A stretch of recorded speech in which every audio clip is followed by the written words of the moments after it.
Good afternoon. Good afternoon. It is, well, the afternoon of what day? Tuesday, July 23rd. I was just finishing recording the podcast as the schedule shifted around a little bit this week, and the podcast will be out for you close in time to when it's normally out. It'll be fine.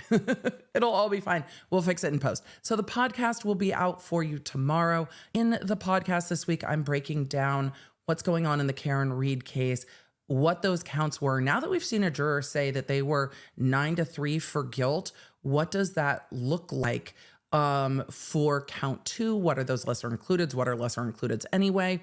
So I'm breaking all of that down on the pod this week. But today we have a lot of other things to talk about, and we just needed to talk about some stuff that wasn't like all of the cases we've been covering. So today we're going to talk in quick bits about what's going on at the LA Superior Court. I've gotten a number of DMs, asking, so did Tom Sandoval withdraw his legal pleadings? There's reasons. We're going to talk about those reasons. There are reasons. So we're going to talk about that for a minute in quick bits. We're going to talk about Rust jurors speaking out because we're seeing jurors like the week that jurors speak. We're going to talk about some internet drama that's a little bit more than internet drama with Logan Paul suing Coffeezilla. And well, we're going to hold on to our votes and see if this is one of the dumbest lawsuits we have seen. I will not call the TikTok psychic lawsuit a dumb lawsuit because I think the professor needed to bring it, but it's ridiculous. This one, Logan made choices were made. If you guys aren't familiar with what went down with Logan and Coffeezilla, if that's not your corner of the internet, don't worry. I'll just bring you in to that corner of the internet for a moment. We'll talk crypto bro shit and what this lawsuit is anyway, because I'm fascinated, and it's defamation. And in the civil world, we talk about defamation suits a lot, and talking about what happens when independent media, and I very much consider Coffeezilla independent media, what happens when independent media really gets sued for, well, investigative journalism. We're going to talk about that because I think it's an important topic, and I really like Coffeezilla's coverage. I like the way Coffeezilla breaks things down. Even though if you guys aren't like deep into the lore of YouTube and don't give a shit about like the crypto bro space, you might not have ever come across Coffeezilla's content, but I really like this. I really liked the series he did about this. I'm interested in this Crypto Zoo lawsuit, and we're going to talk about it. I promise we won't get too deep into crypto stuff, but we are going to talk about the broader themes of what happens when independent media gets sued like this, because we see what happens when large media gets sued for defamation. And we've seen large media get sued for defamation. They generally squash everybody with money. And that becomes a little more difficult for independent media, which I think is much more at risk for things literally like SLAPP lawsuits. SLAPP stands for Strategic Litigation Against Public Participation.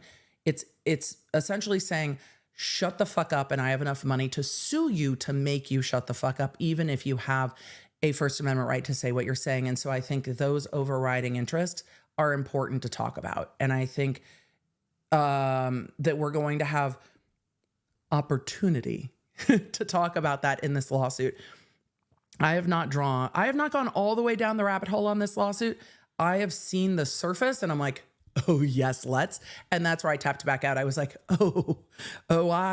we are jumping into this pool.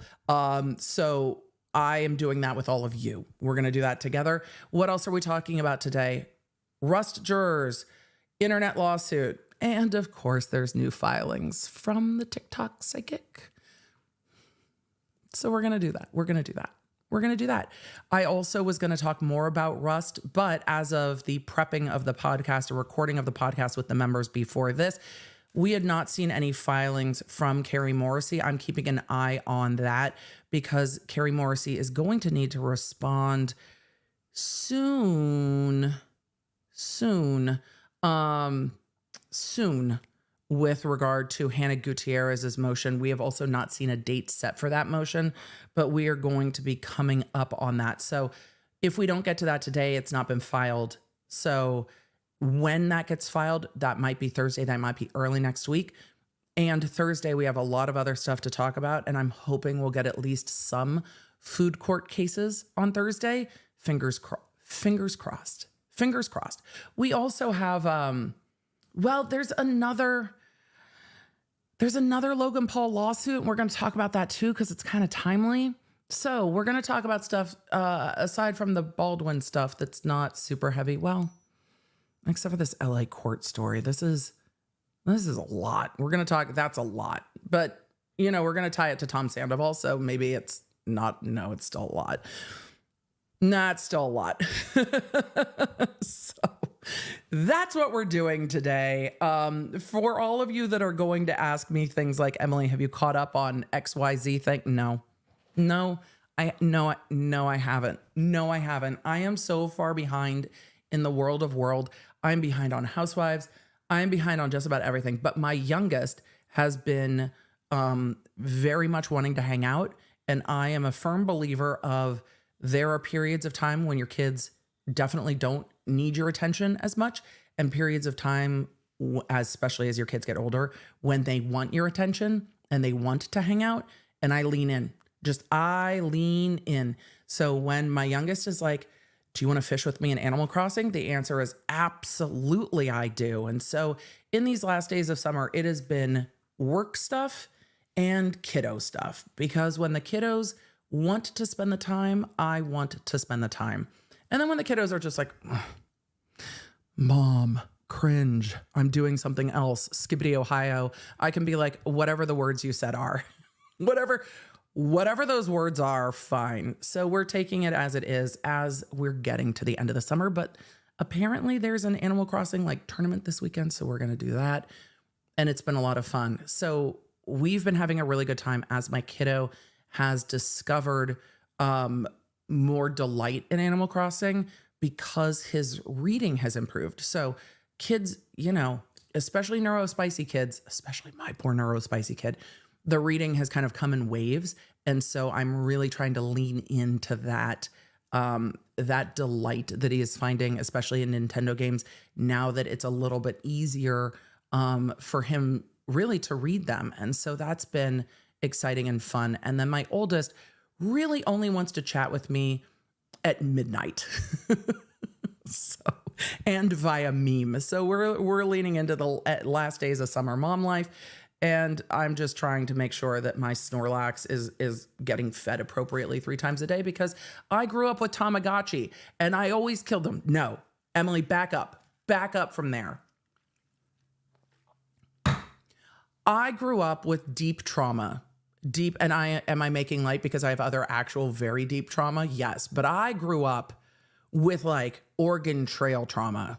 Like I grew up knowing too much about dysentery as a child. So when Tamagotchi came out, I was like, I can do this. Like I couldn't Oregon Trail, but I can do this. No, I fucking can't. No, I fucking can't. No, I can't. I used to take him to school. Oh my God. The ADHD of trying to keep alive a Tamagotchi, right? CeeLo said, emotional damage. Don't let me... Members, remind me to tell you about the time I met Stephen He and I didn't connect the dots until later. That's a story for another day. He's a delight, but it's later. So the Oregon Trail damage, and then trying to keep the Tamagotchi alive damage. Now it is so deeply nerdy into Pokemon sleep that I can't. But we've been thriving until yesterday. I'm going to roll the intro in a minute to everybody who's like, did she start yet? Sort of. So yesterday, I was trying, because there are awards. If you're not playing Pokemon Sleep, I understand, but also I'm going to just let you in on where my brain is.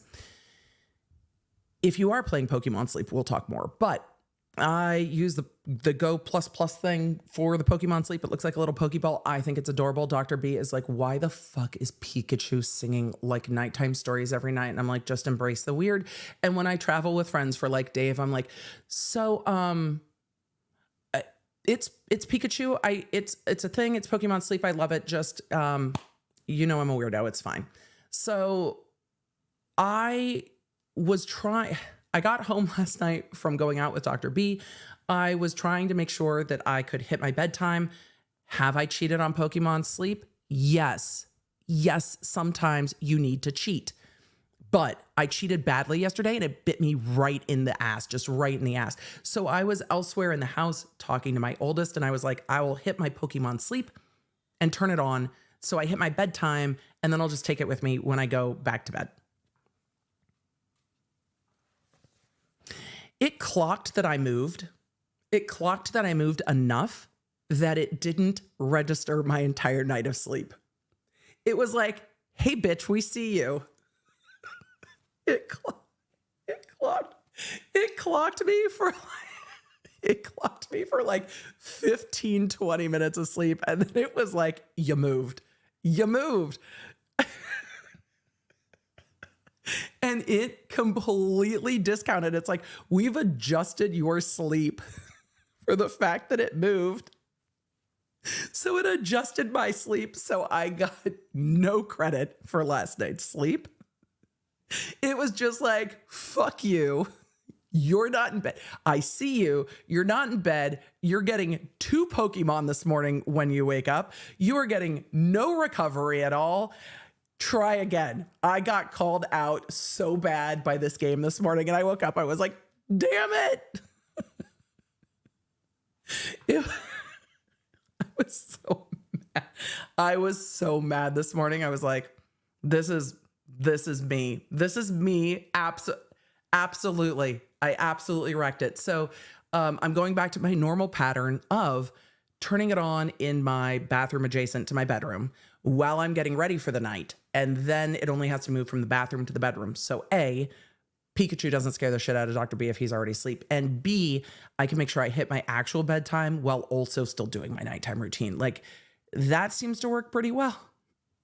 But moving it from the upstairs to the downstairs, absolutely not. It was like, no, go fuck yourself. You can't do that. You've moved. You have no night of sleep. I was so mad. So mad. But anyway, that's been my day, aside from parenting and band camp season and all of the rest of it. It is literally everything. But I love a casual mobile game. And this one is a great mobile game. You can check in 3 times a day or not, or more. And it's so much fun. So for all of you asking, what is Pokemon Sleep? It is literally a sleep tracking game that is kind of like a Tamagotchi. And you catch Pokemon to build your team, to feed a Snorlax, who then has sleep power. And then the more you sleep, the better it gets. It's a game about sleeping. We have gamified sleep. I have been gamifying sleep forever. I've got an Aura Ring. I've got all the other things. I have been gamifying sleep all. So I'm here for it. So this gamifies sleep, and you can do it in, you can track it on your phone. You can track it on your little plus. It's just really fun. So I enjoy it. I enjoy trying to gamify my sleep. You catch a few Pokemon in the morning. You can check in as much as you want. You can check in not as much as you want. You can have friends. You can send gifts. I enjoy it. I find it low stress until this morning when I was like, Tony, yes. Yes, it is a great week. Yes. So, anyway, Pokemon Sleep, but it's been fun. I've been enjoying it. You have a little recipes, you get it, just all the things. Tina said you should be sponsored by them. I'm sure the Pokemon company is like, I've heard her say fuck like 7 times talking about how much she fucking loves our game. That's a no for me, dog. And that's okay. So anyway, she's admitted that she cheats. All the thing. But the plus is fun. You can use it to play Pokemon Go. Yes, I am an adult that still plays Pokemon Go. I don't mind. Why? because I was in the weird gap where I didn't have a Nintendo that I played Pokemon games on. My brother was I was in that weird gap generation where I got Oregon Trail, but I kind of missed the Pokemon games the first time around. So I circled back into them now. Look, I'm just saying, the best part of adulting is getting to buy the shit you didn't get to play with when you were a kid. And I have doubled down on that, and I absolutely love it. Emily, why are you not caught up on Housewives? Because my kid wants to play Animal Crossing. CEG, the last 15 minutes of me ranting about how much I love playing Pokemon. So that's where it is. This is the point. Adulting is generally bullshit. Adulting is generally bullshit. But you can play with the things that you didn't get to play with that you wanted to play with as a kid. For me, that's a lot of Pokemon. It's a lot of Pokemon, and it's fun. So why not?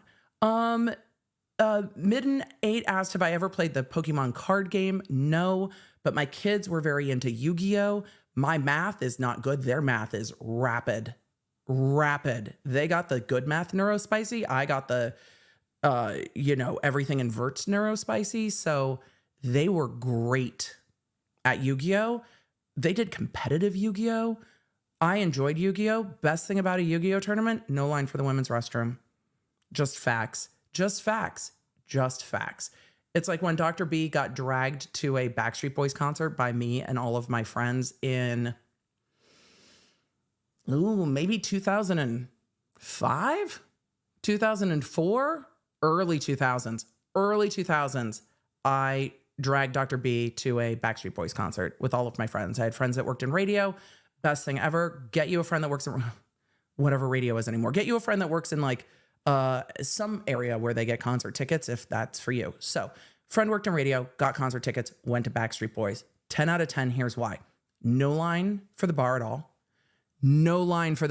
Why? There were maybe 30 people at the concert over the age of 21 here for it. Dr. B was like, well, this is actually kind of amusing. And there was no line for parking because everyone got dropped off by a parent. We had a blast together. So we got easy parking and there was no line to get drinks. We adulted properly. It was great. Was that the same experience at New Kids on the Block? No. Why? Because not only was everyone well over the age of 21 and was celebrating 21 maybe multiple times over, but we all had our fans because heat plus being in your 40s is spicy, but everyone was in line for the frozen drinks because everyone was hot as fuck. Everyone was dying. So it was a whole turnarounds fair play. And there were maybe 15 people there under the age of, 21. But anyway, with all of that, we are going to get into all of the things law now that I've disassociated with you all to talk about games that are fun. I enjoy it. You guys know I love mobile gaming. It just is what it is. So, Myanmar said, I accidentally set off my Pokemon Go++ during therapy this morning and Pikachu started singing. Look, man, it's full disclosure. It's one of the things I love. Rebecca said Yu-Gi-Oh was all we played in high school. Yu-Gi-Oh is great for your math. It's really, really good for the maths. Steve said, thank you for covering Coffeezilla. Steve, you're welcome. I promise we will get to it today. There are some things that are of consequence to the world that we need to talk about, but when we can also cloak them in internet beef, it works really well. We can talk about the bigger picture issues because we definitely need to talk about the bigger picture issues. Hickory said Tamagotchis have damaged me. I know, I could never keep them alive. And it actually hurt my heart. I was playing when Breath of the Wild first came out. My very first Breath of the Wild horse, I accidentally jumped on a fire. I was legitimately gutted. I was like, no, my fake digital horse in my digital game. I'm heartbroken about it. Dr. B's like, are you okay? And I'm like, no, I accidentally killed my horse and I'm really sad. I'm like, but I'm going back to the save. We're going to respawn. It's going to be fine. And he's like, you're not okay. I'm not okay. No, not okay. I was not okay. But you know what? It's all right. Look, we're we're not shy about talking about how nerdy we are over here at all. So I'm not surprised that the Tamagotchi hurt my heart when I was a kid. I was so sad. I was like, no. Let's talk about other things that hurt my heart, which is some of our stories today in Quick Bits. Should I roll the intro? Probably. Are we 20 minutes in without an intro? Do we just skip it at this point? Hi, I'm Emily. Intro goes here. We're going to talk about Quick Bits. I have an app. If you want to download it, get it. You'll stay in the loop when I cover law things. You'll get an app alert. It'll be great. We cover law things. I'm a lawyer. There we go. Intro accommodated. Let's go to some Quick Bits, shall we? That's really what we need to do. And it's been a minute since we've gotten a Quick Bits bumper. Quick Bits. Look, I covered it a bit on social. I haven't circled back here. I talked about the Tom Sandoval cross complaint. I think it's only fair that we talk briefly, just briefly, about Tom Sandoval's response to the cross complaint. It's literally the only thing I didn't pull up though. Let's see.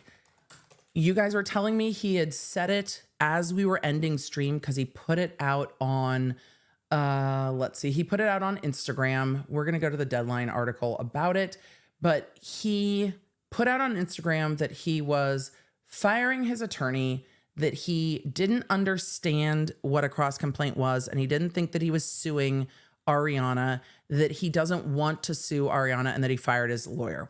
And I said something to the effect of, when he files this in court, I will let you know. Let me go pull this. Let me just pull this up real quick. Where is it? Let's see if it's still up. Oh, good. That's helpful. Are comments turned off? Yes, they are. 110% comments are turned off. Emily, is your screen share ready? No. Why? Because I normally do that while the intro's playing. True story. I normally do that while the intro's playing. Late Tuesday afternoon, my attorney, Matt Garagos, whose advice I trusted, called me about the cross complaint in the lawsuit against myself and Ariana. He assured me that the action was customary and strictly preventative in these types of lawsuits and urged me to agree to it.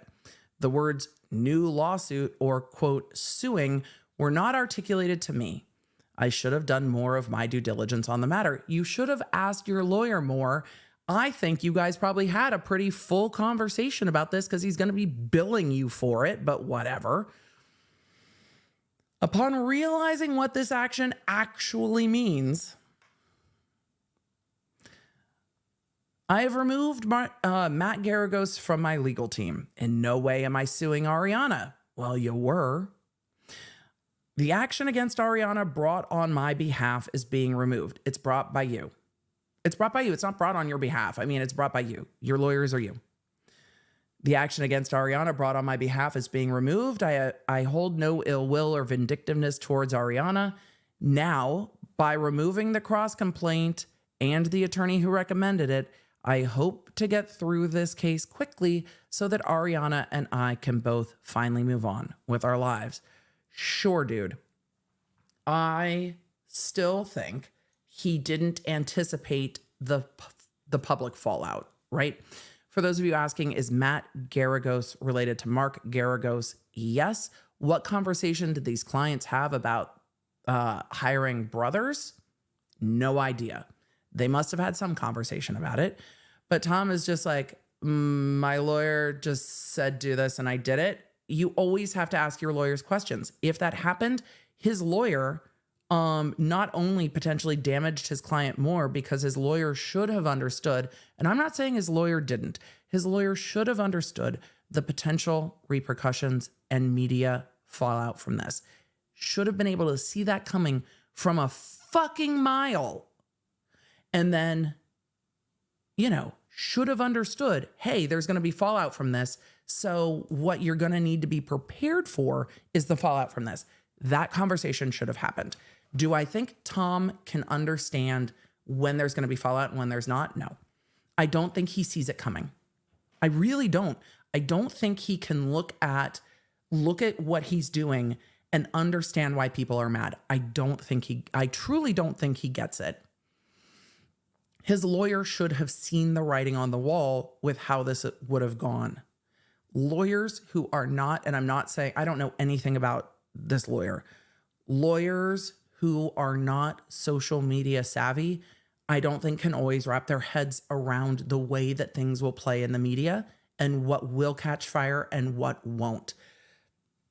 But if you're going to take a case with Tom Sandoval, you have to either know, have someone on your team that knows, or have someone around you that you trust. I think this is definitely cover. I don't think his attorney didn't explain this thoroughly. I think lawyers have to. That said, have I seen lawyers not explain things thoroughly? Sure. But come on. So I said, and this was 4 days ago, so I said, look, I'll believe it when it's filed in court.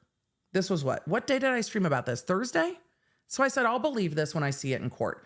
I have gotten adequate DMs of y'all asking, have we seen him file this in court? No. But that's not necessarily on Tom this time. And I'm going to tell you why.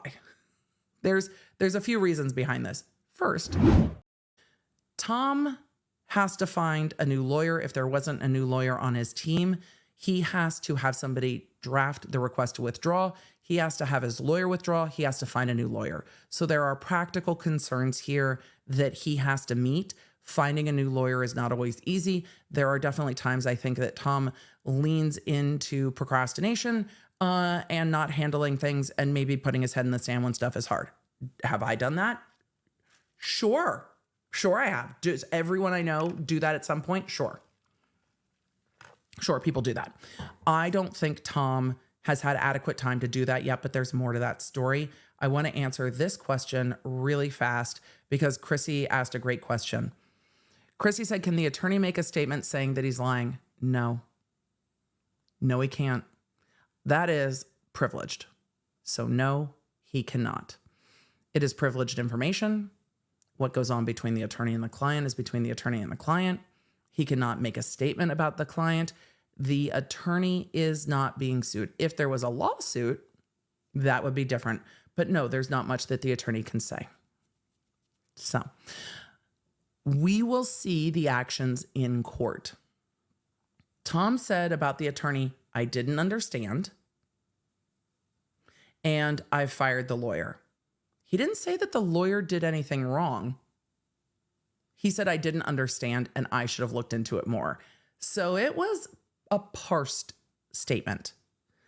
But that's not the end of the situation because the LA Superior Court went down. It's going down. I'm yelling timber. The LA Superior Court went down on Friday. All of it. And Monday. And they're still having issues today. So the entire LA Superior Court system went down due to a ransomware attack. It is from my understanding, the largest ransomware attack to ever happen to a court system.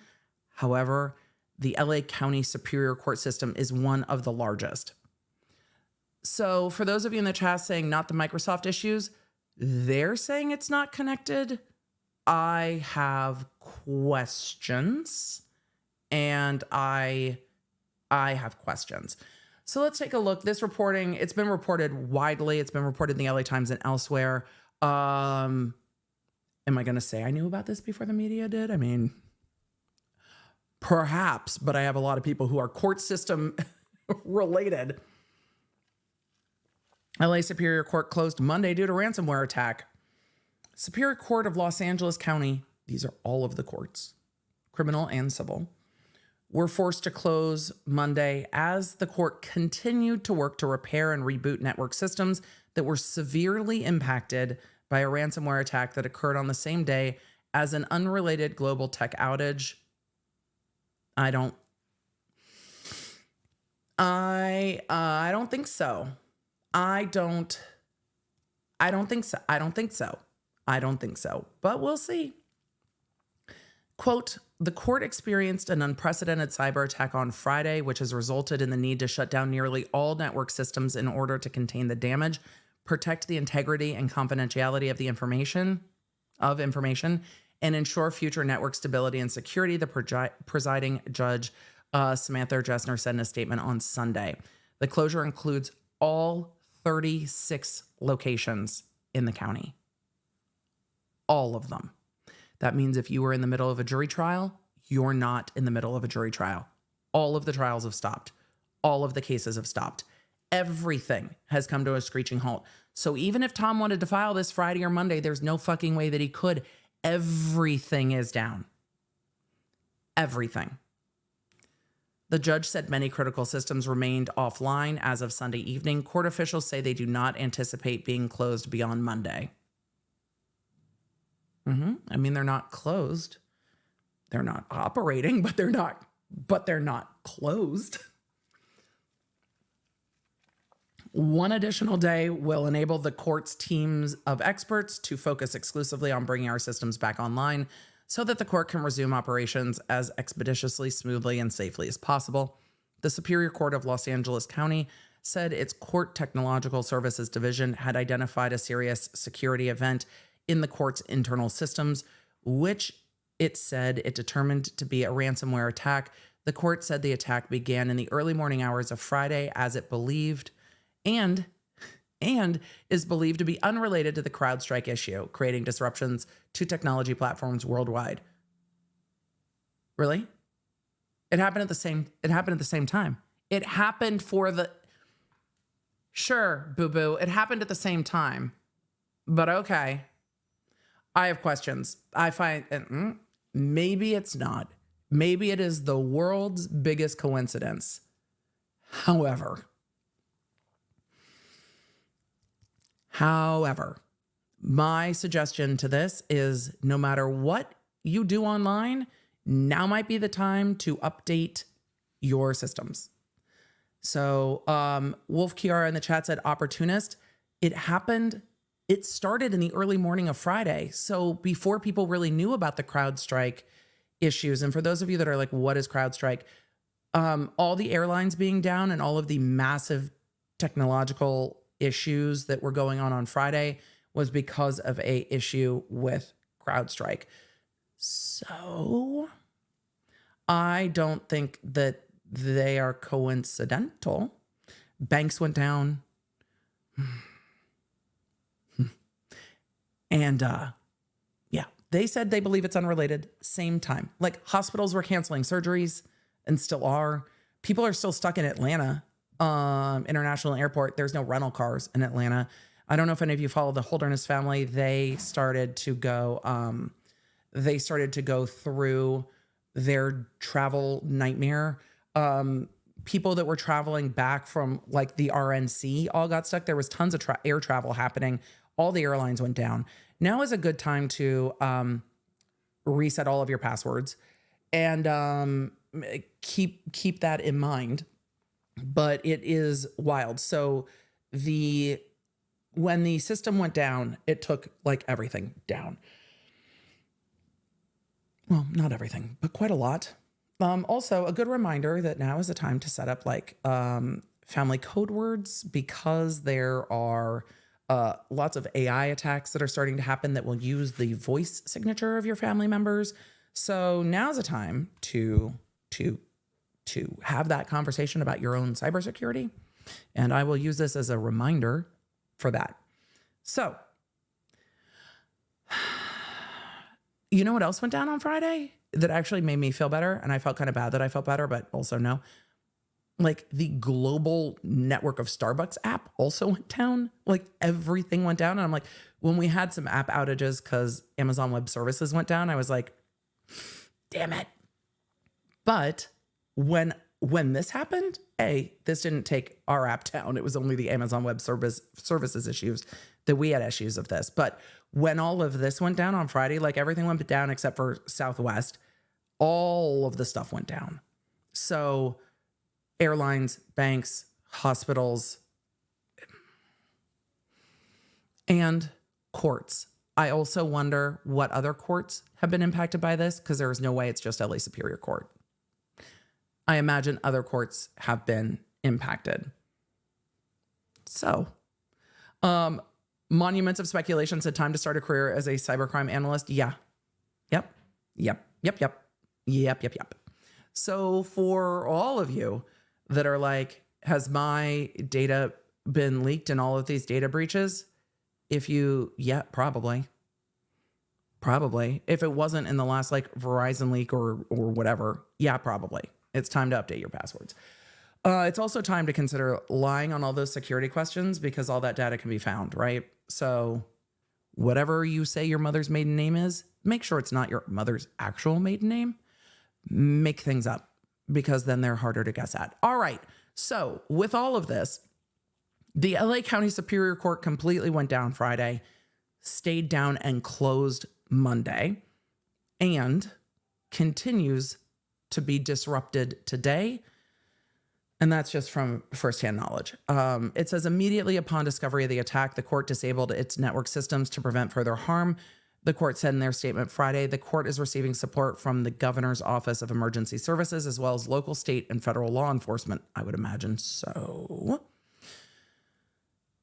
As they investigate the breach and mitigate its impacts, which we will probably never know entirely the full reach of the impacts, because they will not report on all of that. They say at this time, the court said its preliminary investigation shows no evidence that court users' data had been compromised. The court said that it has invested heavily in its cybersecurity operations over the past few years, modernizing its cybersecurity infrastructure and making strategic staff investments in the cyber security division within the court technology services division. As a result, the court said it was able to quickly detect an intrusion and address it immediately. Good. Staff members have been working over the past 72 hours with outside consultants, vendors, and other courts and law enforcement to get the network systems back online. Those systems span the court's entire operation, from external systems such as the My Jury Duty portal and its website to internal systems such as the court's case management systems, according to Sunday's announcement. Yeah. The LA Superior Court, well, let's see if they address it here. I don't know if they'll talk about it, and then we'll get there. The court recognizes the significance of a court closure on the communities it serves and the mission it abides by. However, it is essential that judicial officers and court staff are able to work in an environment that is safe and secure, and with the information they need to meet the court's mission at their disposal, the announcement noted. California is one of several states that has been impacted. California was one of several state courts that have been impacted by a global Microsoft Windows outage Friday morning. You said earlier it wasn't connected.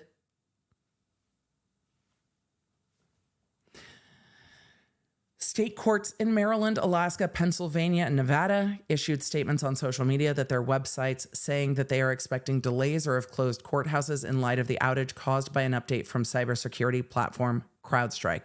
Right. Tell me again at the beginning of the article, if you don't keep reading, how this is not CrowdStrike and how it's not related. It's absolutely fucking related, in my opinion. Do I know that for sure? No. Am I in the system? No. Am I a cybersecurity expert? No. But when everything goes down at the same time due to one cause, CrowdStrike pushing an update that crashed all, then yeah, it's related.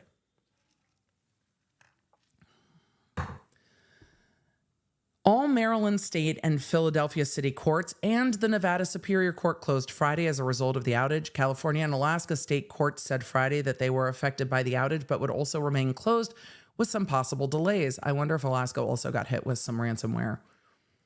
CrowdStrike president and CEO said in a Monday blog statement on the company's website that the technology outage was not the result of a cybersecurity attack.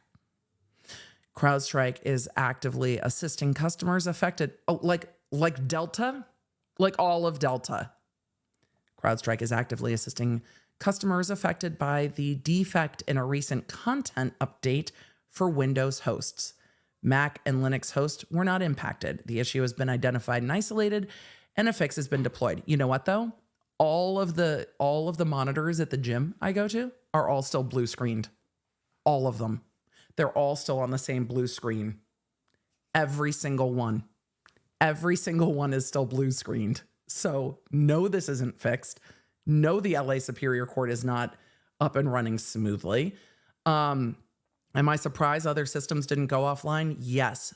But as some of you are pointing out, GJ Brown said Southwest Airlines didn't go down because they run their systems on a Commodore 64. And I think that's why we didn't see other systems go offline, because there are a lot of systems in the US that are still run on DOS, and the DOS systems didn't go down.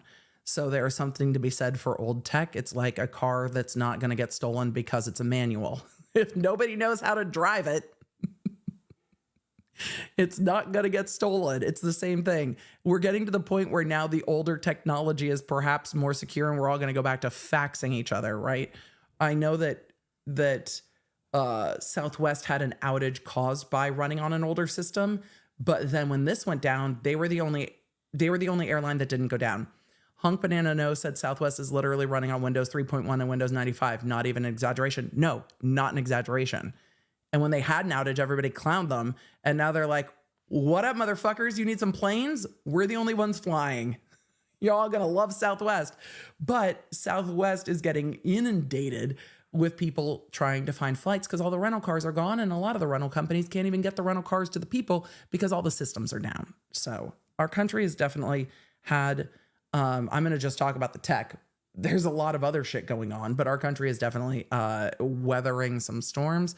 It's always a good reminder to make sure that you have at least a conversation about cybersecurity and maybe some redundancy. But the LA Superior Court was down. The LA Superior Court, this article didn't mention, but the LA Superior Court recently moved everything over to digital files. So the courts can't run without their computers.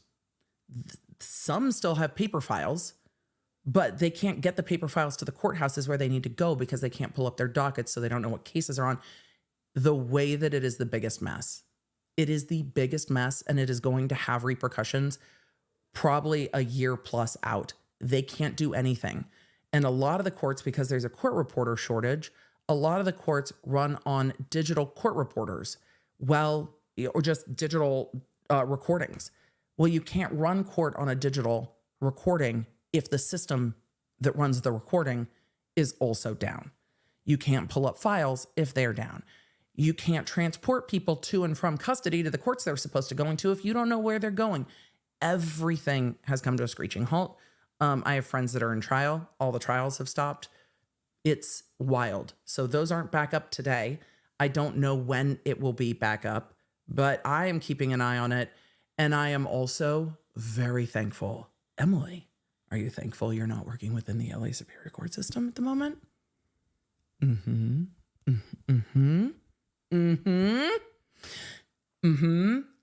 real thankful because it's real stressful. It's real stressful for the judges. It's real stressful for the court staff. I'm sure county IT is losing their minds. And then the other ITs, the public defender's office and the alternate public defender have IT systems that are also impacted. So does the district attorney's office. So do the jails. Like everyone's IT is losing their minds. It's not just the courthouse. And that's on top of hospitals, airlines, banks, and the rest of it. Wild stuff. So remember, make sure to back up your shit. And when we have tech issues on this channel, I'm going to remember that that it happens to everyone. And that our problems of notifications sometimes not going out when I expect them to are minimal in comparison to one of the largest court systems in the world being offline for days.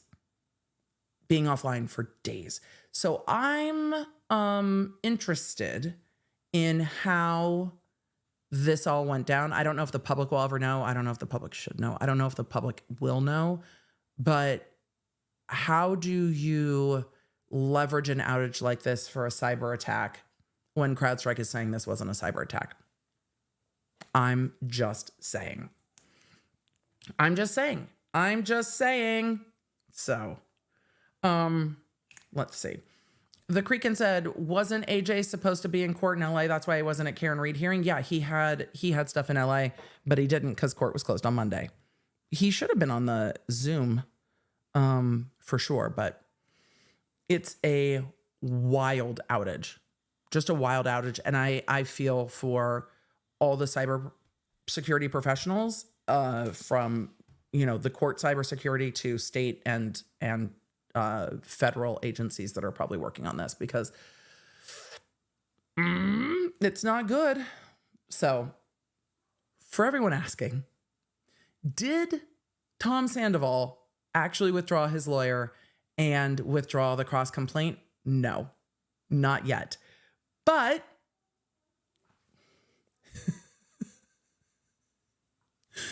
even if he wanted to, at this point, he couldn't. So this one's not on him. The rest of the decision making is this one not on him. So, yeah, not on him at all. Are we ready to talk jurors? So we can talk jurors real quick. What a mess. What a mess for the courts that are impacted. And of course it is, many, many courts. Alan said it really wasn't an attack EDB. The issue is well known now in an update file that was very simple. Or no, I don't know about the CrowdStrike stuff, but the fact that the CrowdStrike stuff took everything offline and then there were these attacks that happened on the back of the CrowdStrike stuff is sus timing to me. The timing is suspicious to me, because how those two things happening together seem like a recipe for chaos. And how does one know that those are going to happen?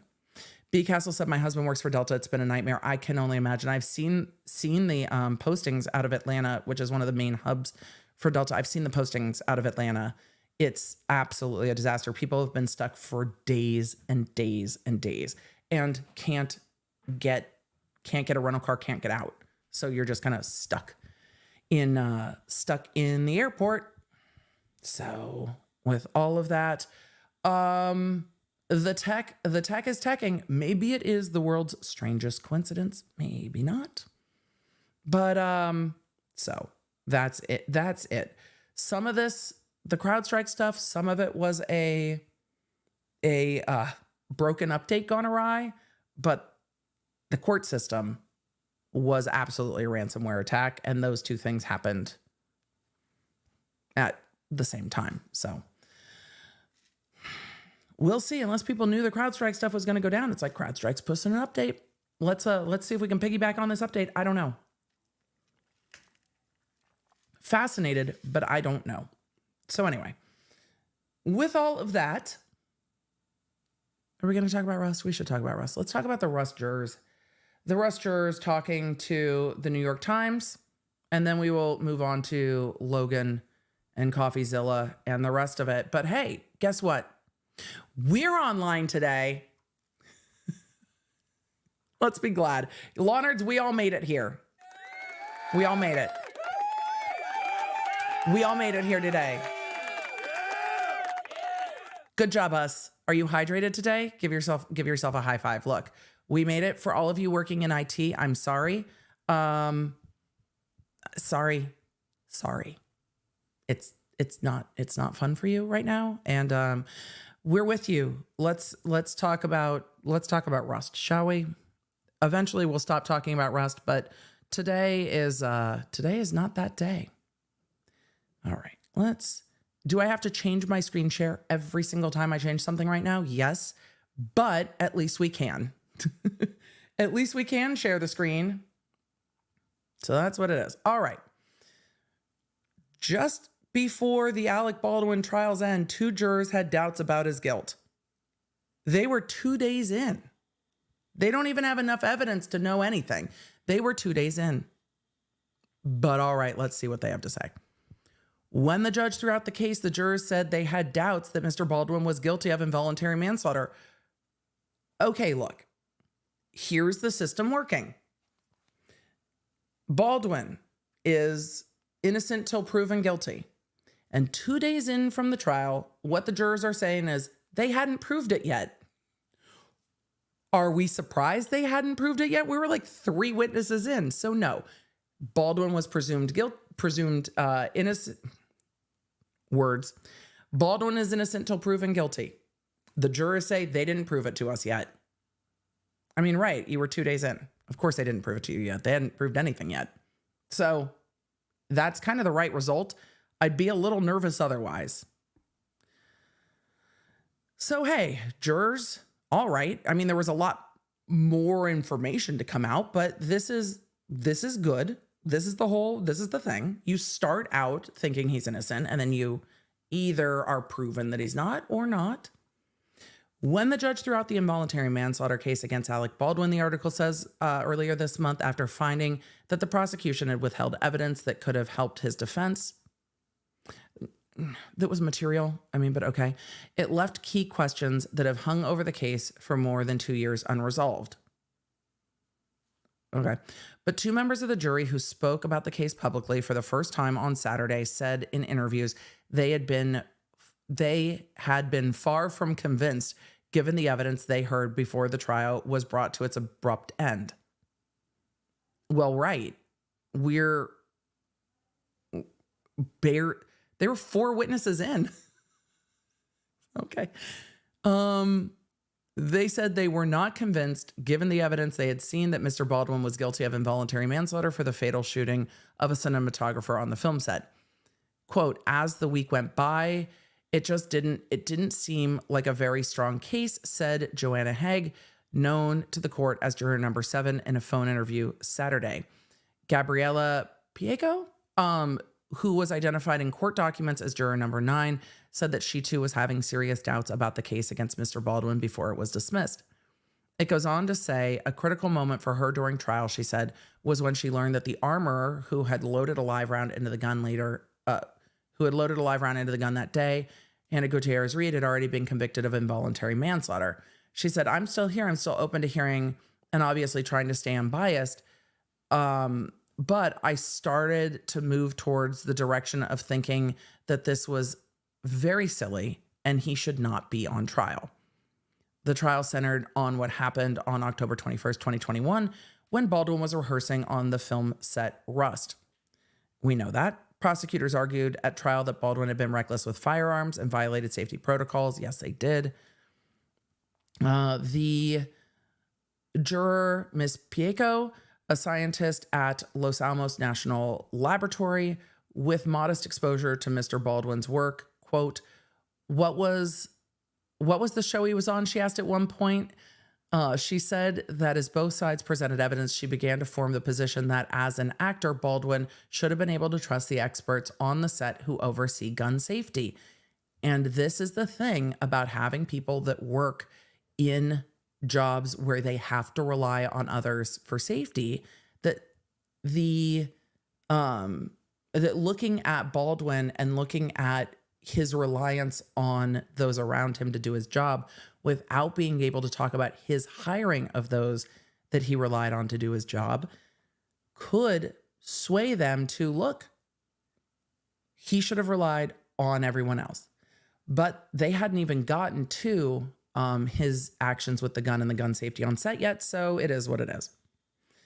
The juror went on to say, quote, Alec Baldwin is an actor, right?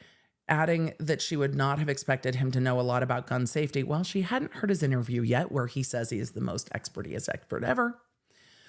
She said, adding that she would not have expected him to know a lot about gun safety. Quote, I think he would have trusted the people, on the set to do their job. Which I think this is very fair because we get a really interesting snapshot of what the jurors were thinking going in with the presumption of innocence and only like 4 witnesses in before they've heard from Baldwin. So it's really interesting to see where they're at, that they hadn't been swayed yet.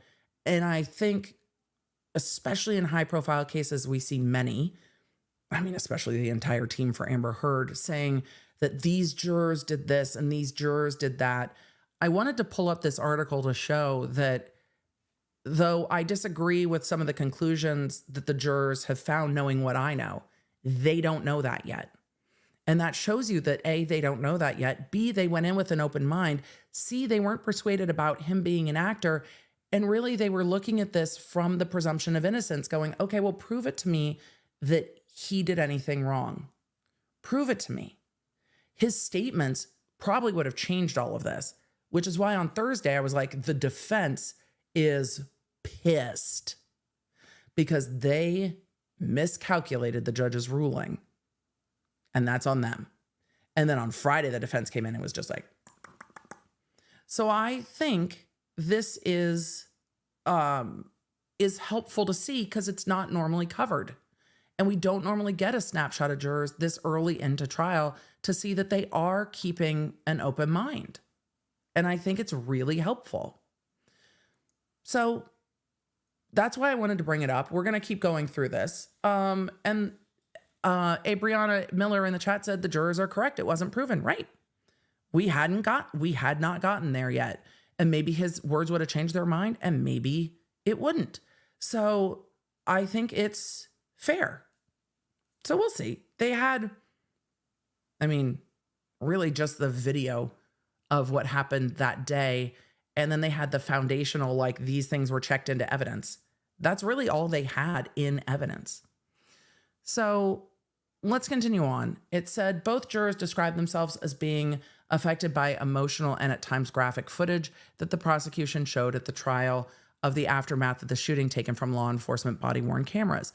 Quote, Baldwin just looked shocked and stunned and so sad, said Miss Haig, who works in advertising and marketing. It was clearly an accident. And the idea that there's anything purposeful or the idea that there was this grave carelessness that caused that didn't seem realistic to me. And again, based on the evidence they had, get it. I get it. They say the judge's finding that the prosecution withheld evidence from the defense halted the trial before the jury could even begin to debate. Well, the jury didn't see even most of the evidence. They saw very little of the evidence.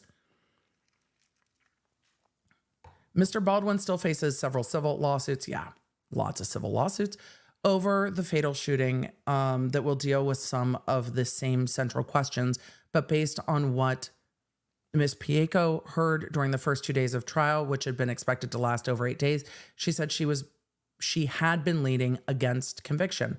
But she noted, I wasn't presented with all the evidence, so I don't know what could have swayed me. I think that's very fair. They go on to say the trial took a dramatic turn when a lawyer for Mr. Baldwin began grilling a crime scene technician about her handling of new evidence that could have shed light on how live rounds reached the set. Quote, it was like a Perry Mason moment, Ms. Haig said. At that point, I really started to feel sorry for Mr. Baldwin, she continued. I thought, quote, what's going on here? What is happening? So at the end of the day, Thursday, they saw Popple getting grilled about the evidence. And they had the opening statement from defense that the shiny object was Baldwin. And it seems for them, coming in with the presumption, coming in with the defense's opening statement and Popple's cross-examination, that the jurors were like, Now, would Baldwin's interviews have changed their mind? Maybe. I think that Hannah's best evidence against Hannah was Hannah's statements to law enforcement. But we weren't there yet. They say the judge overseeing the case, Judge Summers, sent the jury home from the Santa Fe District Courthouse and held an extraordinary hearing about the withheld evidence. It was one for the books. At one point, she left the bench, put on latex gloves to examine the evidence, a batch of ammunition that had been delivered to the sheriff's office in March. At another point, the lead prosecutor, Carrie Morrissey, called herself as a witness to defend her handling of the evidence. The judge was unpersuaded and dismissed the case entirely. That afternoon, hours after the judge had sent them home, the jurors received a text message from court. Trial canceled, the text read, misspelling the word trial. Trail canceled. Emily, is this where dyslexia doesn't help? Yes, because I still read that as trial because I can't see where the A and the I are because my brain knows it's supposed to be trial. Thank you for pointing out misspelling. I had thought that the court would like, I don't know, call the jurors and say your jury service is no longer needed. Jury service sent them a text, like broke up to them in a text. Let's get back to talking to people. Just talk to me. Just talk to me. Don't put it on Twitter. Don't put it in a text. Just talk to me. Just talk to me. I thought jury service would have called the jurors and said, your jury duty is completed. No further service is needed. You don't need to report to court. But no, broken up with via text. Yikes. For those of you in the chat saying, not even thank you for your service, right? Not even. So trail canceled. Just call them. However, I'm glad we have heard from some of the jurors. I'm glad we have heard their perspective on going in with an open mind, keeping an open mind, but also saying at this point when we stopped, the prosecution hadn't proven it yet. I agree. They hadn't. At this point when it stopped, they hadn't proven it yet. I mean, they weren't expected to. We were 4 witnesses in, but I'm glad to see that they were, again, keeping an open mind, because there's often a question of how much can jurors keep an open mind in high profile cases. And we've got a juror going, well, who's he again? There are always going to be people who do not know and do not give a fuck who an actor is, do not give a shit about the pop culture, and just don't care. And it feels to us, especially when we're in it, that this is shit we very much are interested in. And I generally talk to people who are interested in the same stuff I'm interested in quite a lot, because I do this for a living. But there are so many in the world that are just like, who, what now? I just don't. My husband did not give a fuck at all about the Depp v. Heard trial, other than he knew I was covering it. Didn't see anything about it on social because it wasn't posted in whatever snake group he's in for identifying local snakes and to talk about, you know, French drains or whatever he's working on at the moment. His interests are very broadly different in the realm of pop culture than my interest.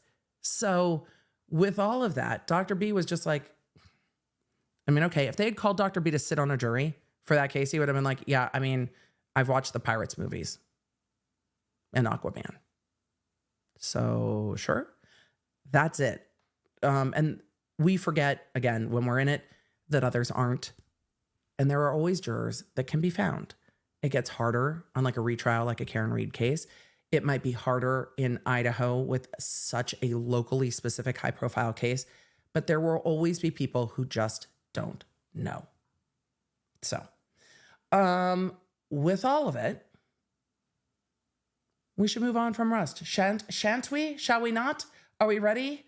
Are we ready to move on? Shall we talk about Logan Paul? The way I didn't think in 2024 I would be talking about Logan Paul on the internet, but here we are. We're going to talk about Logan Paul on the internet today. Chad, are you ready? Are you ready to move on? I'm going to answer a few questions. So wait, does Dr. B go herping? No, he doesn't, but I'll ask him. He definitely enjoys identifying local snakes. Cause again, we have been into different types of nature when we moved to more nature, and there is more nature around. So we're going to talk about Logan Paul and Coffeezilla. Let me make sure my lawsuit is pulled up, and we're going to talk about one other lawsuit because I was curious about it. So we're going to talk about Logan Paul. We're going to talk about Coffeezilla. Again, I really like Coffeezilla's work. I don't watch Logan Paul's current podcast, and I've lived through the crush of junior high school students that think Prime is literally everything. So as a parent, I have also been there. So we've got 2 Logan Paul stories, and we're going to talk about both of them. This first Logan Paul story is going to be getting into the Prime of it all. Any of you have to deal with the craziness for Prime? Any of you have to deal with that? We're going to talk about it. For those of you asking who is Logan Paul, let me do a brief, like, who is Logan Paul before we get into the first lawsuit we're going to talk about. Logan Paul is a internet personality. He is now also a fighter. I think he's also in the WWF, WWE, but didn't they start on the Disney Channel?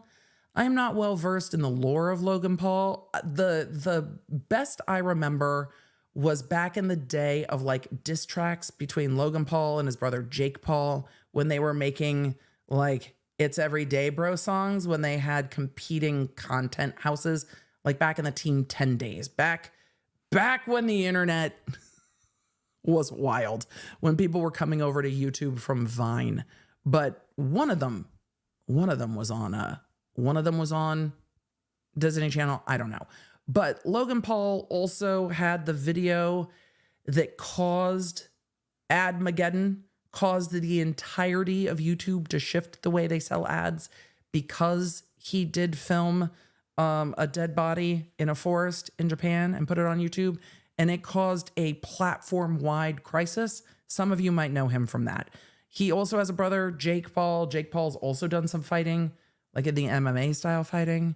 So there's that. But with all of it, that the platform crisis was a large part of how some of you might have heard of who Logan Paul is.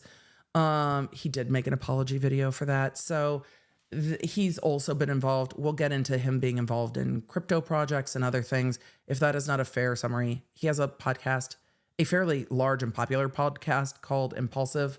I would have to go to Wikipedia to give you any more, but I bet the lawsuit's going to tell you more about him. So the fighting career honestly seems to be going the best, but he and,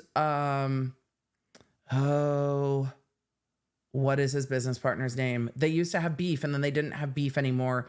They started Prime Energy Drink together, and the Prime Energy Drink is probably something you have seen literally everywhere, especially if you have a child of a certain age. Because the Prime Energy, all of you, I'm sure, have seen at one point in the store. KSI, thank you. I was like, I cannot remember it all. I knew there were initials. I just was not going to get them in the right order. But the Prime Energy Drink you have probably seen or at least heard of. There is hydration, there is energy, there is stuff, but this is not an ad for Prime Energy.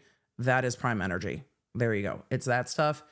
Very, very much a status drink, it seems, amongst like the junior high school set. Like they clutch it as if it were like a Stanley mug. It's like, it is a thing. So it became a thing. It was impossible to get for a very long period of time. They changed their distribution. There have been lawsuits over this. There's another lawsuit going on over that. Am I going to get into that lawsuit? No. I'm only going to get into the Olympic lawsuit because the Olympic Committee is suing Logan Paul over Prime. So that we are going to talk about. Are there other lawsuits going on with this? Yes. Is having a product company like this hard? Yes. How much, though? Hold on. Are we doing a research stream in the middle of a stream? Sure. Why not? Because this is like this is a substantial company. And I was just verifying the numbers that I thought were correct. As of April, this is according to Google, as of April 2024, Prime Energy, the company that makes Prime Energy drinks, has made over $250 million in sales in its first year, which began in January 2022. In 2023, Prime was on track to surpass $1.2 billion in annual sales. At the end of November 2023, the company had sold over 1 billion bottles of Prime. Prime is the second best selling hydration beverage after Gatorade, and in the first quarter of 2023 captured 5.8% of the sports drink market. Absolutely unheard of. Absolutely unheard of. And that is the power of a high profile individual combined with a market that had not shifted much. There are estimates now that Prime's rapid growth sets it on track to be between 3.1 and 8.4 billion dollars of worth, with a B. So, a market that has not changed a ton and very high profile and I would say controversial individuals. So when you're looking at something like a Feastables by Mr. Beast or a Prime Energy, or I would also say a Holo Taco in the nail polish world, you're looking at these substantial markets for products. Even Epic Gardening and their seed company, substantial market for products backed by individuals who have a profile. So with all of that, this is kind of the background of the Olympic Committee lawsuit, which is timely. And, sing the Olympic theme in your head. I don't think it's fair use. I'm not putting it on YouTube. NBC immediately is going to be like, nah, bitch. At some point, maybe we have to talk about some other Olympic lawsuits. Maybe that'll be for our members only. Emily, why isn't your screen shared? Girl. Let's go. We're going back to Law 360 to talk about the Olympic Committee suing Prime. Why? Because I'm fascinated. And because A, timely, this came down, yesterday, and B, Olympic lawsuits. Dude, do not fuck with the Olympics. I don't know if he did or not. Let's find out together.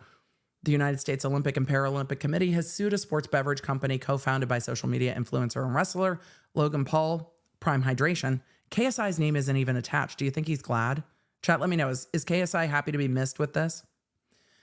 Alleging that it is infringing on Olympic trademarks with an ad campaign featuring NBA star and Team USA member Kevin Durant. Durant? What happened? The complaint filed Friday in Colorado federal court alleges that Prime Hydration LLC is willfully infringing several trademarks of the U.S. Olympic and Paralympic Committee ahead of its Paris Summer Olympics by including terms such as Olympic. Oh, you can't fucking do that. Including terms such as Olympic, Olympian, Team USA, and going for gold on its product packaging. But you can't fucking do that. Like, you can't do that. You did not. No. It's like Super Bowl. You just know you can't. On July 10th, 2024, USOPC's counsel contacted Prime Hydration and requested they cease and desist, that they cease infringement. However, defendant has not discontinued use of all intellectual property. Well, they've got the money to pay it, don't they? In its complaint, the Colorado-based committee claimed trademark infringement and dilution, unfair competition, and violation of the Ted Stevens Olympic and Amateur Sports Act, which gives the organization exclusive rights to commercially exploit certain marks and symbols related to the Olympic movement in the United States. They allege that Prime's ad campaign is a deliberate and willful attempt to trade on their intellectual property. Well, we're going to have to go look. Prime Hydration's use of Olympic, Olympian, Team USA, and going for gold marks will continue to be without the authorization and will continue to violate the Olympic and Amateur Sports Act. They are seeking preliminary and permanent injunction. Oh, they want it to be shut down immediately. Of course they do. They might actually get that if it's true. We're going to go look at the ad. The USOPC also wants the court to award it all profits from Prime Hydration's Olympic ad campaign. Oh, that would be a little hard to track, but there's probably money there for them to get, honestly. The USOPC has no association with Prime, but consumers may assume otherwise. Well, if you put Olympic on it, yeah, because again, it's so well guarded. Like, it's so well guarded. If you see Olympic on something, wouldn't you assume? Chat, let me know. If you see the words Olympic on it, don't you assume that they're connected? Because we all know, like, it is common knowledge how well guarded this is and how particular the Olympics are and how protective they are. Like, that is known. Different than other places where, like, when we talked about Jelly Roll and Jelly Roll, like the wedding band and the country singer rapper that lives in Tennessee. When we talk about the two, like, are we really worried about the confusion? But when you see Olympian, Olympics, Team USA, you assume it's all connected. And you're like, hey, the Summer Olympics begin July 26th. The way I'm so excited for the Olympics. I love the Olympics. Let's see. Let's go to the complaint and see if there's pictures. Please let there be pictures. Oh, I forgot. I can't just change. I gotta change tabs. All right. Let's see if there's pictures. That's all we're looking for. All I'm looking for in this complaint is pictures. And then if we want to get back to it another time, we will get back to it another time. The thing is, I'm not surprised they're asking for an injunction because the Olympics starts in days. And once the shit's out of the horse, it's going to be hard. I mean, the Olympics will get paid though. It's not like the company doesn't have any money. We're not looking at a circumstance where the company is broke. So this is the U.S. Committee Against Prime Hydration. Let's zoom and see if there's pictures. Okay. Here are the trademarks that they have. Olympic, ornamental lapel pins, clothing. Let's see. Selecting and obtaining the most competent amateur athletes to represent the United States. What class is that? 41. That encompasses quite a lot of things. Olympic spirit, going for gold, go for the gold. Team USA in a million different categories.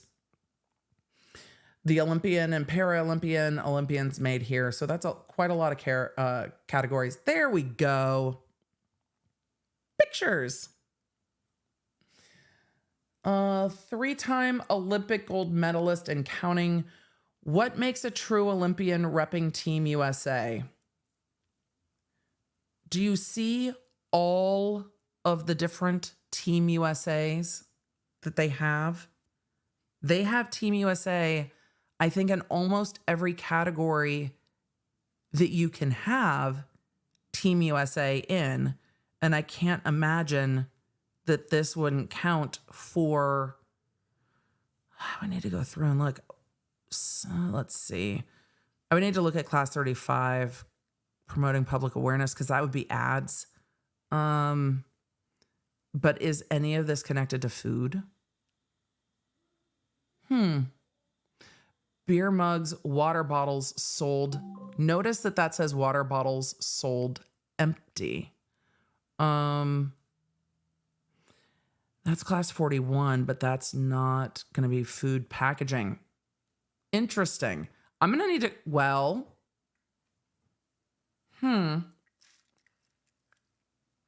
there actually might be an argument. None of these look like the food classifications. There actually might be an argument that Team USA is not in the food categories.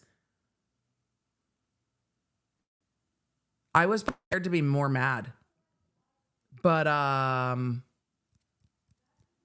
can't imagine they wouldn't, because they do have official drink sponsors. For those of you pointing out in the chat that Coke is like the official drink sponsor, they are. But if it's not in one of these categories, it's not going to be as easy of a fight for them. So posters, bumper stickers, window clings. So, okay, the Team USA stuff there, I have a question on. All right, we're going to keep going. Because the water bottle categories, water bottles sold empty. These are drinks. This also says 3-time Olympic gold medalist. But sorry for the scrolling, what categories do they have Olympic in? They have Olympic in lapel pins, clothing, prints and publications, including pamphlets. That might include a box. I would need to go look more closely at all 3 classes. Olympic, that might include prints and publications, might include the box. Metal license plate, educational and entertainment services. I don't know if you'd fit that under 41. I don't know well enough off the top of my head. Promoting public awareness of the Olympic movement. That's go for the gold. So Olympic, maybe. We've got some issues with Team USA, potentially, if we don't also have in connection with food and food packaging. Because they license it out to like Wheaties, right? Or they used to. They used to license it out to Wheaties. They license it out to Coke because Coke is the exclusive drink sponsor, but they would need to have the trademark for it. And I just don't know what class that would fall under. Team USA, percussion instruments, namely cowbells.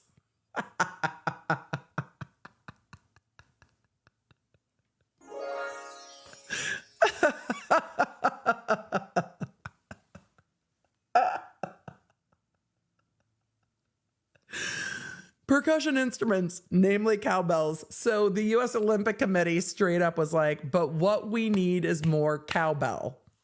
All right, Team USA, I hear you.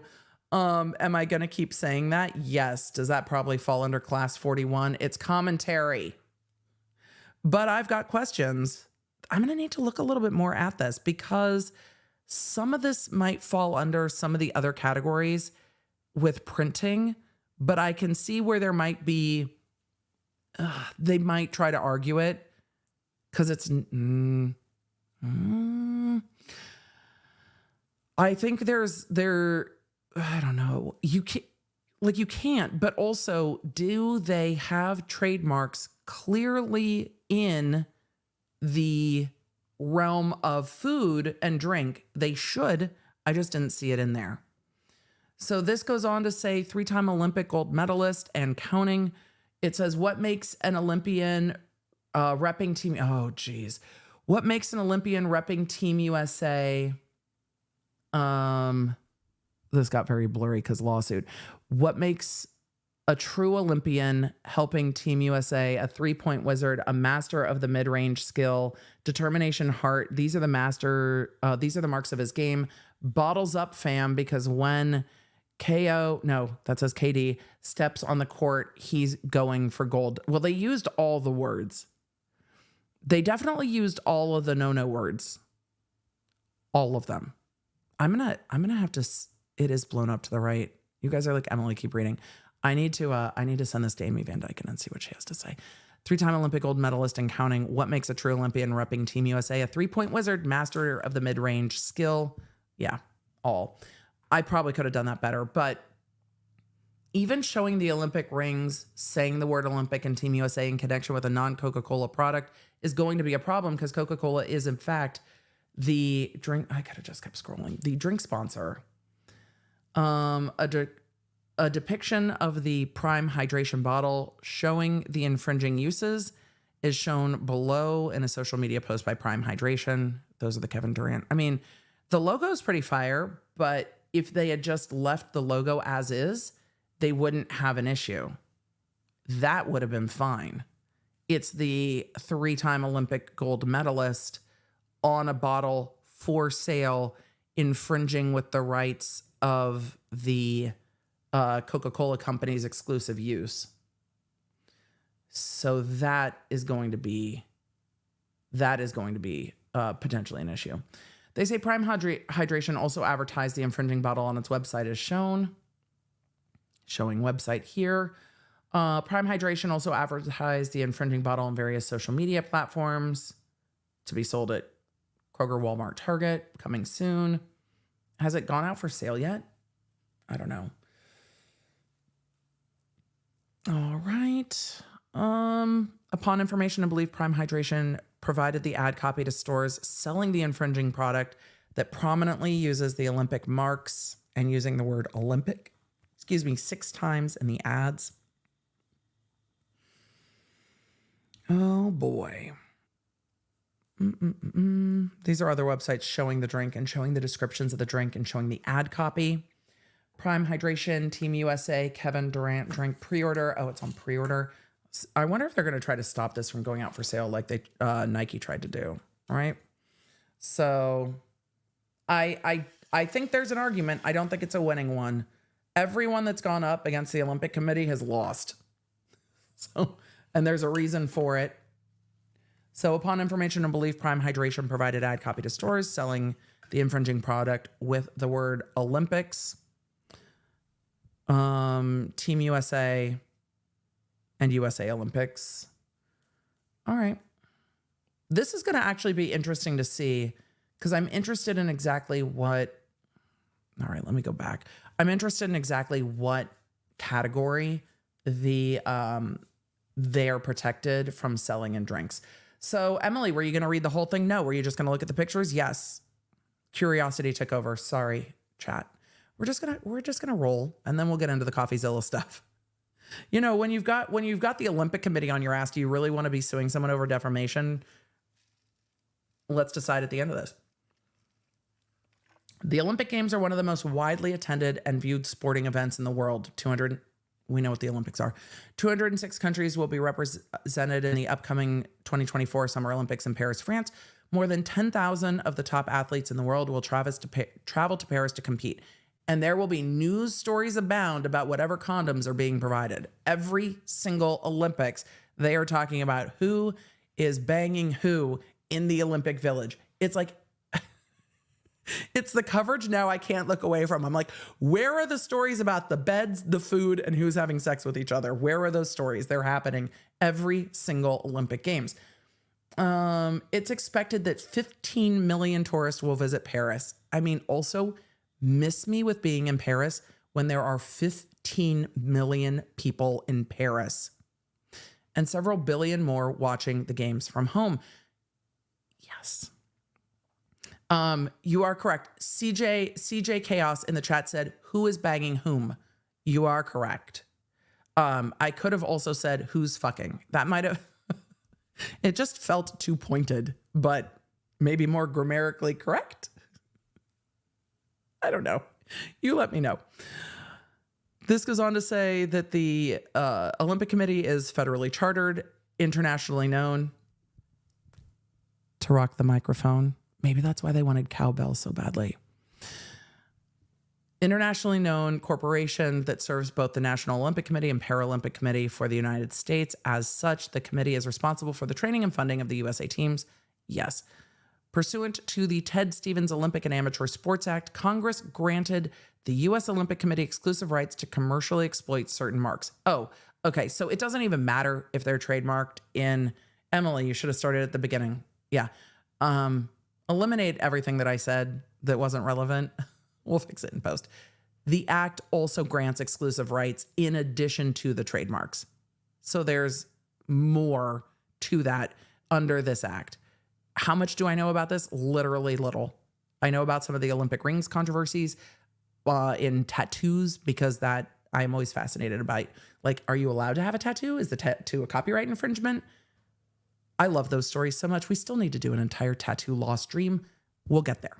So under the act, Congress said, you are the only ones who can use the symbol of the International Olympic Committee, the 5 interlocking rings, which is why athletes need permission to literally get the tattoos, the word Olympic, and any trademark, trade name, sign, symbol, or insignia falsely representing association with or authorized by the International Olympic Committee is a problem. So that is the problem. End of story. That. As set forth in the Olympic Charter, the committee is obligated to protect the Olympic intellectual property. It's part of it. Use it or lose it. In the United States, for the benefit of the Olympic movement and recognition and furtherance of the scope of the committee's responsibilities and undertaking, Congress granted the committee the exclusive right to use and control the Olympic terminology and imagery within the United States. So that was granted by law. They don't even need the trademarks. It's granted by law. They also have the trademarks. So the trademarks are in addition to this. This is where we start. All right. The Ted Stevens Act authorizes the committee to file civil action against unauthorized use for the purpose of trade to induce the sale of any goods. Whoop, there it is. To promote any theatrical exhibition, athletic performance, competition of any trademark, trade name, sign, symbol, or insignia falsely representing association with or authorization by. Does the photos that we've looked at, I should have just started from the beginning. Do the photos that we looked at falsely represent an association with or authorization by the Olympic Committee in connection with Prime? Is the question. And these things are skewed widely towards not allowing anyone else to use it. I think they do too, Chad. I agree with you. Yeah, this one is a apologize and again, if Prime had just used the Durant logo, that might have been okay. I'm interested if he's allowed to profit in connection with the Olympics in that way in doing this collab, or if that would have to be approved, but I don't know. That I would have a question about. The intent of Congress is to let the Olympic Committee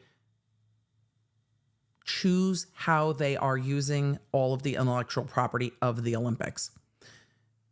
The U.S. Supreme Court has explained the unambiguous intent of Congress in granting it is so that they have exclusive control over the Olympic brand and to generate revenue to finance the U.S. involvement in the Olympics. So when they license out whatever official drink of the Olympics to Coke, that money goes into the Olympic Committee and the Olympic Committee spends it on whatever teams they spend it on.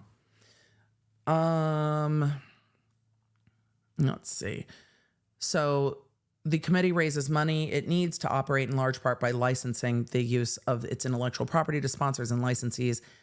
The legitimate licensees pay to house, feed, train, and otherwise support the U.S. Olympic team and finance this country's participation in the Olympic Games. And then they go through, in addition to the act, they have the trademarks. So these trademarks are in addition to the act. So going through the trademarks and being like, what is and what isn't really relevant because the act grants them exclusive right over the word Olympic, Olympian, and Team USA, and all of that's on this bottle. If the bottle hadn't had that languaging in this box that's pulled out, it might have been fine.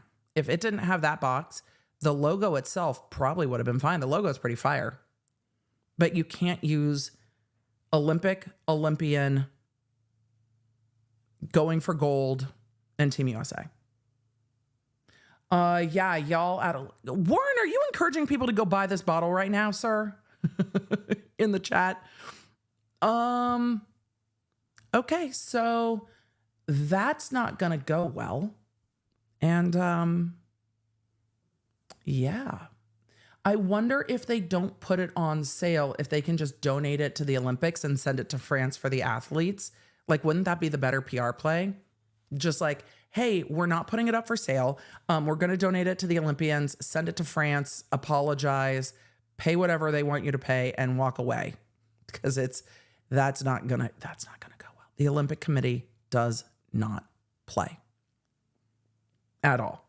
At all. At all.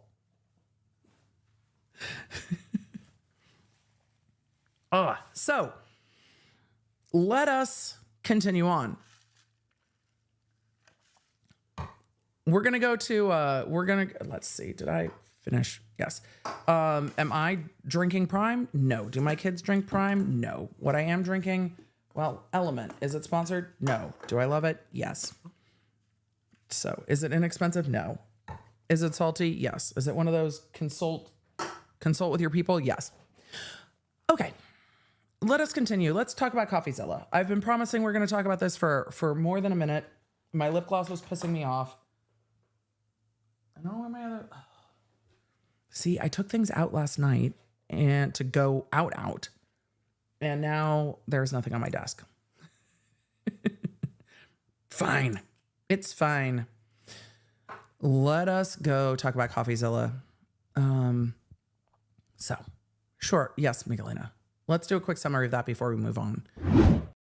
So at the end of the day, the U.S. Olympic Committee, by law, by Congress, is in charge of all things Olympic. And Prime has a collaboration with Kevin Durant that clearly uses the word Olympic, Team USA, and Go for Gold. So that lawsuit in federal court, and no, not federal court. Yes, federal court. I'm looking again. Hold on. My brain stopped. That lawsuit in federal court in Colorado is not going to go well for Prime. We will see what happens from here, though. They are asking for a permanent injunction, and they might get it. They might get an injunction taking this off shelves if it's already available for purchase. If it's not already available for purchase, they might be able to stop the sale of the infringing bottles. But given that all of these ads that they're citing are ads that look like they were coming immediately to stores. This probably already is available for sale. And so any profits made from it will probably go directly to the Olympic Committee because, yeah, what you can't do is infringe on all those words because everyone knows how particular the Olympics are about the trademarks and use of Olympic words. Coca-Cola also is like the official drink sponsor of the Olympics. So I wonder how much they pay for those rights. So putting these words onto Prime is also going to ruffle the legitimate sponsorship of and licensing deals of Coca-Cola.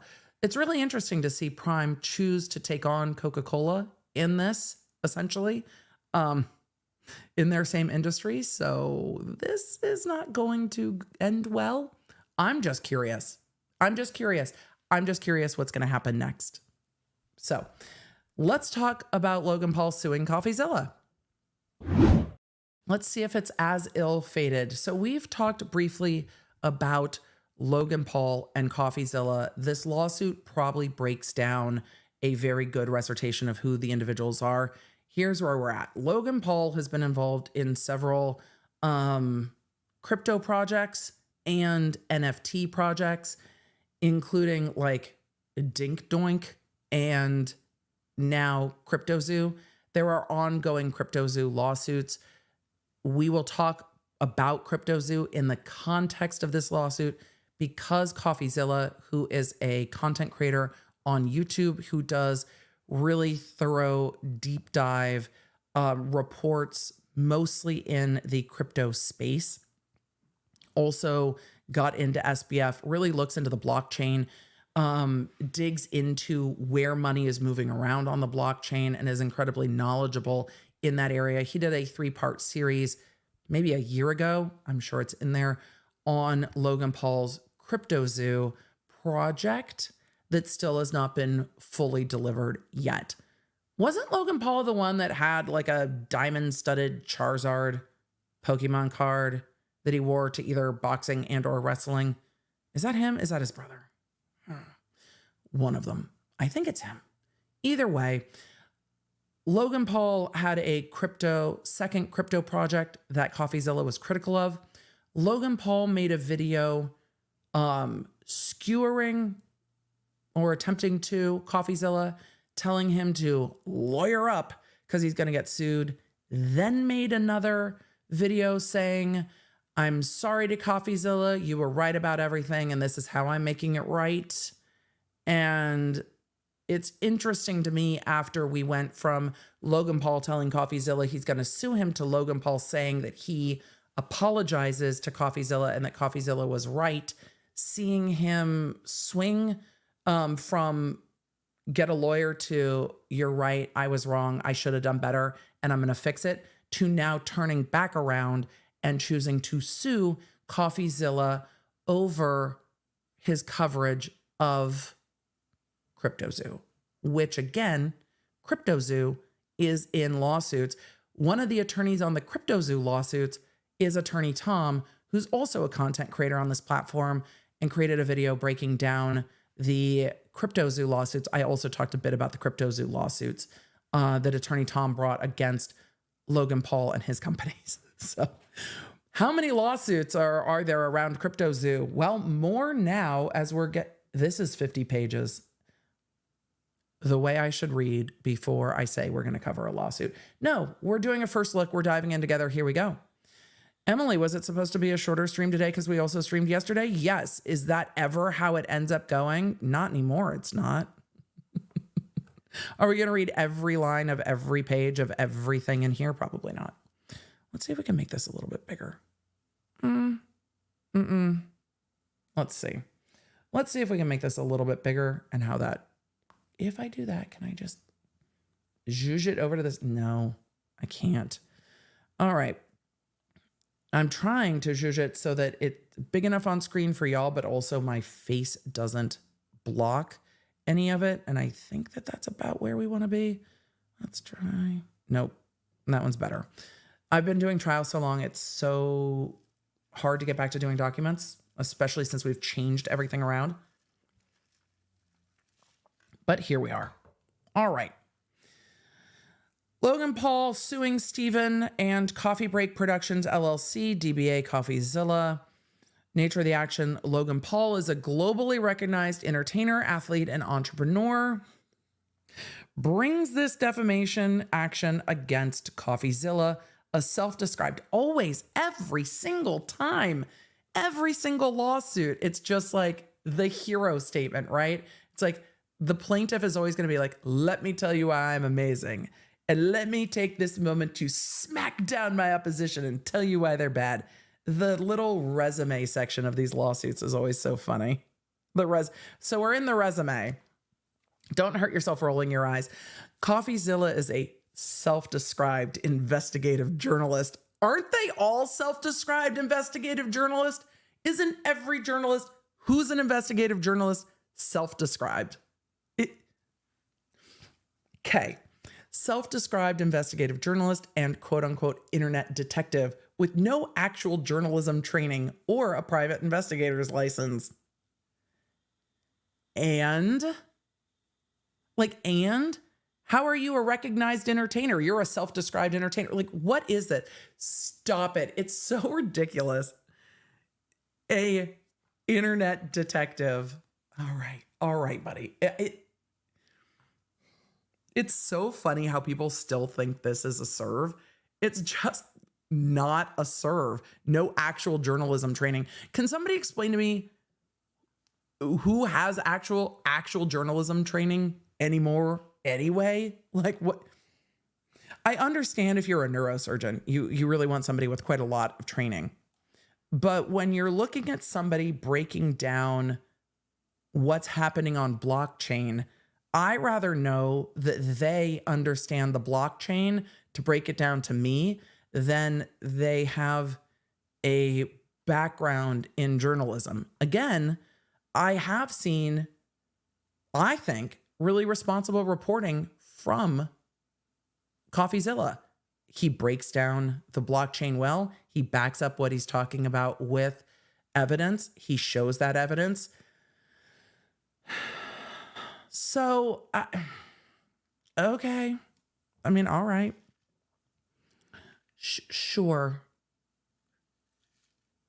With no actual, he says, journalism training or a private investigator's license to hold him accountable for maliciously and repeatedly publishing false statements accusing Paul of operating a scam in connection with a troubled blockchain project called CryptoZoo. Is troubled synonymous with scam?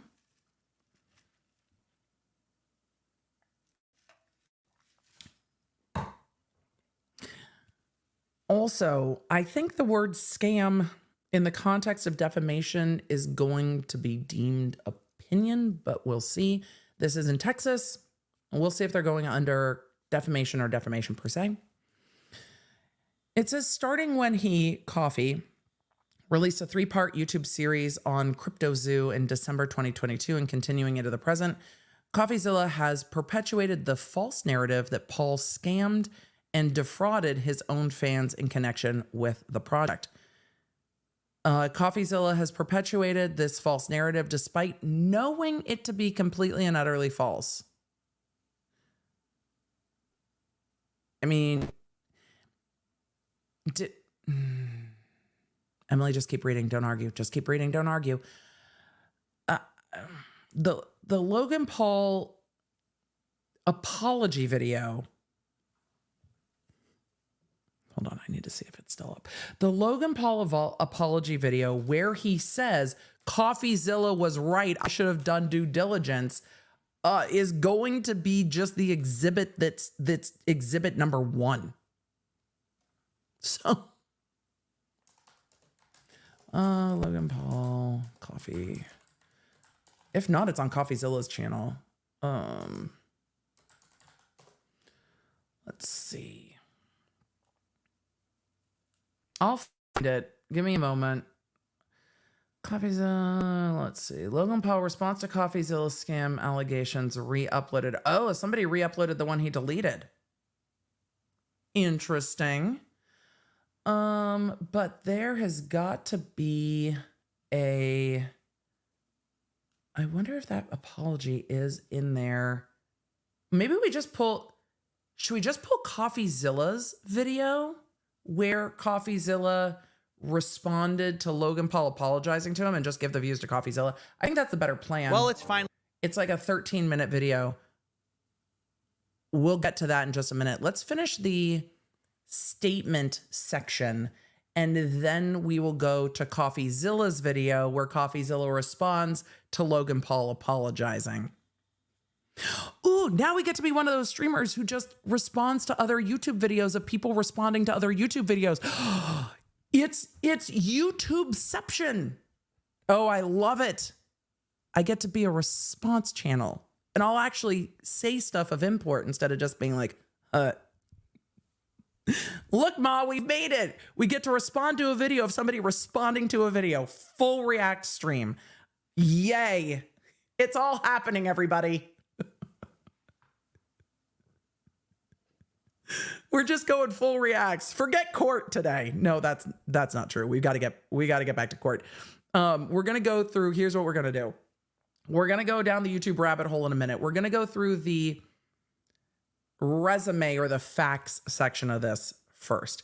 And then if you want to watch Coffeezilla's 3-part series, go watch it on Coffeezilla's channel. For all of you that are like, we were here when Emily goes full react mode. Yes. We do react to lawsuits. That's really what we do. It really is a reacts channel. All right. So starting when he released the 3-part series on CryptoZoo in December 2022, look, I was captivated. I was waiting for more info to come out. I was like, tell me more about CryptoZoo. Also, it sounded like if CryptoZoo had actually worked, it might have been interesting. The thought behind it seemed cool. It just didn't do the thing it said it was going to do. So if you sell something that doesn't do, chat, help me. If you sell a thing and says it's going to do a thing and it doesn't do that thing, what's that called? Remind me of what that's called. Just let me know. Okay, so it says, continuing to present, Coffeezilla has perpetuated the false narrative that Paul scammed and defrauded his own fans in connection with a project. Coffeezilla, they say, have perpetuated this false narrative despite knowing it to be completely and utterly false. How many times can you say false in a sentence? In order to enhance his own profile and increase his viewership and income in the process. Thank you. Chat has said it is called capitalism, false advertising, scam, fraudulent, creative marketing. We have lots of words for it. So lots and lots of words for it. It says, indeed, he has done so despite, let's see, Coffeezilla has done so to enhance his profile and viewership and income in the process, and has done so despite being in possession of and purposefully omitting from his series and related statements overwhelming objective evidence that Paul had, in reality, been enthusiastic about the project. I don't think those things negate the other, though. Had been enthusiastic about the project and deeply committed to its success, only to be deceived by several of the project's trusted advisors who turned out to be con men. So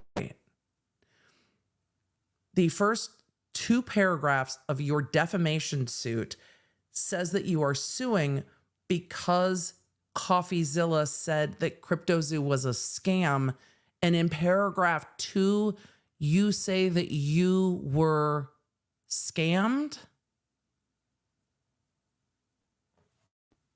Excuse me. Am I reading that correctly? That in paragraph 2, you were conned. So it's not that you didn't scam anyone. You were scammed.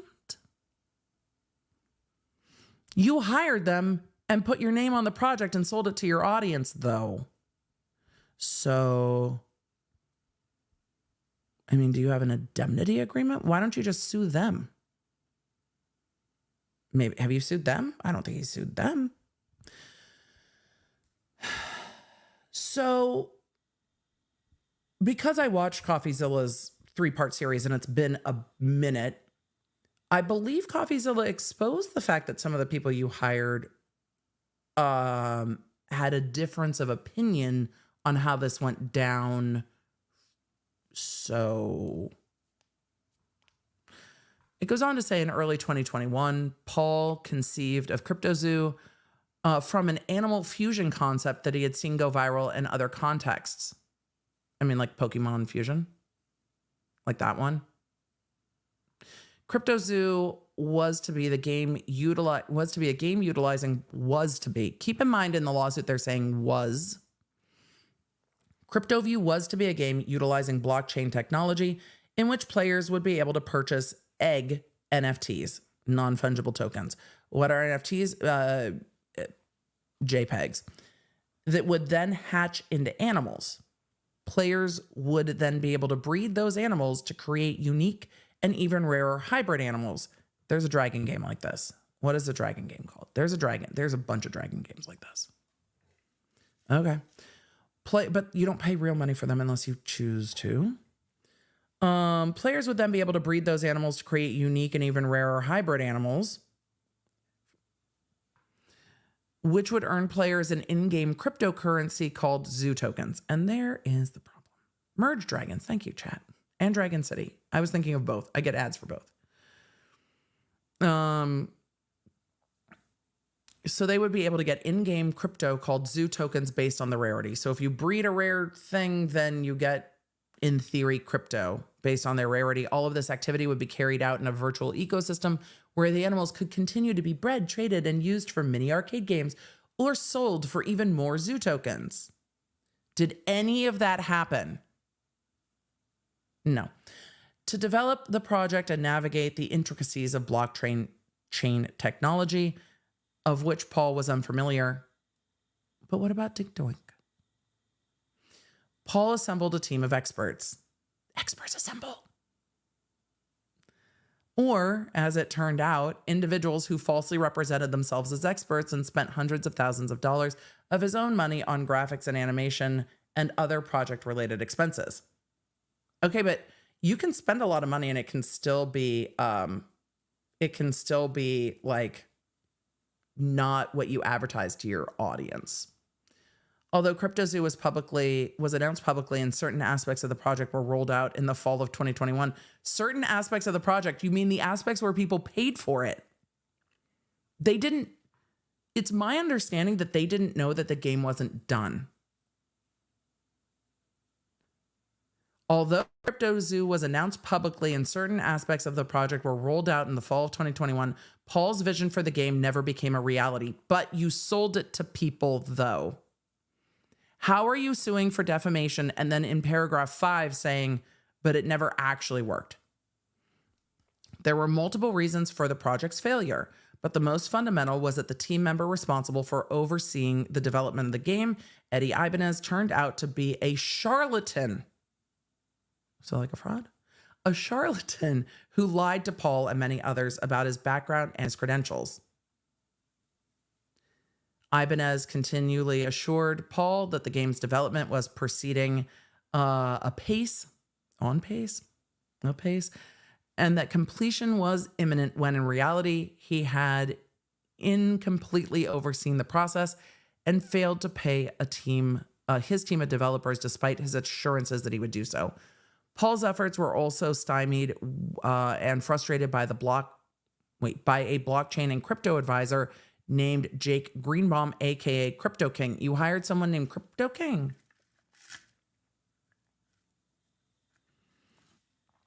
Sure. Why do the crypto bros always have dumb nicknames? Okay, Crypto King, who turned out to be more interested in trying to personally profit than in helping to create a legitimate project. Gee, I wonder how you could have seen that coming. Surprise, surprise. Insert shock Pikachu. Both Ibanez and Greenbaum took advantage of the hype created by Paul's affiliation with the project. Who's responsible for the hype, though? Who hyped it? Who hyped it before it was done?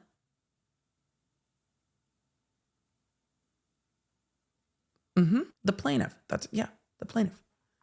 Was my brain buffering a little? It wasn't your internet. It was me. They took advantage of the hype created by Paul's affiliation with the project in order to surreptitiously sell zoo tokens for millions of dollars at the expense of those acquiring tokens, your audience.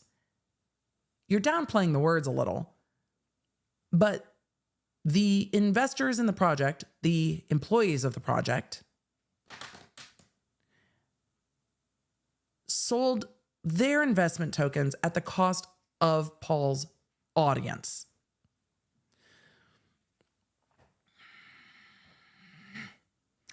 Okay. Regrettably, oh yes, this didn't go well.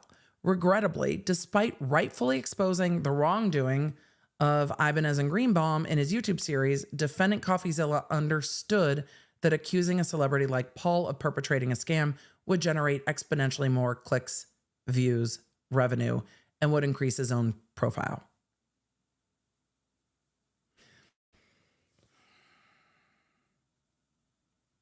So rightfully exposing the wrongdoing, that was okay.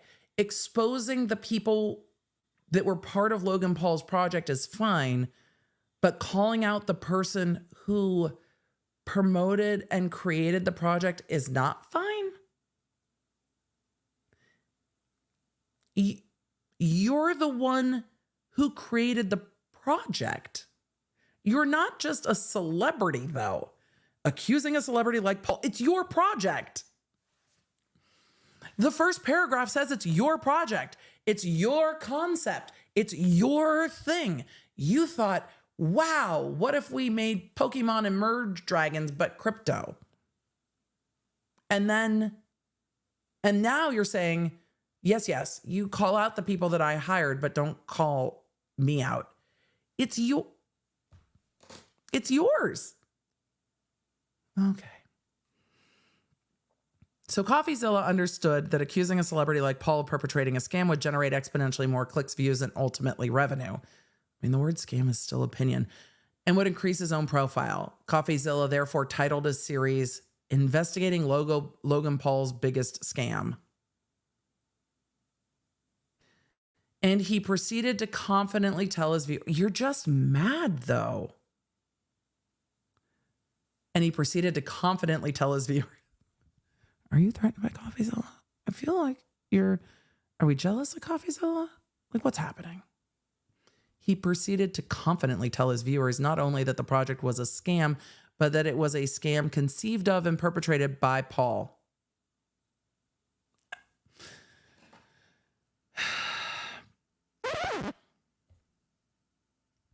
Chat, we're on page 3, paragraph 7. Hold on. Let's back up here. Let's just back up. In early 2021, Paul conceived of CryptoZoo from an animal fusion concept he had seen go viral in other contexts. CryptoZoo was to be a game utilizing blockchain technology. Let me back up. In early 2021, Paul conceived of CryptoZoo. Okay, just so we're all clear. Coffeezilla titled his series Investigating Logan Paul's Biggest Scam, and he proceeded to confidently tell his viewers not only that the project was a scam, but it was a scam conceived of and perpetrated by Paul. The 3-part series was viewed tens of millions of times, each of the videos remaining among Coffeezilla's most popular of all time. And viewers and the public at large were captivated. I was also captivated. I'm not going to lie. We're captivated by the narrative of an unserious. That word's in a lawsuit. That's in a lawsuit. The lawyer wrote that. What are you? Why are you speaking Gen Z in this lawsuit right now? And that's not what captivated me, by the way. I was curious about the blockchain stuff. The public at large were captivated by the narrative of an unserious social media influencer who had supposedly used his fame to dupe his fans into investing money into a fake crypto project while always intending to abscond with the money. Oh my God. This lawsuit is unserious. What are we doing? Oh my God. Unserious. That's also not what captivated me. I was curious about what happened and why it didn't get finished and what the blockchain showed.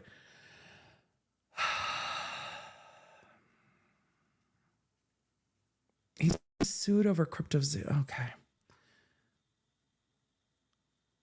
Serious. I'm never going to recover from that. It's in a lawsuit. It's not, I don't think it's in the dictionary. I mean, maybe Urban Dictionary, but it's okay. I don't know if the point of Coffeezilla's series was that he was always going to abscond with the money, or if it was he was always going to get the money from his audience and not deliver a fully baked project because he knew he could.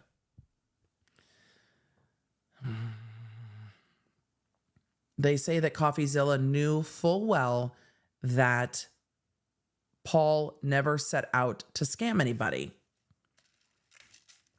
But to the contrary, he always intended to build a legitimate blockchain-based game for participants to enjoy with a like-minded community.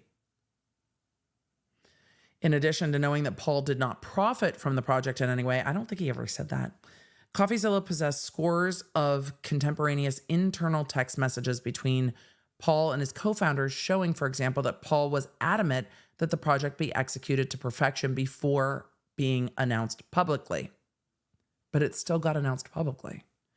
That Paul was focused on the details of the gameplay experience, including over financial gain, that Paul was explicitly relying upon the people that he hired for all aspects of the game's development and implementation, including the timing and logistics of creating and trading in the Zoo token liquidity pool, and that Paul was beside himself with frustration about the betrayals that prevented his vision from being realized. So then you take the hit on the money and you don't release the project to your audience.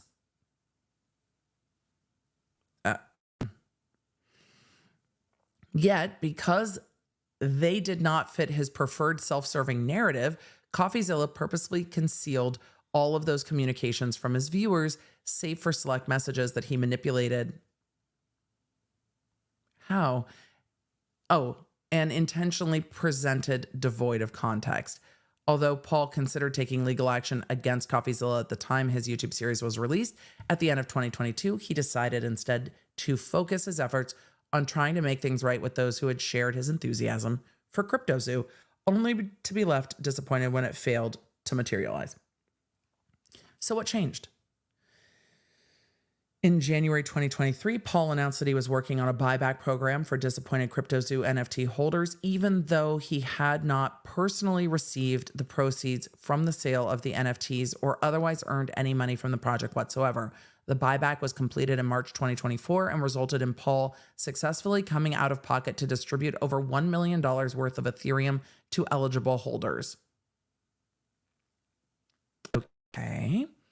Despite his anger over Coffeezilla's actions, well, we can tell, despite his anger over Coffeezilla's actions and the massive harm that the accusations caused to his reputation, Paul was initially willing. I mean, it didn't seem to hurt sale of his other shit. Did what happened with CryptoZoo hurt Prime in any way? Let's see.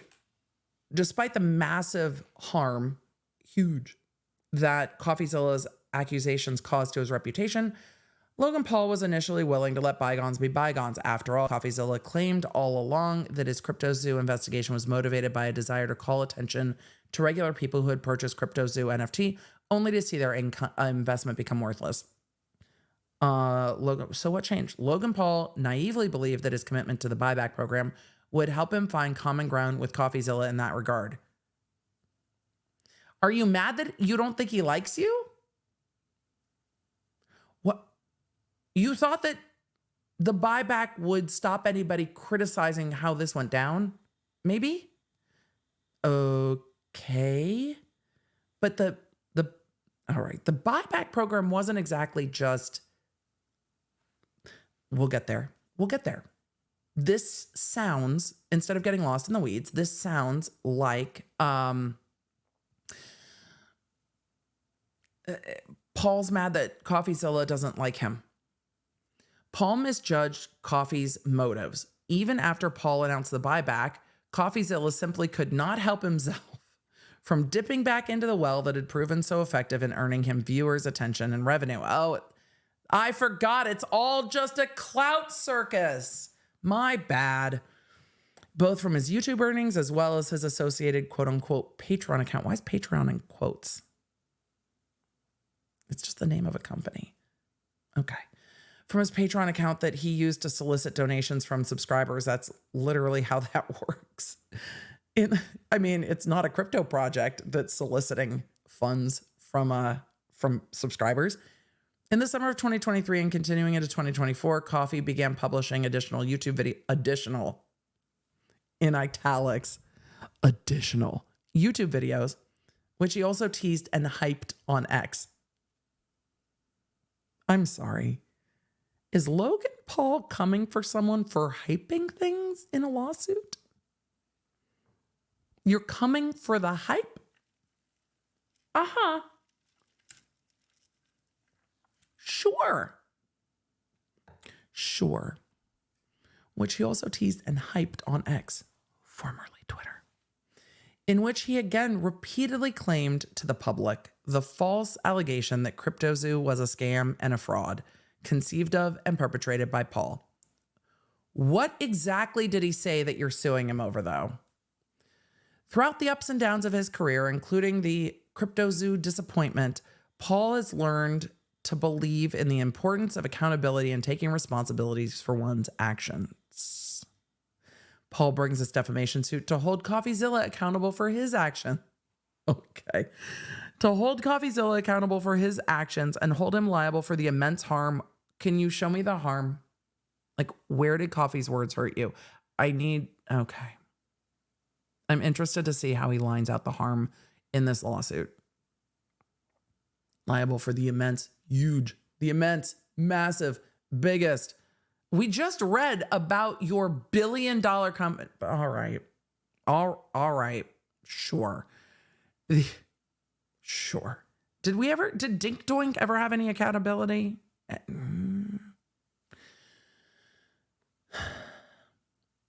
He's saying that the damage to his reputation came through the intentional and reckless dissemination of defamatory falsehoods. And what were those? Parties. Logan Paul is an entertainer, athlete, and entrepreneur.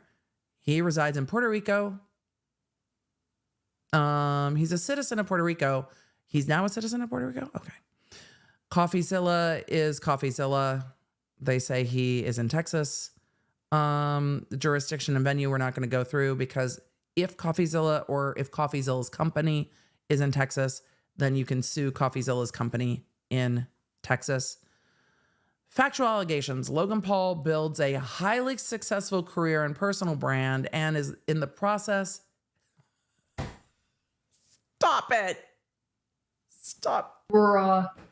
Stop it. I can't even finish the sentence. Oh my God.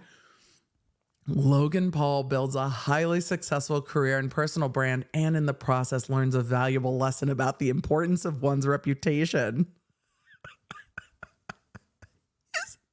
Is this an after-school special or a lawsuit? Emma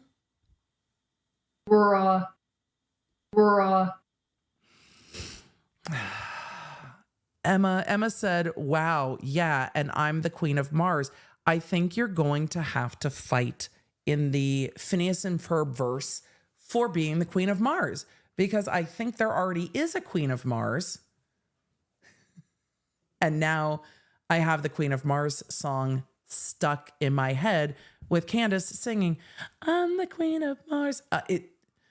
We've watched a lot of Phineas and Ferb at this house. Okay. So this is turned into after school special, and in the process learns a valuable lesson about the importance of one's reputation. Paul's path to becoming a globally recognized entertainer, athlete, and entrepreneur can be traced to his days as a student at Ohio University. But is it Skibbity Toilet Ohio Riz? Or is it just Ohio? Like, which Ohio are we talking about? I'm sorry. I can't. In 2013, during his freshman year, fuck, I'm so old.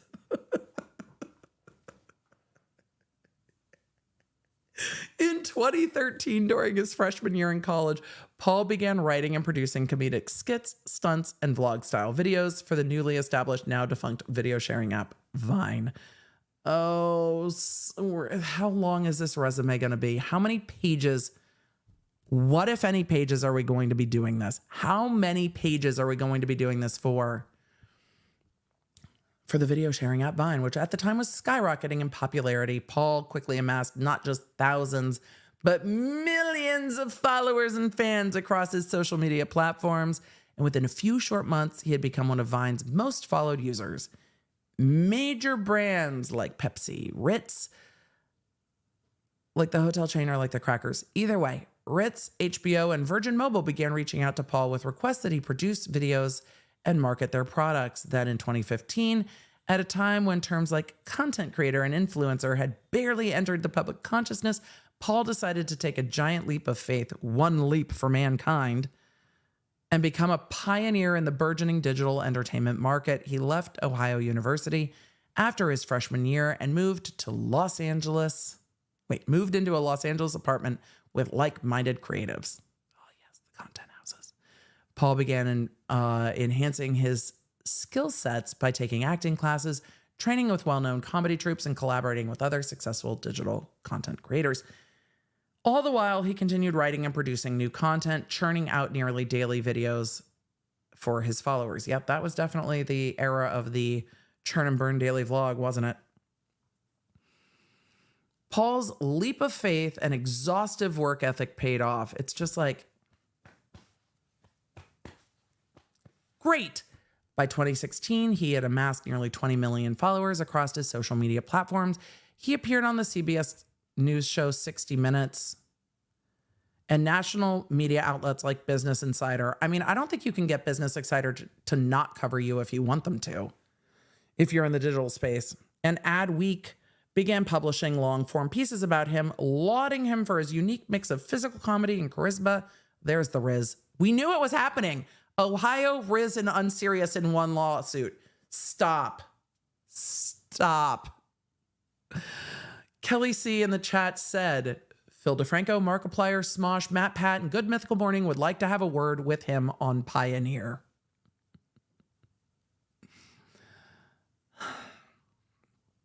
Let's see. During this time, Paul also expanded his reach outside digital media by securing acting roles in the most traditional entertainment industry. In the more traditional, I read that wrong, it wasn't written wrong, including guest starring roles on Law & Order SVU and Disney's Bizaardvark. I think I pronounced that properly. This was, I was olding during this period of time. I was adulting. When Vine shut down in early 2017, Paul adapted and transitioned to publishing content on YouTube. He began developing and producing longer skits and more daring stunt videos. Yes, pioneered by those in Jackass. And more daring stunt videos, posting daily vlogs documenting his life and adventures with friends and fellow creatives. His viewership and fan base continued to skyrocket.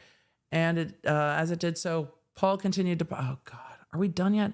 Paul continued to parlay his success into other business opportunities, which included securing partnerships with the likes of Pepsi, Hanes, and Dunkin' Donuts, and developing a successful clothing line brand called Maverick by Logan Paul. Are they going to talk about Prime?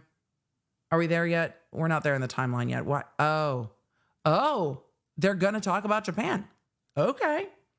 Paul's rising star, however, was not entirely free from controversy. I guess they have to bring it up because is Paul's reputation damaged by this more than whatever Coffeezilla said or ever could say? Ever. I'm very curious to see how they address this. In December 2017, Paul traveled to Japan with friends to produce a series of vlog episodes called Tokyo Adventures. One of the videos was set to feature Paul and his friends camping overnight in, I'm not going to pronounce the forest name correctly, and I don't want to get it wrong. But in the Forest, which, given its reputation as a common site for suicides, was rumored to be haunted. Paul's aim was to produce a spooky yet lighthearted. There's nothing like making light of a crisis of suicide. Sure, that seems completely normal. Paul's aim was to make a spooky yet lighthearted episode of the group exploring, setting up camp, and surviving the night amongst the forest's supposed ghosts. Things quickly took a turn, however, when the group unexpectedly came across the body of a victim. In a series of regrettable decisions,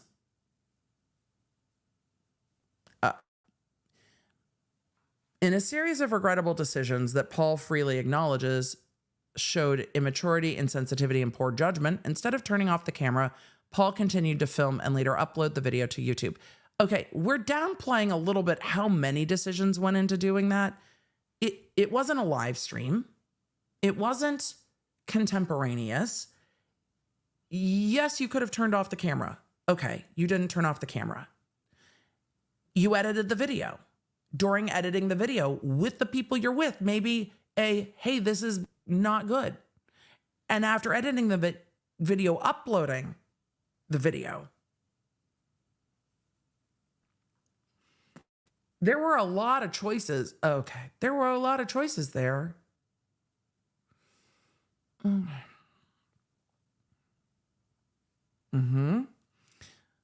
This is Paul's lawsuit. He's going to frame them as he will, because he is probably anticipating an argument.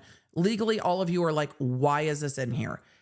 He is probably anticipating, and his lawyers are anticipating, blowback on your reputation can't be defamed by Coffeezilla because of all of this. You did the damage already. The damage was done. So that is why this is in this lawsuit, because it's going to come up. The blowback against Paul justifiably, and they're not downplaying it. That's not true. They've downplayed it, but they're not downplaying all of it. The blowback against Paul justifiably was swift and relentless. I think that characterizes that accurately. Thousands of people, including celebrities, took to Twitter and other platforms to express their outrage over the video and condemn Paul for exploiting a suicide victim for views. And subjecting his young audience to such horrific content. Young audience. But this context is in a defamation suit where he is suing a YouTube creator who probably has a slightly older audience based on the content he makes about crypto, for talking about your project that failed, and you turned around and said that you were scammed by the people working for you in your project. Tony in the chat said, in comment, the impact he could have left on the world by cutting the footage, then actually talking to the camera about what he saw and promoting awareness could have been huge. But he chose that. Yeah, he chose to leave it in and try to make a funny, haha, lighthearted video. But it's an excellent point that other choices could have been made. But hearing about a crisis of suicide, he chose to decide to make a lighthearted, spooky video about that. So they go on to say, within a day, 200,000 people signed a petition to demand YouTube remove Paul from its platform, and news of the controversial video made international headlines. In the face of this overwhelming criticism, Paul took down the video and posted a series of apologies in which he expressed shame and disappointment in himself, but the damage was done. And this is the point of this. Is the reputational damage Paul did to himself then still at play here? In a series of apologies, he says he expressed shame and disappointment in himself, but the damage was done. Sorry, Emily, I'm having problems with the connection. Uh, Check that your iPhone is on the same Wi-Fi network as this. no. What? Okay, so if you actually witnessed my soul leave my body from the device speaking to me, I am sorry. I scared the crap out of me. I have actual goosebumps. I don't know, y'all. I'm being trolled by my devices. Streaming is dynamic. What was that? I don't know. Terry said, what the actual fuck was that? I don't know. My device started talking to me. I don't know. Oh my God. That scared the crap out of me. Okay. Let's see. Apology video, shame. Damage was done. Lawsuit. The point of the lawsuit. Can Logan Paul sue for reputational damage after this? They said within days, Paul's brand and reputation, which he had spent years building, was in tatters. YouTube removed Paul from Google's preferred ad programs. I don't even know if that still exists. I should probably ask. I have no idea if that still exists. YouTube removed Paul from Google's preferred ad programs, which allows brands to sell ads on the platform's top content creators, and suspended a planned YouTube Red movie deal with him. Oh, the days of YouTube Red. Meanwhile, the number of viewers and new subscribers on Paul's YouTube video or YouTube channel plummeted. The harsh blowback took a toll on Paul's own mental health as he attempted to reevaluate himself and his decision-making. Paul not only lost lucrative opportunities, but also valued personal relationships. Almost overnight, he went from being a well-loved rising star with a flourishing brand to what felt like the most hated person in the world. Go talk to Tom Sandoval.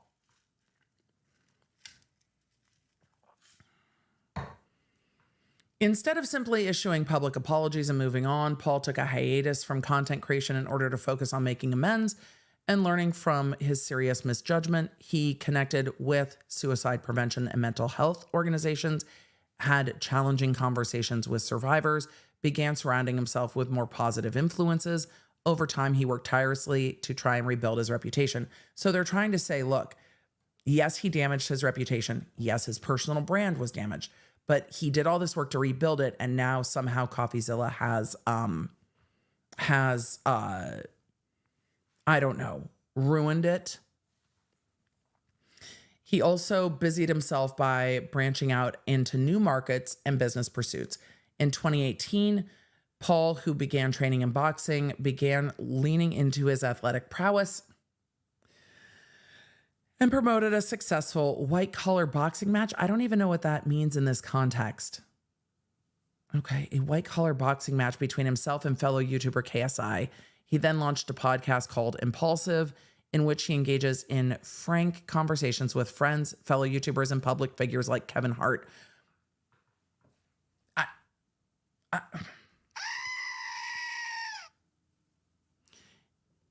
Why does Kevin Hart's name get dragged into every single one of these lawsuits? Bro, my shit's flipped. Kevin Hart. Why is Kevin Hart in all of them? Why does everyone harken back to Kevin Hart? Why? Every single person wants to name drop Kevin Hart in these lawsuits. YouTube lawsuit, you must also talk about whether or not you know Kevin Hart. Just Kevin Hart gets name dropped in all of these lawsuits. Why? Just leave Kevin Hart out of the lawsuits. Stop it. It's true. They didn't call him Kevin Hart this time. They did actually call him Kevin Hart. Why? DK Cripple said Kevin Hart is the Kevin Bacon of lawsuits. Apparently so. It's like 1 degree of separation. Leave Kevin Hart out of your lawsuits.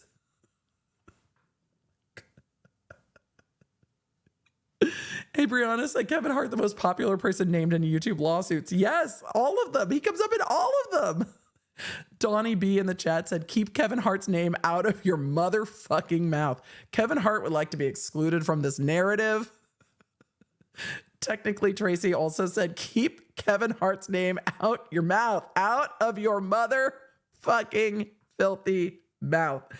The chat has come to the defense of Kevin Hart. They're like, leave Kevin Hart alone. Are we not a real YouTuber till we get to talk about Kevin Hart? Damn it. I mean, I've gone to see him live. Does that count? Is that 1 degree of separation? I'm going to go with it. We're going to go with it. Let's just go with it. He launched a podcast called Impulsive, engages in frank conversations with friends and YouTubers and public figures like Kevin Hart, Arnold Schwarzenegger, and Mike Tyson. Impulsive currently has over 4.6 million subscribers on YouTube. In 2021, Paul announced and marketed a boxing match between himself and legendary world champion boxer Floyd Mayweather Jr., which aired on Showtime and became one of the most successful pay-per-views in 2021. Isn't that the fight that all the Triller stuff was over? No, was it a different fight? Wasn't it a Logan? Doesn't this all come back to Triller? Wasn't the Triller fight over a Logan Paul fight? Oh, I'm going to have to go back and look. It was over one of these fights. I don't know if it was that one. In the same year, he broke into the WWE, making his debut in an episode called SmackDown, and signed a multi-event contract with the WWE the following year. In 2023, ESPN... I love you. How does this relate to his lawsuit? Was Triller Jake Paul? It might have been Jake Paul. Mike. I'll go look. I'll have to answer the question to close the loop. In 2023, ESPN ranked Paul number 10 of the 30 best pro wrestlers under 30. And as of filing this complaint, he is the reigning United States champion in the WWE. Why does this matter? Because he is suing for reputational damage, and he has to show what his reputation is. Shaylin said it was a Paul fight, H3 then had the lawsuit. I remember that. I just don't remember which Paul brother it was. Damn it. Anyway, in 2022, Paul co-founded a sport and energy drink company called Prime Hydration, which has become extremely successful, surpassing 1.2 billion in annual sales in 2023 and getting sued by the Olympic Committee. Paul has since credited the controversial Japan episode with helping him to reset and become a better person. In a 2022 interview, he spoke openly about the dark time in his life and how it altered his trajectory. I'm not reading all of this. Look, everyone deserves to overcome their mistakes. Everyone should have an opportunity to turn a new corner and make a new choice. Yes. However, the self-congratulatory, extensive self-congratulatory ridiculousness in this lawsuit is a bit much when he's turning around and suing Coffeezilla.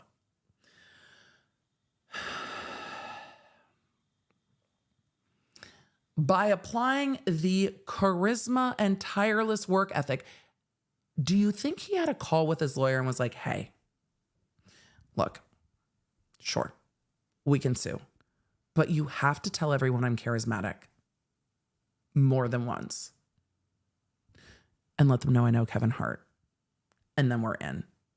How did this conversation go? By applying the charisma and tireless work ethic that made him successful in the first place, but with greater humility and self-reflection, as reflected by this lawsuit. Show me, is the greater humility here in the lawsuit? If it says skibbity toilet anywhere in here, I'm going to die, but we have gotten to Riz, Ohio, and Unserious, and Kevin Hart.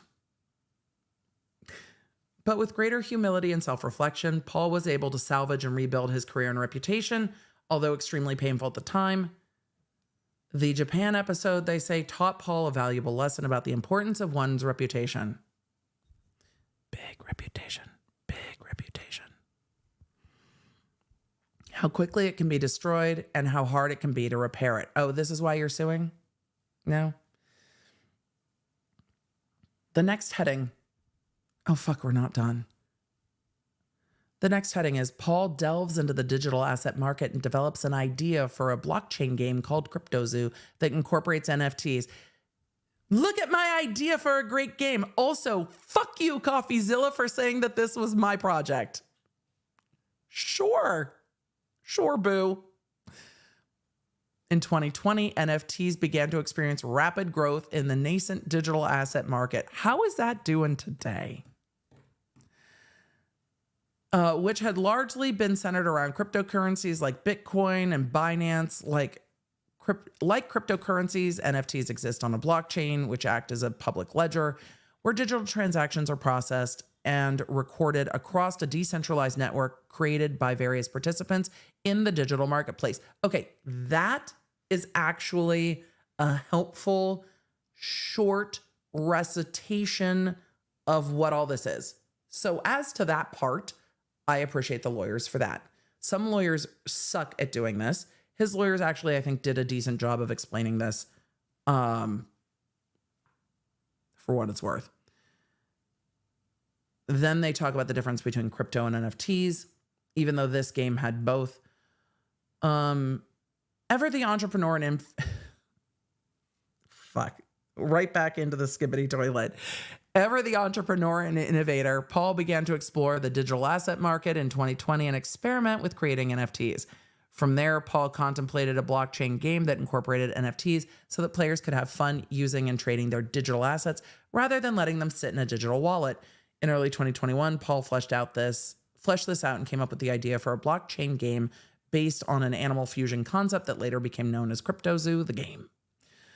Paul had seen the animal fusion concept go viral in other contexts, so he knew that people enjoyed it, but he was also inspired by his love of Pokemon. Yep, there it is. And now we're explaining Pokemon and Lawyer, a Japanese media franchise that included video games, trading cards, and animated series and films. In the CryptoZoo game, as Paul imagined it, players could acquire egg NFTs. And what we're talking about Pokemon. Did I feed my Snorlax lunch? Players could acquire egg NFTs that would hatch an animal. Oh, I did.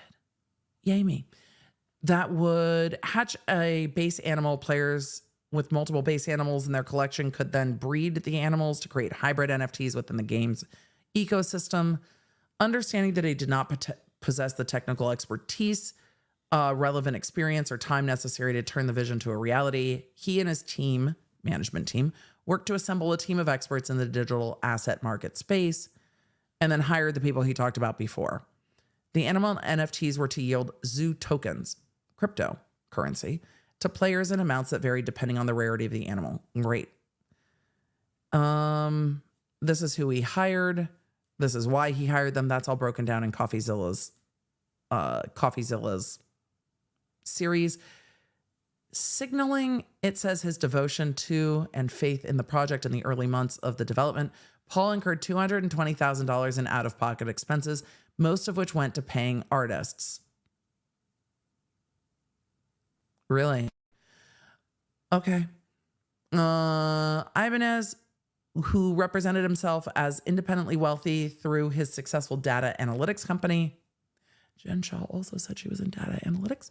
Told Paul that he would personally go out of pocket for development costs, which would include paying a team of developers to work under his direction. He's saying that the people he hired sabotaged and undermined the CryptoZoo project, ultimately leading to its failure. This whole lawsuit is really going to base on but it's not Logan Paul's fault. This whole lawsuit is reading as leave Logan Paul alone. He hired bad people, leave him alone. It's not his fault. He was dedicated to the project and the people around him scammed him. Okay, but then if it's not done, don't sell it. If it's not done, don't sell it and then sue them for not finishing it. But don't sell it to your audience. The problem here is the selling it to your audience. That's the problem. So now in this lawsuit, Logan Paul is calling the people he hired con artists. Good. That's where we are. That's where we are. He said the two individuals that he hired sabotaged the project from within and prevented it from ever realizing Paul's vision. Following the launch of the Zoo token in June 2021 and leading up to the launch of the egg NFTs, In September 2021, they separately earned themselves millions of dollars through the surreptitious sale of the Zoo tokens conducted behind the backs of Paul and other honest members of the Zoo token team. But the blockchain's public.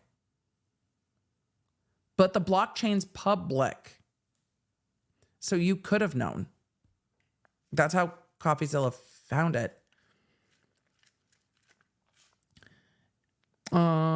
Let's see. This is going on to explain in more detail how the project went sideways. That's explained in a lot of the series that he's complaining about. I still don't know what Coffeezilla said that he's suing over. Like, what are the exact statements?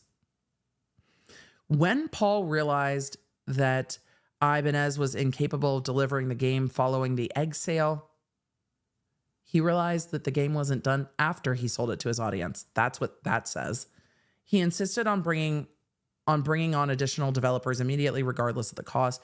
Confronted with yet additional deception and corresponding delays in the week after the egg NFT sale, including one of the developers stealing the code to the game, which caused the development team to have to remint the Zoo token and airdrop the replacement version to holders yet again, Paul wrote to his team in on September 30th, 2021.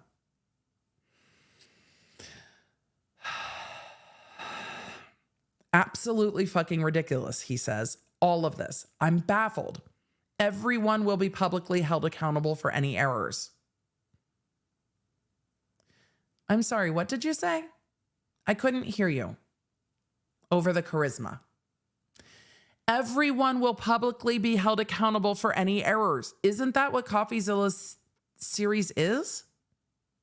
Is he threatening his team? Everyone will be publicly held accountable for any errors, blunders, or missteps or betrayals that took place for this project.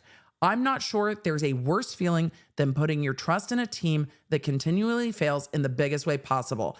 I've done all I can, and for the first time in my life, I'm completely powerless.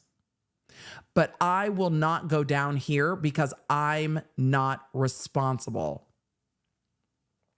And I will execute this game properly with the right people. You, sir, are the captain of this ship. If the ship turns out to be the Titanic, then this is where you're at.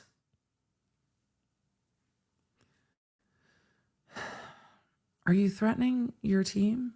You're the leader of the team. You hired the team. Everyone will be publicly. He chose to put this. This was a choice. He chose to put this in his lawsuit that everyone will be publicly held accountable while he is in the middle of suing a creator who publicly questioned his involvement with this project and repeatedly said in his videos, I don't know what Logan Paul knew, but this is a scam. This did not work. You sold it before it was done. And your audience didn't know that. From September 21 through 2022, Paul's manager and other advisors worked to get the project back on track, including hiring new development teams. During that time, Paul would receive updates and was assured the project was progressing, albeit slowly, as they now had to work backwards to address all the problems and issues created by the other people that he hired. All the while, Paul pushed for transparency with the Crypto Zoo community, telling his team in June 2022, for example, that quote, someone should explain what's going on and be transparent about funds because I'm curious too. You sold it to your audience. You're responsible to get the answers and explain it to your audience. You can't just blame the people that you hired. You hired them. Near the end of 2022, Paul was coming to terms with the fact that the project might never be completed despite his best efforts to salvage it. On December 14th, 2022, Paul emailed his manager and expressed a desire to, quote, do whatever we can to make this right. With those who had believed in Crypto Zoo. Paul said, I'm still unsure of what happened internally or with the Ibanez character, but I want to make sure we're doing as much due diligence as we can for the holders.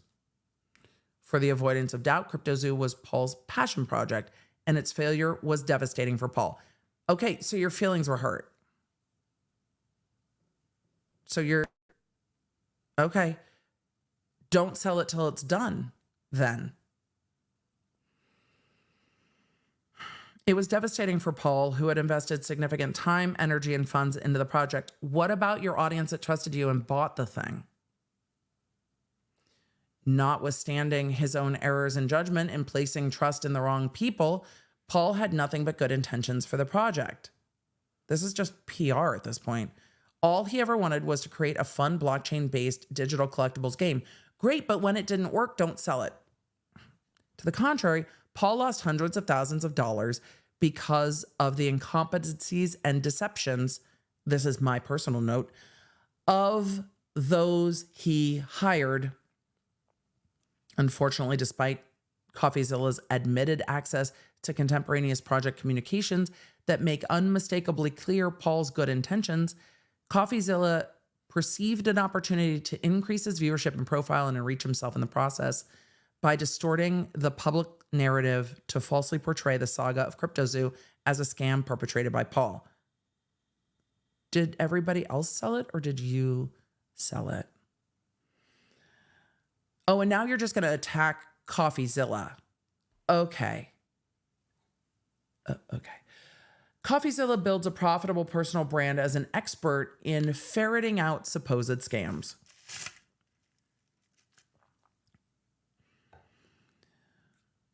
Coffeezilla grew up in Texas and attended Texas A&M, where he majored in chemical engineering. He has no formal education or training in journalism. I mean, I feel like if he majored in chemical engineering, how things work might be kind of the way his brain works, but go off, I guess. After college, he worked as a salesperson for a home builder in San Antonio. Are you just trying to tell him how much you know about him? In 2014, he joined YouTube. Okay. So he went to college and worked a job? Sure. Logan, you have no formal training in making videos. So like, okay, I guess. His early videos posted on a channel called quote unquote Coffee Break did not focus on any particular topic. Almost everyone when they start on YouTube, literally. And were more in the vein of video essays than an effort to investigate, than an effort at investigative journalism. In 2014? You're telling me he's been on the platform for 10 years? Okay. And that his content has grown in that time? He didn't cause adpocalypse though, did he? No? Okay. One video from 2017, for example, is aimed at criticizing the use of corporate jargon in office spaces. We're going to put a pin in that, and we're going to circle back. That wasn't in the lawsuit. That was just me interjecting for all of you listening in the background. Well, another from the same time frame asks, is exercising worth your time? Okay. I unboxed phones and occasionally purses and talked about planners. So sure. In 2018, Coffeezilla first adopted the Coffeezilla persona, creating his YouTube channel under that name in August that year. His early videos on the Coffeezilla channel were similar to the previous Coffee Break videos, consisting of interviews on various topics and video essays such as how to live in an age of distraction. I actually might go back and watch that. Can we get an update on that, Coffeezilla? That would be great. Beginning in 2019, Coffeezilla began producing a series of videos on quote unquote fake gurus or individuals who sell self-help or online courses with questionable value. From there, he began focusing more and more on videos billed as exposing quote unquote scams. And by 2020, he was posting videos on the current recognizable Coffeezilla style, featuring him talking to a microphone with what has become a signature white dress shirt and suspenders look. Remember, when Logan Paul went after Coffeezilla, he wore a white shirt and suspenders in the video. There's lore to all of this.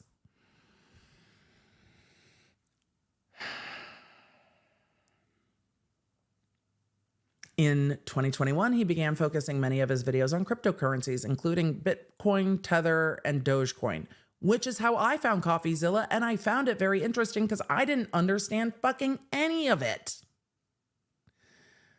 But Coffeezilla himself has credited his continuing focus on cryptocurrencies and supposed associated scams to his video series on Save the Kids token, a cryptocurrency that was marketed as a charitable effort but turned out to be a classic pump and dump scheme. Numerous online influencers were associated with the token and involved in marketing it. The attention garnered by Coffeezilla's video detailing his, quote, investigation of Save the Kids and his conclusion that the token was a scam was a breakout hit for the YouTuber. He literally went through the blockchain and showed people how it worked. As the New Yorker magazine put it, quote, the Save the Kids series marked Coffeezilla's transition from a snarky YouTube critic to something more akin to an investigative journalist. Oh, so it's not so-called investigative journalist. The, New Yorker called him an investigative journalist? Okay. Around the same time as his Save the Kids series, in July 2021, Coffeezilla published a video titled, Logan Paul's new crypto coin is an embarrassment. So we're acknowledging Dick Doink in the lawsuit. That's an interesting choice. Logan Paul's new crypto coin is an embarrassment, which focused on a meme token called Dink Doink. In that video, Coffeezilla falsely accused Paul of participating in what he characterized as a Ponzi scheme, alleging that Paul promoted the token and concealed his involvement in its creation for the purpose of enriching himself in an eventual sell-off. There was no truth whatsoever to the allegations of bad intent. But did you tell people you were involved in the creation of the coin when you sold it? Do I need to retitle this stream Logan Paul's new lawsuit is an embarrassment? Somebody else has probably beaten me to it. I haven't looked. But did somebody else already? I wonder. I'll go look. But if not, I feel like we need to. Because I don't even know if we're going to have time to get oh my God, at almost 3 hours in, we're not going to have time to get to TikTok stuff today. So I think we might need to rename it because the TikTok stuff we're just not going to get to. Like, it's just not going to happen at all. We're going to end. Sorry, we will get to TikTok Psychic, I promise, on Thursday. Hold on, I'm doing it now. Logan Paul's new, what did we say? New lawsuit is an embarrassment. There we go. It just needed to happen. It just needed to happen.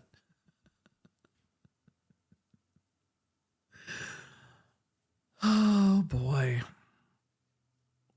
He says there's no bad intent, but he doesn't say he concealed his involvement. Why even bring this? Okay. Paul's trading. This is just a PR defense of Logan Paul. Oh, I should have made it plural. You're right, chat. Hold on. Logan Paul's new lawsuits are an embarrassment. There we go. Let's see.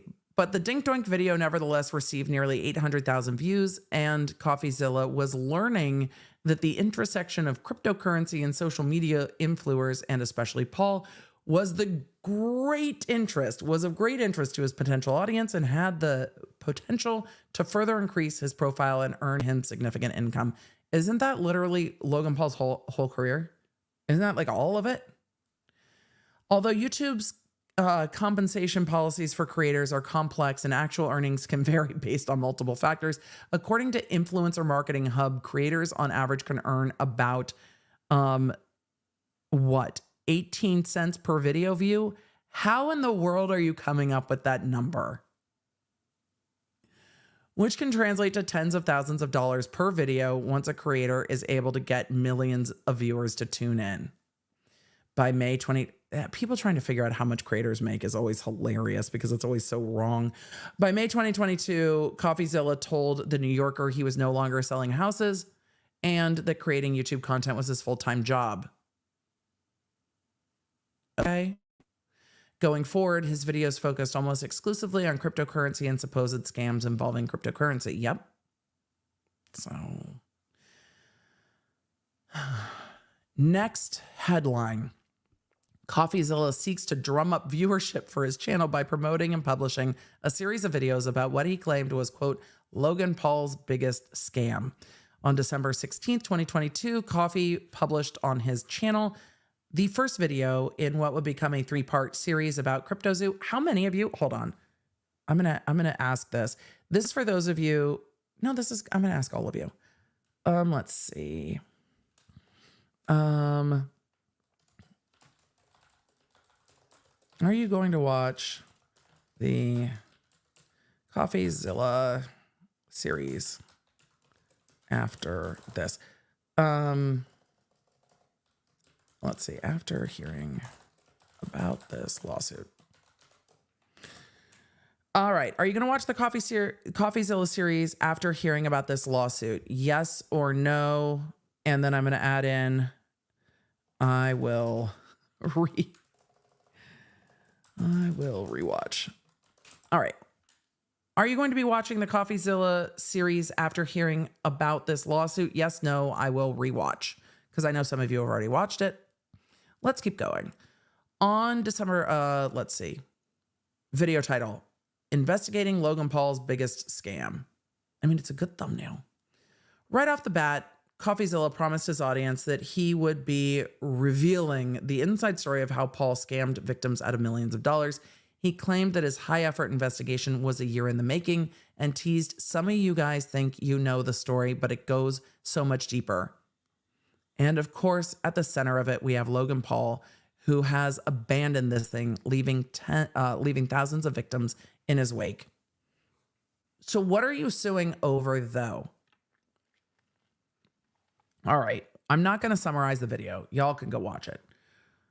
The video discussed Hatch Day. The video, he's just talking about the video. Okay, but what are you suing over?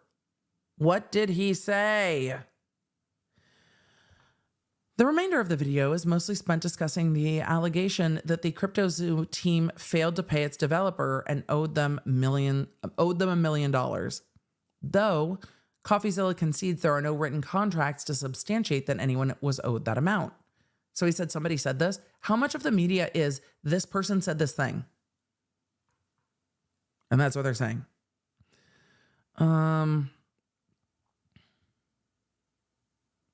Part 1 concludes with a preview of part 2. As any good YouTuber that makes a series knows, of course part 1 ends with a tease to part 2. Everyone watched the beauty community do this. Other communities probably did this, but yeah. The preview features images of text messages between Paul and an unidentified person, with Coffeezilla narrating the messages. No context whatsoever is provided. It's a preview. But the snippet he reads begins with an unidentified person accusing Paul of stealing 40 million in tokens, calling him a scam artist and a liar, and stating that he betrayed his own community. Seemingly pleading with Paul to rectify those apparent bad acts, the unidentified person says to Paul, "You aren't that guy." And Paul responds, "Oh, trust me, bro. I am that guy." I remember this. This dramatic cliffhanger ends, leading the viewer to conclude not only did Paul lie, steal, and scam, but that he brazenly admitted to it. Oh, I am that guy. Everybody's been ending episodes on cliffhangers since, I don't know, the inception of like the talkies on the radio. This is just how storytelling's done.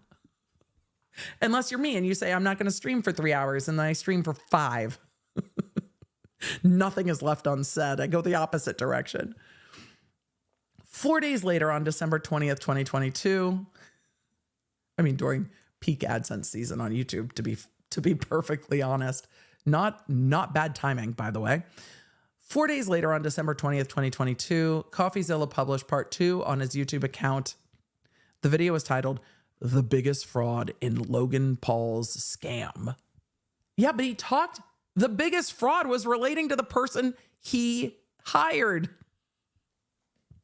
Oh, at least they admit it. The biggest fraud referred to in the title is the person Paul hired, Ibanez. And then they dive into his history, who he is, what he lied about. The dramatic screenshot mid-lawsuit is so funny. And then they talk about Greenbaum. Greenbaum said, "I don't want it to ever be thought that Logan's the reason it failed. He's not. It's in the series. That's in the series. I don't ever want it to be thought that Logan's the reason it failed. He's not. That's in the series. He didn't cut it out of the conversation." 3 days later, on December 23rd, Coffeezilla published part 3. The video was titled, "Ending Logan Paul's Biggest Scam." The opening monologue of the video promised viewers this is now just an advertisement for the series. The lawsuit, we're just going to full fucking Streisand effects this shit. This is just an advertisement for the series. For all of you that haven't seen the series yet, this is just an advertisement for the series. And a lot of you are just like, is Paul unfamiliar with who shot JR? Jennifer, exactly. And probably because he was in college in like 2014.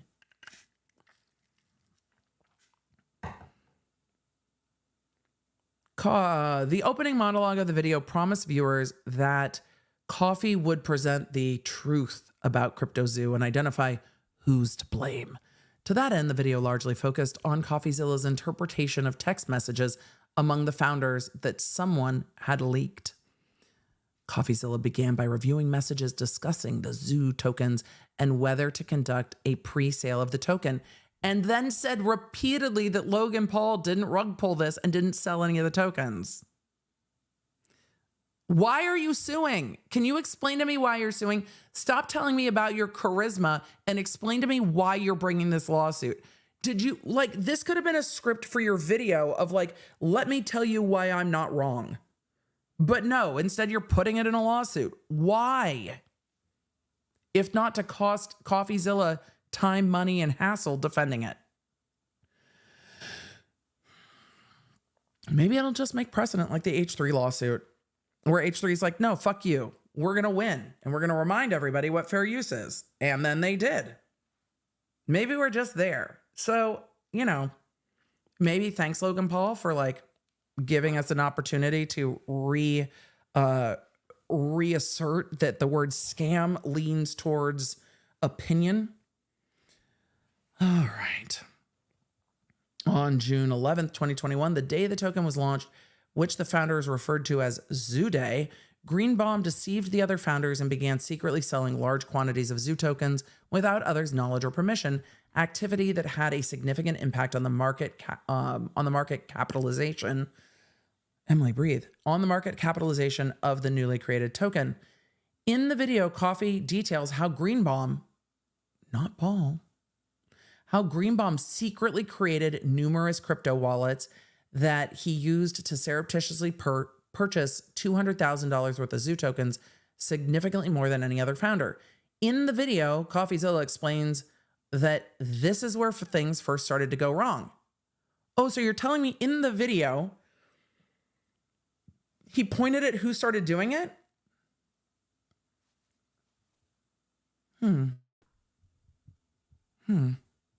Weird. In the video, Coffeezilla explains that this is where things first started to go wrong, and he presents messages among the founders in which Greenbaum appears to provide a false explanation of the suspicious trading activity, and in which Paul expresses suspicion about the explanation. Those messages make abundantly clear that Paul had nothing whatsoever to do with the illicit dealing and manipulation of the token. Right, and he says that. But this is also Paul's project. Two things are true. In fact, they go on to say that Coffee details how in the lead up to the official launch day in September 2021, i.e. the day egg NFTs were made public for purchase, Paul and other founders minted a new Zoo token and airdropped an identical amount to certain holders of the original Zoo token while blacklisting others. By doing so, Paul and his team took affirmative steps to exclude wallets associated with Greenbaum so that he would be unable to further manipulate the market. So it's all in the video. So why are we here? Only then did Coffeezilla reveal the full context of the text exchange he teased at the end of part 1. Have you never watched Lost? In which an unidentified individual accuses Paul of stealing 40 million in tokens and calling him a scam artist. The unidentified individual is revealed to be Greenbaum, and the context of the exchange is Greenbaum's complaint about Paul's efforts to stop him from manipulating the market tokens. Oh, so the context is provided? In other words, the full context of the exchange, which Coffeezilla misleadingly presented to viewers as evidence of Paul's involvement in a scam, actually reveals the exact opposite to be true. In the video. It's all in the video? This is all in the video? Nevertheless, despite the efforts to identify and blacklist Greenbaum Zoo tokens, Greenbaum still made off with a large amount of Zoo tokens from the Zoo day that he kept in secret crypto wallets that others were unaware of. Coffeezilla explained that his own investigation into the blockchain transactions showed that Greenbaum was by far the biggest seller of Zoo tokens, and that he netted more than $6 million from improperly buying and selling the tokens without permission. He did say that Paul never did that, but that doesn't mean the token didn't operate improperly. Coffeezilla explained that his blockchain investigation revealed that Ibanez was also secretly selling Zoo tokens and that he made approximately $1.7 million from doing so. So he didn't do it as well as the other dude who took $6 million. Conversely, Coffeezilla acknowledged that his investigation showed that unlike Greenbaum, neither Paul nor his manager, Jeff Levin, ever sold any of the Zoo tokens. Right. So why are you suing? He said in the series, Paul never sold them.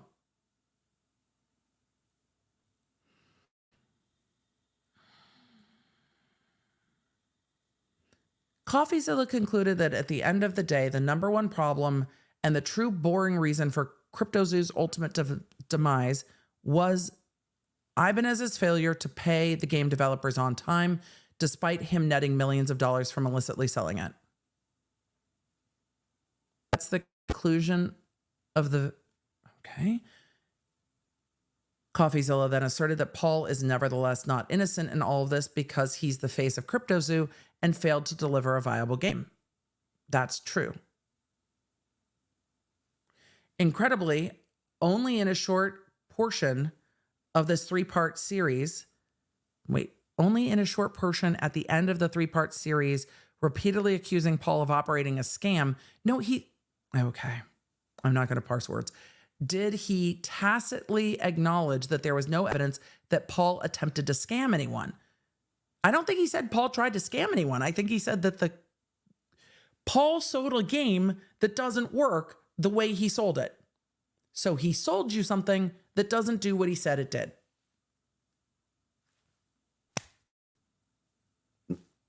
Okay. Coffeezilla's conclusion, albeit made reluctantly and opaquely, I thought he was pretty clear, was essentially that Paul was guilty only of putting together a team that was not up to the task and of failing to effectively manage the project. He sold it when it didn't do what he said it would do when he sold it. Okay, so it's false advertising, false marketing. Oh, wait a second. Wait a second. My bad, everybody. Hold on. Okay. So remember Elizabeth Holmes? Ignore that she's in prison at the moment. Remember Elizabeth Holmes? And she was just like, but eventually it's going to work. And she told all of her investors that her blood machine worked. It actually worked, but what she was doing was really saying that those were her machines when they weren't really her machines. So when people would come to walk through the facility to see if it worked, she was actually like doing things on the wrong machines that weren't hers, and was telling her investors that it actually worked when it didn't, and like sold blood tests to Walgreens and told them that it worked and then it didn't, and gave like false results to patients and to doctors, and told everyone that it was going to work, and then said that they just didn't give her enough time for it to work. Remind me what she went to prison for. Fraud, right? Could we use scam synonymously? And what Elizabeth Holmes said was, hey, Theranos is still working. Like it works, so invest in us. How is this different? Paul said, we built this thing for you. Come buy the thing I built for you. And then at the back end, it doesn't work. Okay. Elizabeth Holmes is like, I have good intentions. Okay. But you took people's money based on a lie. So if you took people's money based on a thing not working the way that it's working, what is it? Millie in the chat said, those are the same picture.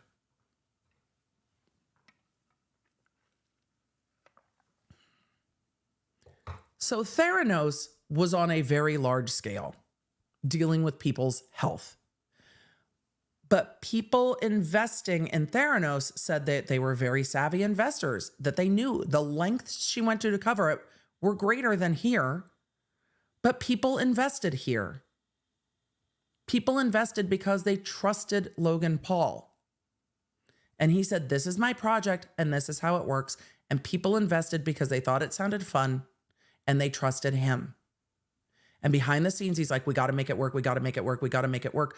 But he already sold it to people who spent their money because they trusted him.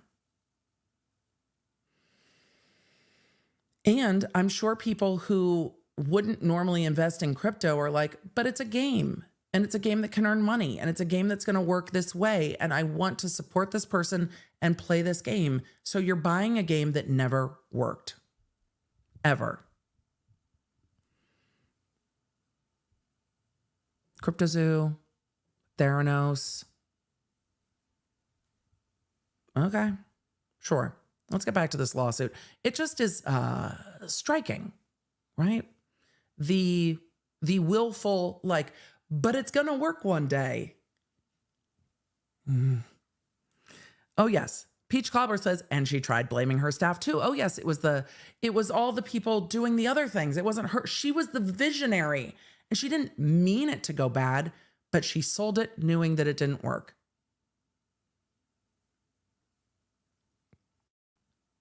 So isn't that where we're at? Sold it knowing that it didn't work?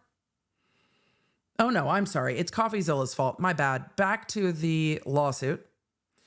Coffeezilla knew all along the Watchtower? No. Yes. Maybe. Knew all along his accusations that Paul engaged in a scam were not true. Despite referring to Logan Paul's scam in the name of each part of his CryptoZoo series, the reality is that Coffeezilla knew from the outset of the production and publication of his series that the notion that Paul set out to scam anyone was completely and utterly false. No, he called CryptoZoo a scam. Isn't it? Is it not? Didn't at the beginning of this you say that Paul hired con artists to build it?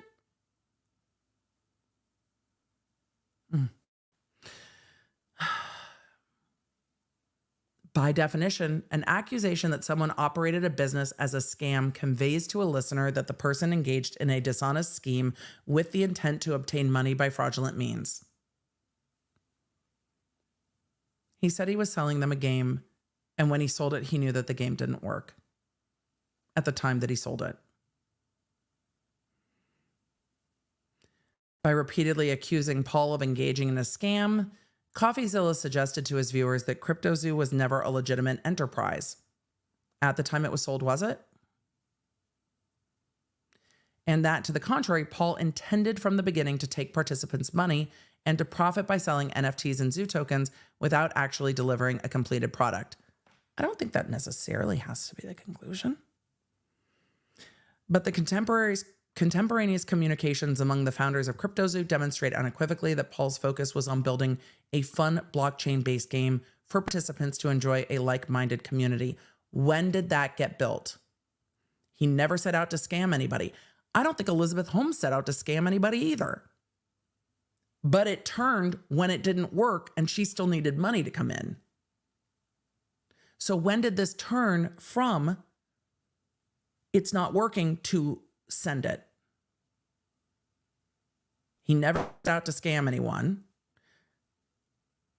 But to the contrary, he always hoped, intended, and attempted in good faith to complete a functioning game. Trust me, bruh. Bruh. Coffeezilla knew all of this before publication of his series because, as he acknowledged and demonstrated in the course of his series, a source had leaked to him the text messages from CryptoZoo's team. Do the text messages show that Coffeezilla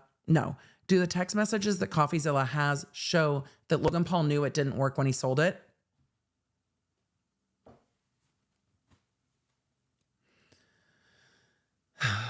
But unwilling to let facts get in the way of his preferred self-serving narrative, Coffeezilla, they say, selectively excerpted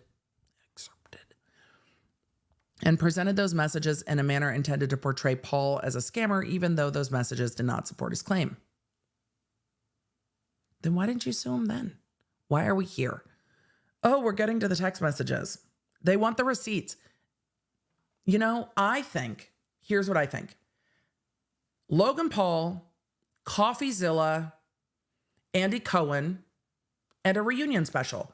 Or I'll play Andy Cohen and we just do a reunion special. What we need is a reunion. We need receipts, timeline, screenshots, fucking all of it. We need a reunion. We need a 3 or 4 part reunion. I mean, they might want to call it mediation, but what we need is a reunion. Coffeezilla knew, for example, that Paul was completely reliant on the people that he hired, that he calls con men at the beginning of this lawsuit, for all aspects of the creation of the liquidity pool and launching the token. To provide several examples, receipts, screenshots.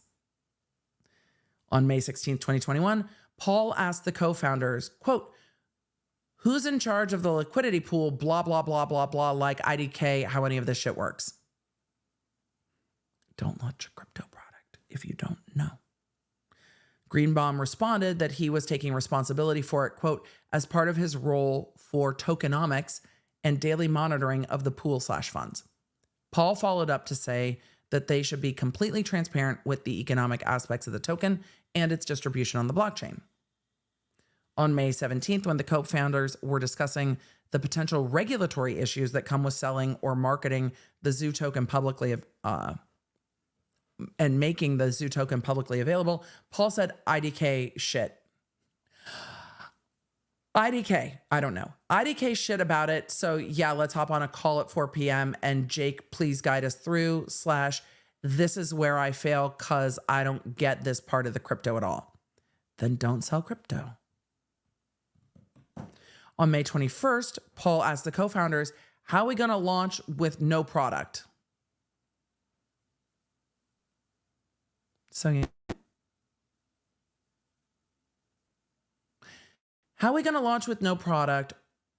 This is May. They launched in September. Referring to the launch of Liquidity Pool and Zoo Token, to which Ivan has responded, we have a product. Let's demo tomorrow. We have 1,000% more than anyone. I bet my kids on it. On June 11th, the day the token was launched, Paul wrote Greenbaum and Ibanez. I can't even say that and make it sound serious. All right, so can I rely on you folks to just tell me how much to buy and when it's my turn?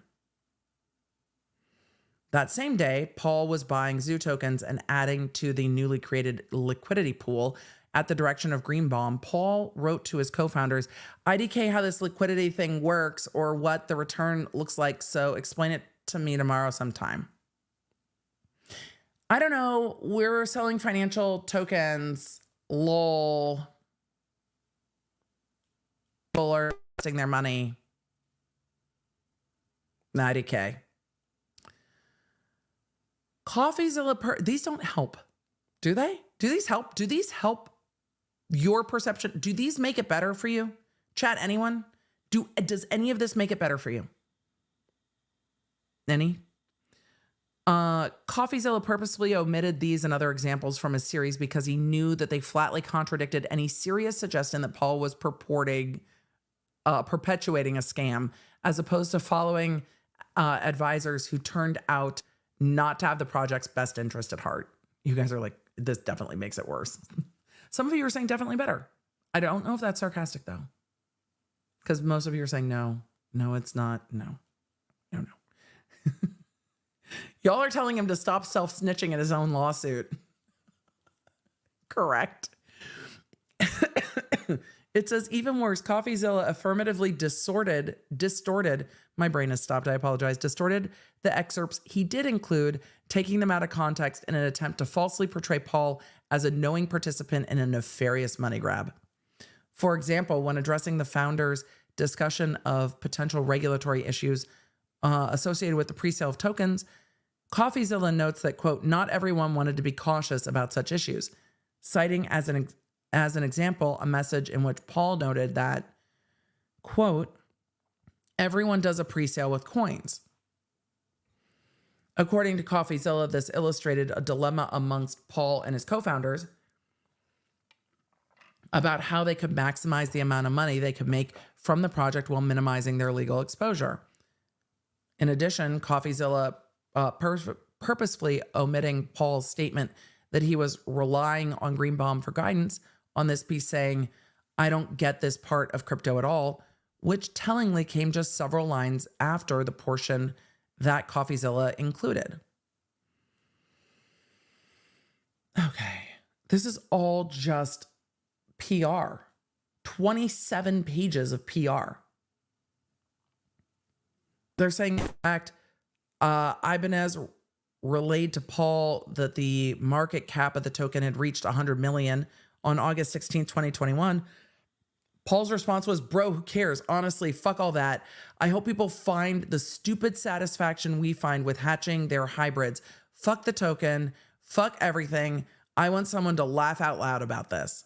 Then Paul sent a picture of a panda cat, one of the hybrid animals that was featured in the game.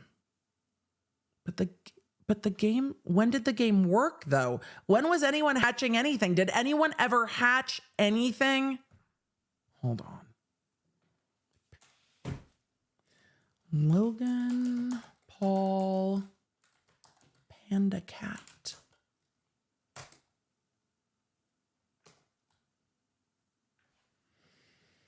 No, I need an image.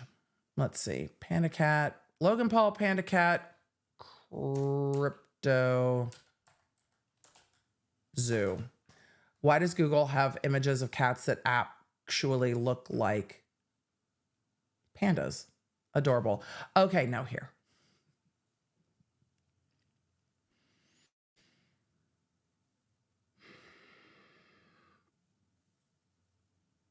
Keep reading. It's in the filing.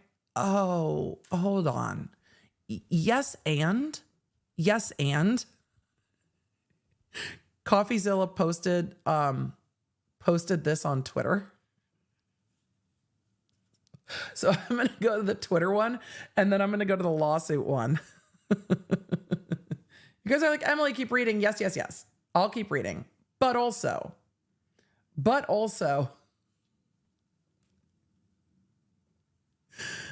Coffeezilla posted on Twitter, Logan Paul says he spent $1 million on this new crypto zoo. Looking at this art, I'm going to go ahead and call cap.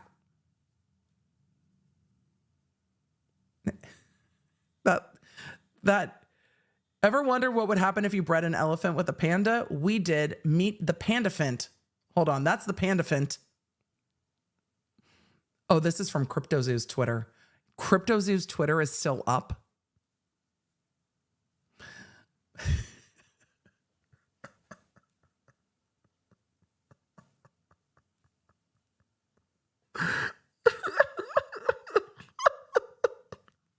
Coffeezilla says, oh my God, I keep finding more of these that CryptoZoo has released. Lion cat, I guess. Aren't lions already cats?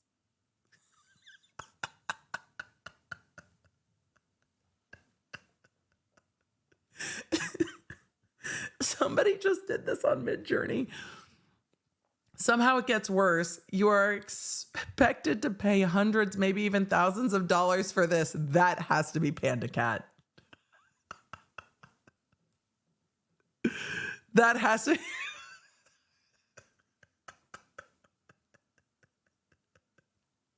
The lawsuit does say he spent like $500,000 on it. Oh my God. Panda Cat.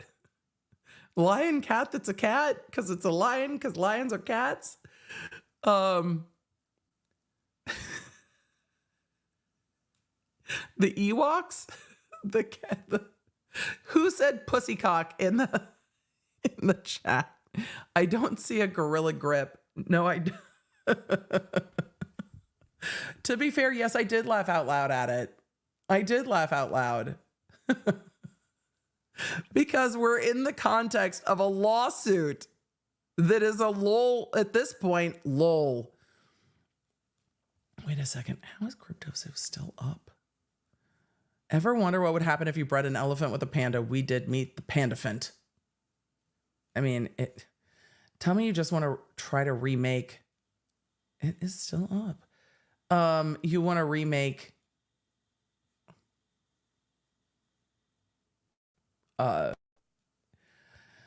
Pokemon without remaking Pokemon. Hold on. I bet I can do this, but we're going to go back to the lawsuit. I promise.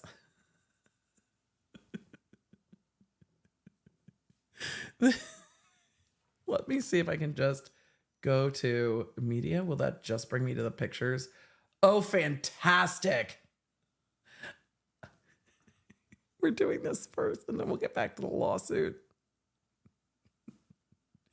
These images all come from CryptoZoo's Twitter that is still up. So we're going to try to go through them a little bit. Let's see if I just pull them up. It looks slightly menacing. Sure. Okay. What else?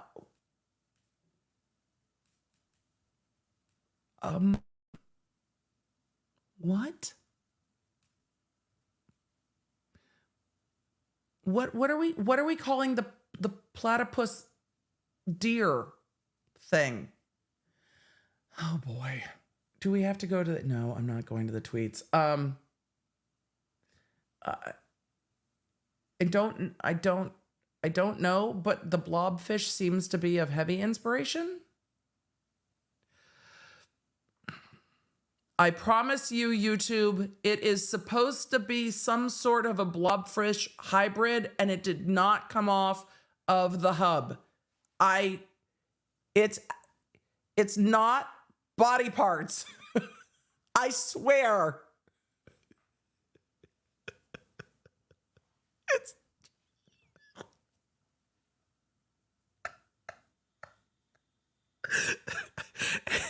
Emily. How did you get yeeted off of YouTube? Well, I was on Twitter covering a lawsuit, and there were these hybrid animals that didn't exactly look like animals.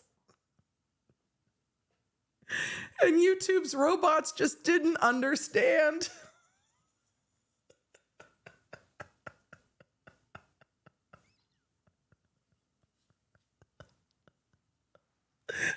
And here we are.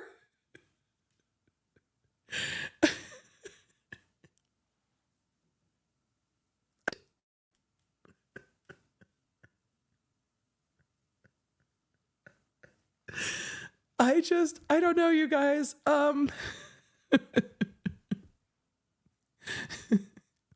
It's a choice.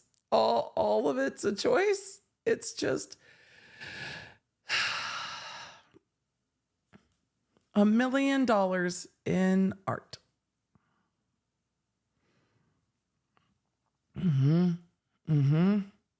So, well, the CryptoZoo Twitter account is still there. Should any of you like to... This is how I feel about this lawsuit right now. Thank you, CryptoZoo's Twitter.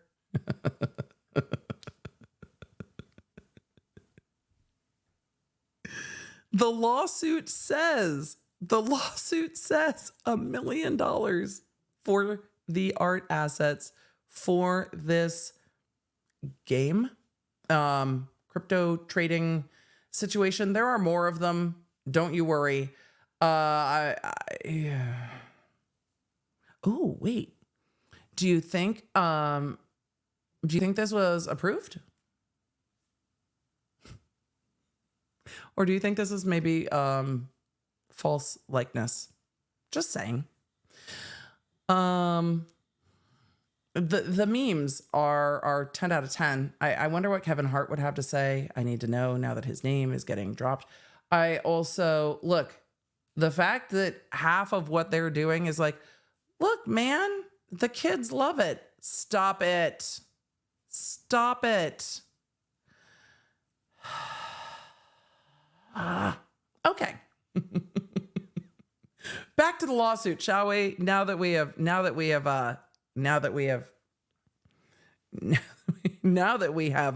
wandered. I'm waiting for Danny DeVito to sue. Because isn't it creating a false impression? Maybe. All right, here we go. Logan Paul, mission accomplished. Logan Paul said that fuck the token, fuck everything. I want someone to laugh out loud at this. Mission accomplished. Here we are. We laughed. The same day, Paul wrote to his co-founders, when this shit goes crazy, everyone stay calm. I swear to God, just breathe and don't make it a big deal. We just came to make people live out their wildest imaginary dreams. Everything else is a bonus. Where did the blobfish fit into anyone's wildest imaginary dreams? Please tell me. Please tell me. Similarly, Coffeezilla discussed the founders' token allocations and rules for selling, characterizing such rules as a conspiracy amongst Paul and the other founders to manipulate the market. But Coffeezilla, they say, omits the message that show unequivocally that Paul's intent was to prevent any market manipulation. Look, where do we talk about intent in these things? It's really what you did, though. It's what you did, though. Where are the words that you are suing over? Because now we're on 28 pages of PR. And like, this is a response video to Coffeezilla's video when Paul learned that someone was taking advantage of the public announcement to sell tokens in violation of the trading rules, he was livid and immediately texted his co-founders to remind them, your tokens do not leave your wallet. This is a game, not a shit coin. And as of now, the coin went up because I said something about it. So when someone else is capitalizing on it and jeopardizing the integrity of a very honest and legitimate project, who do you think takes all the blame publicly? And isn't that where we are? Sell, transfer, trade, everything. Your tokens do not leave your wallet. This is a game, not a shitcoin. And as of now, the coin went up because I said something about it, right? You promoted it. So when someone else is capitalizing on it and jeopardizing the integrity of a very honest and legitimate project, who do you think takes the blame publicly? Right. So Coffeezilla also knew from these messages that entirely inconsistent with an intent to scam, Paul told, this is all about intent. That's not what we're here for. What are the words? Where are the words? Animators making eggs peep. Okay, but then do they hatch into stuff? Any dot color that would make it stand out, like psychology-wise, red or yellow or darker blue or what?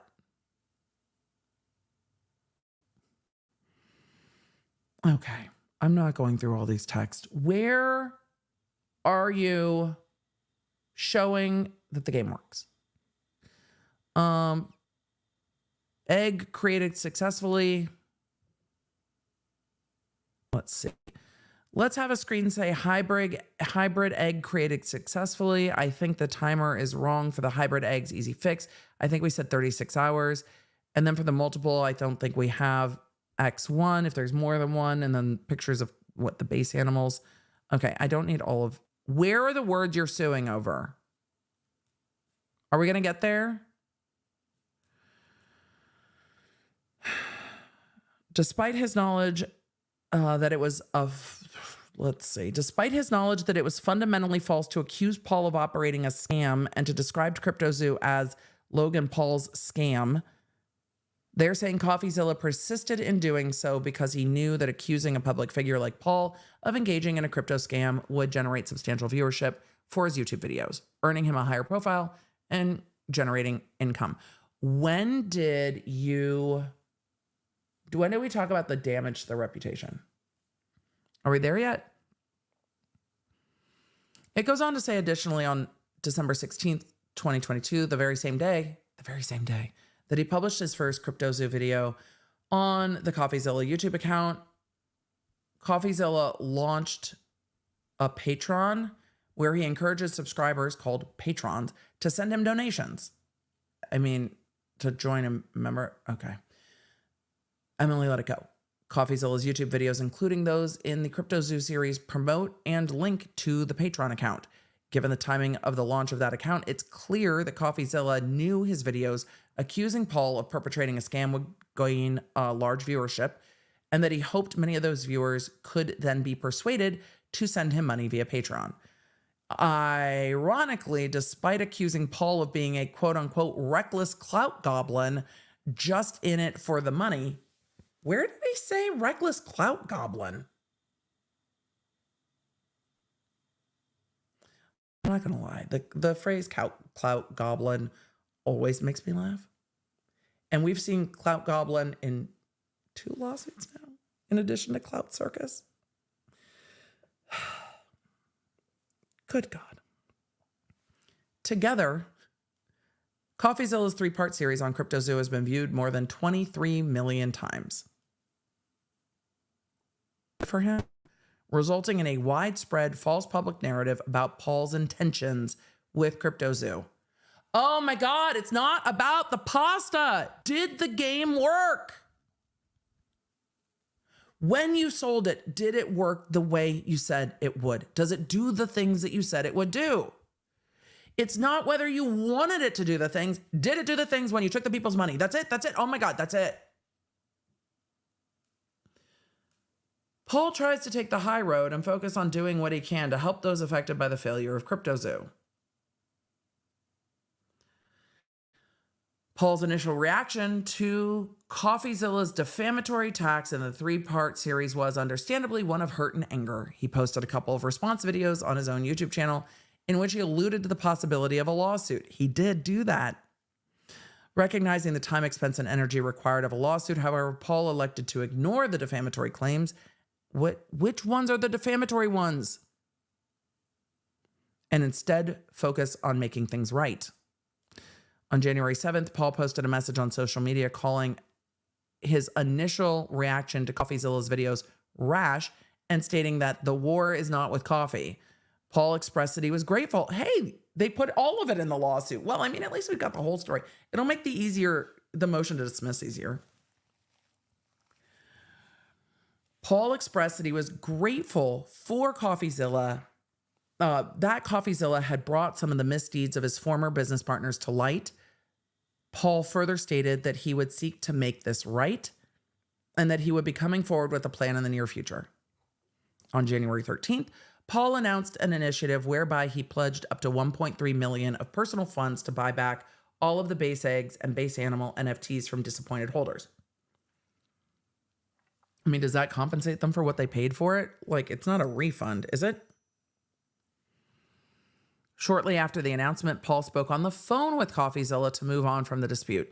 Paul actually believed that the call was productive. In relevant part, Coffeezilla expressed his belief that Paul was not a bad actor, but that he had gotten caught up with bad people in the project, but he still sold it. He complimented the buyback announcement, stating that it was the noble thing to do and that he never seen this type of initiative carried out.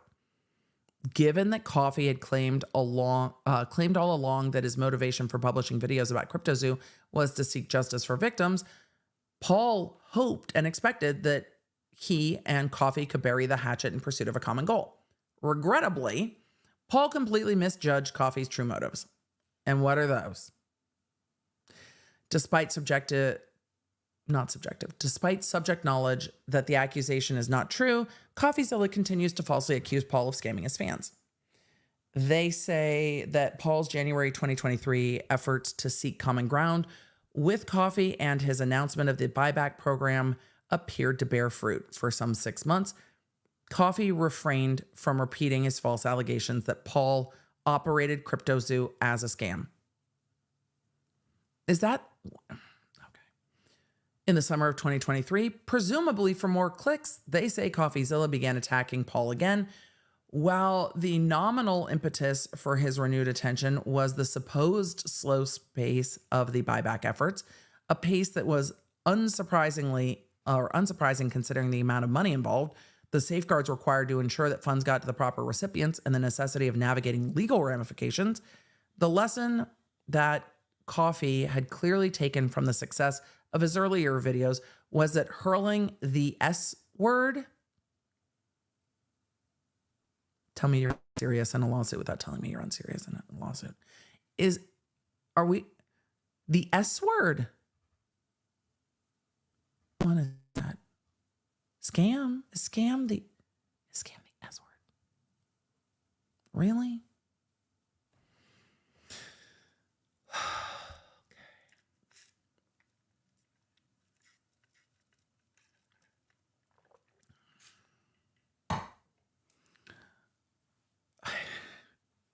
Can't even with this.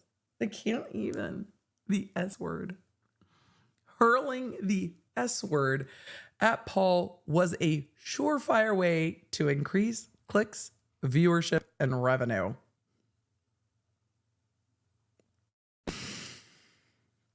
On June 29th, 2023, Coffeezilla published a post on on Twitter, which said, Logan Paul really is the type of dude to thank you when you expose his scam, then block you when you remind him to pay up.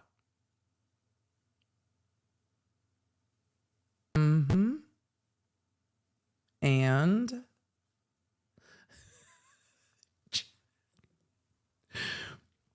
Voin in the chat said S stands for skibbity. Obviously. How did I miss it?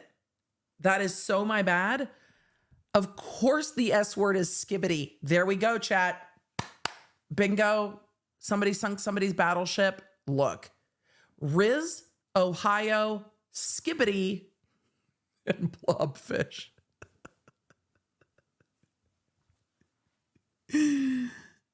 So, are you telling me that the lawsuit is saying that the shaking of the hornet's nest here is Coffeezilla posting on Twitter a year ago, Logan Paul really is the type of dude to thank you when you expose his scam, then block you when you remind him to pay up. That's what we're here for.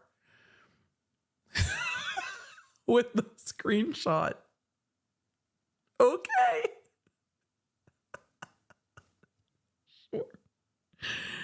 Sure.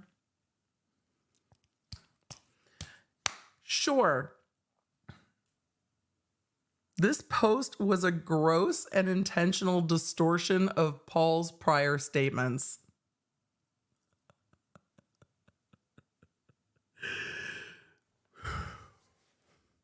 Did the lawyers write it, or did the PR team write it and then the lawyers attached stuff to it? The post was a gross and intentional distortion of Paul's prior statements in which he referenced Coffeezilla's research as a positive in the sense that it helped expose the wrongdoing by Paul's former business partners. Isn't that a thank you? He referenced Coffeezilla's research in a positive way. Isn't that thanking you? You've gone a long way to say he referenced it positively, but he did not thank them. That's not a thank you. Just wait till we get to Logan Paul legitimately saying thank you out of his mouth, because I think it's in that video. But we're going to go look. Maybe he doesn't.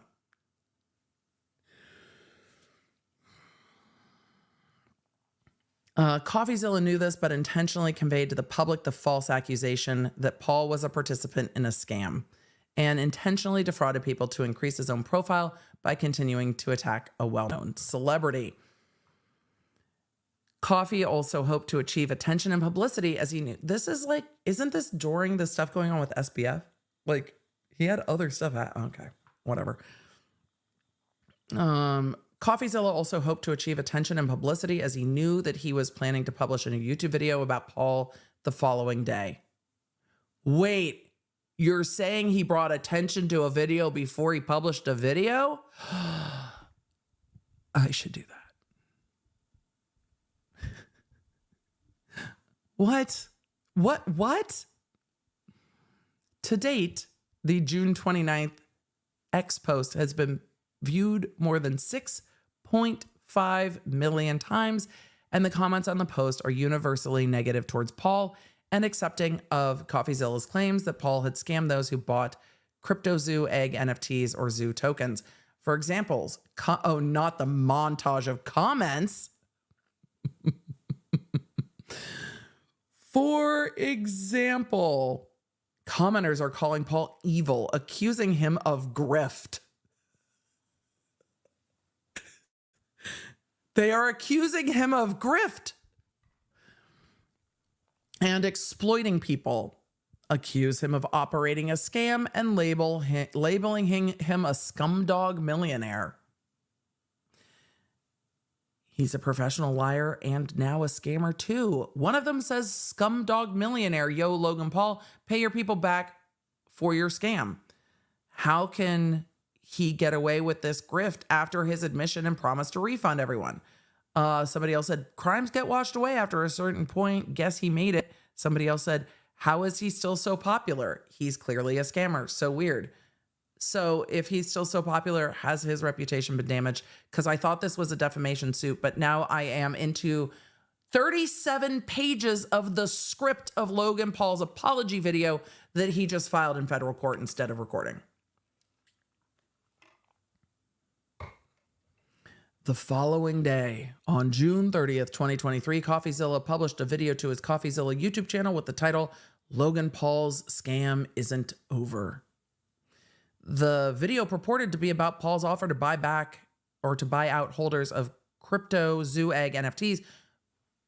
But in reality, the purpose of the video was to continue to lob false accusations at Paul so Coffee could profit from achieving more views by leveraging Paul's fame and celebrity.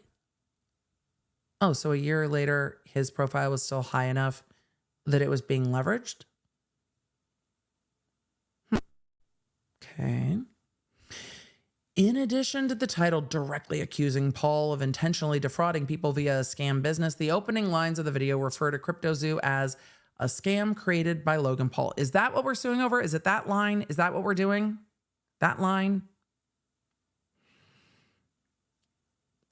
Coffeezilla left no doubt that he was accusing Paul of intentionally defrauding individuals who bought the egg NFTs or zoo tokens by referring to those people as his victims, declaring to his audience that Paul was guilty and his offer to reimburse buyers of egg NFTs was an admission of guilt, and stating that Paul was just pretending he'd changed.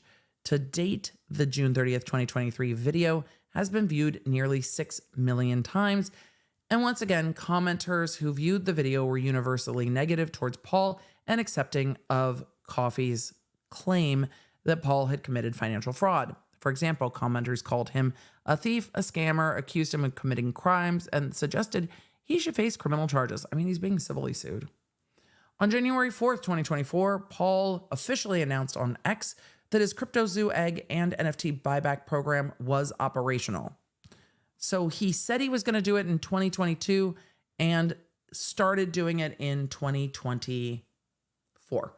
He posted a link to a website where holders could submit a claim for buyback, with Paul committing up to $2.3 billion of his own money to the effort. Also on January 4th, Paul filed public legal claims. A lawsuit? Do we just call that a lawsuit?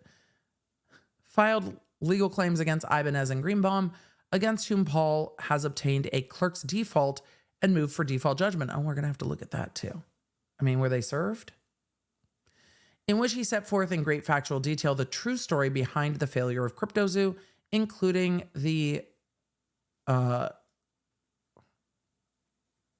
including Ibanez's and Greenbaum's graft and unethical conduct. Okay. What does graft mean in that context? Did you fail to say grift? And Paul's corresponding good faith efforts to keep the project on track and develop a completed game. To the large extent, those publicly filed claims were based on objective contemporaneous correspondence during the CryptoZoo founders team, which Coffeezilla already had in his possession. The very next day, Coffeezilla published a YouTube video titled Logan Paul's Refund. Okay. As with the previous video from June 2023, the January 25th, 2024 video purported to be about Paul's offer to buy out holders of crypto. But again, Coffeezilla's real purpose in publishing the video was to make more money by airing false accusations. Are we going to get to your accusations? We're on page 39 of a script for a video. Welcome to my video. Don't forget to like and subscribe. Good God. Are you mad that the other lawsuit didn't get enough attention? Did the PR not work? Wait a second. This is just Logan Paul's Uno reverse. He sued the other two dudes and nobody talked about it or didn't talk about it enough. So he sues the other two dudes and he's like, you know what? Uno reverse. If Coffeezilla is going to leverage my name and call me a scammer, I am going to file a lawsuit and call Coffeezilla a defamer and a charlatan, and that's the video. He's going to leverage me, calling me a scammer, so I'm going to leverage him. Okay. Is that why we're here? Because I'd really love someone to tell me why we're here. I feel like that's why we're here. The video opened with Coffeezilla proclaiming, I mean, they really, really just love them some Coffeezilla. The video opened up with Coffeezilla proclaiming, Logan Paul is refunding the people he scammed if they promise to stop suing him. But isn't that true? Isn't there a release? Isn't this a settlement with a release of rights? Isn't that what it is, though? The video he then and people are suing him. He then continued by accusing Paul of engaging in a massive con and ridiculing Paul's buyback efforts by saying that Logan Paul is not a hero for doing this or making things right. He's a serial scammer who's offering a minority refund as a last-ditch effort to save his wallet and his reputation. To date, I love that they just keep lauding the views of Coffeezilla. They're like, but look at all his views. To date, Coffeezilla's January 5th video has been viewed over 5 million times. Of course, they are saying that to show the reputational damage that they haven't talked about yet. Once again, the commenters who viewed the video understood Coffee to be accusing Paul of committing fraud. Well, at least you didn't say scam this time. For example, commenters called Paul dishonest. But you sold the game knowing that it wasn't functional. They called him dishonest, a scumbag.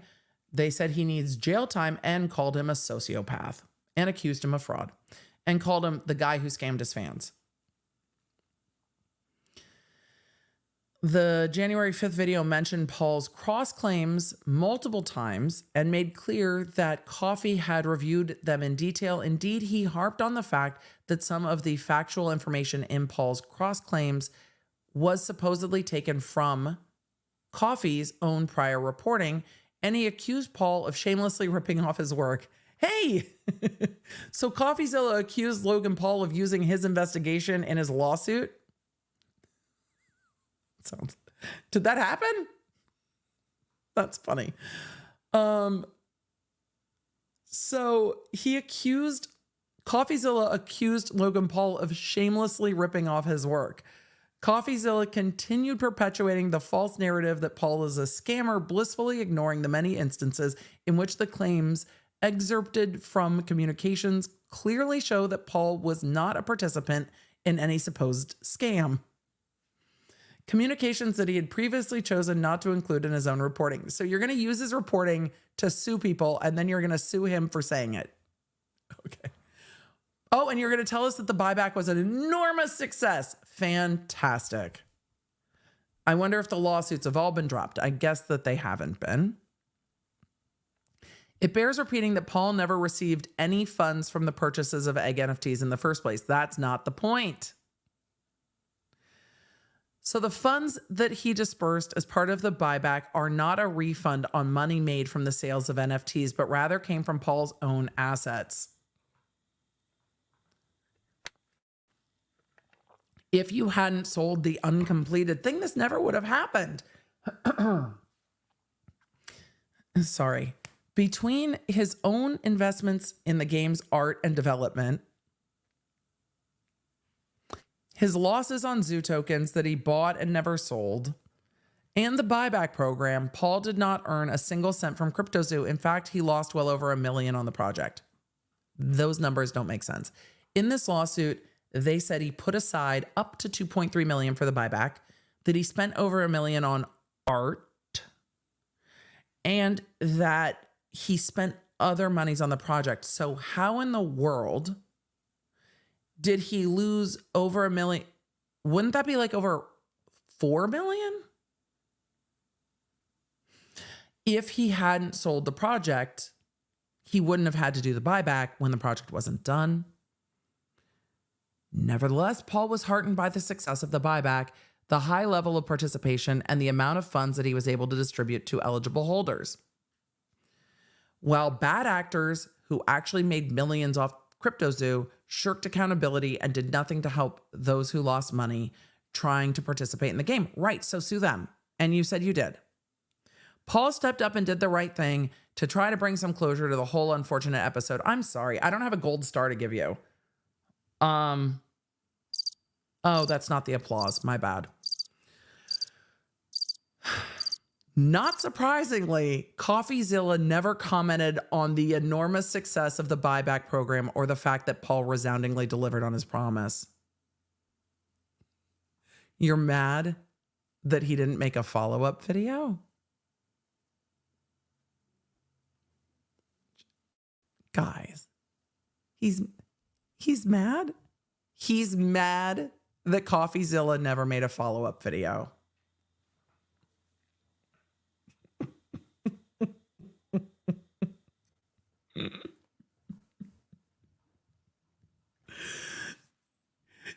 Coffeezilla never commented on the enormous success of the buyback program, and now he's pissed. Paul brings this action to hold Coffee accountable for intentionally spreading falsehoods. Can you tell us about that? Are we finally to the lawsuit part of the lawsuit at page 41 of 47? Me. Fuck, this is 47 pages long. Me. We're going to do a shorter stream. Me. 4 hours later, Paul brings this action to hold Coffeezilla accountable for intentionally spreading falsehoods.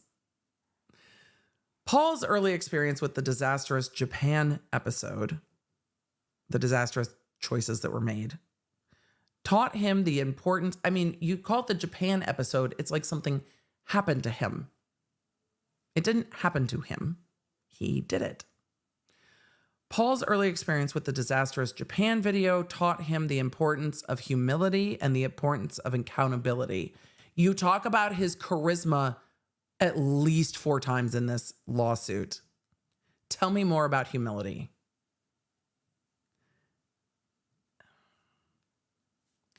That extends first to himself. While Paul only ever had good intentions with CryptoZoo, talk to Elizabeth Holmes, bro. He worked hard to overcome the many challenges the project faced, not least of which were true bad actors who sabotaged the product or the project. Okay. Paul does not shy away from acknowledging that CryptoZoo was his brainchild. You did like 3 times in this lawsuit. In this lawsuit, you were like, why do you keep saying it's mine? Stop saying it's mine. It's not mine. 47 pages later, Paul does not shy away from acknowledging that CryptoZoo was his brainchild. Rewind back to him saying, why do you keep saying that it's mine? And that many individuals purchased NFTs in hopes that they could participate in the community and the game that Paul had conceived. Right, it was your project. When the project failed and egg NFT holders were left relatively valueless, or were left with relatively valueless assets that could not be used for CryptoZoo gameplay, Paul did the right thing at great financial loss to himself to try to make whole as many eligible holders as possible. Well, how do you define eligible? I'm sure there's a video. But accountability must also extend to others involved in the CryptoZoo saga, whether voluntarily or involuntarily. This is why Paul filed legal claims against those he hired for their deceptive and unethical conduct.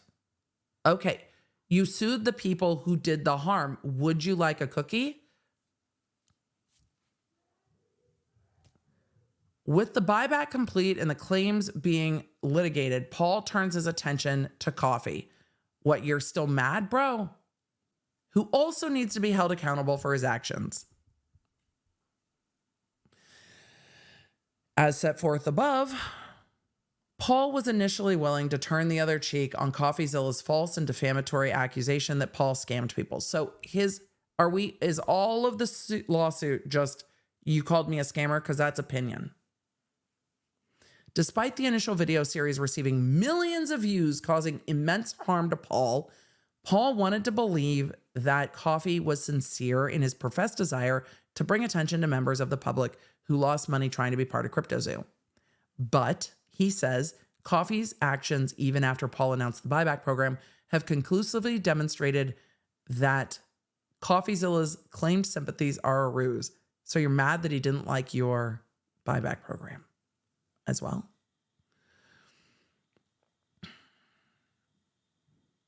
Coffeezilla is, he's saying Coffeezilla is using CryptoZoo to personally profit via deception by making false claims that Paul, not in the service of any greater good, but simply in the service of making money, making false claims about Paul, not in the service of any greater good, but simply in the service of making money and increasing his own profile. These actions have caused and continue to cause enormous harm to Paul and his reputation. Can you tell me more about that? He said they've been viewed by more than 15 million people. Okay. Oh, the lawsuit part. Here we go. At this point, Paul has unfortunately concluded that Coffeezilla will not stop this course of conduct unless he too is held accountable.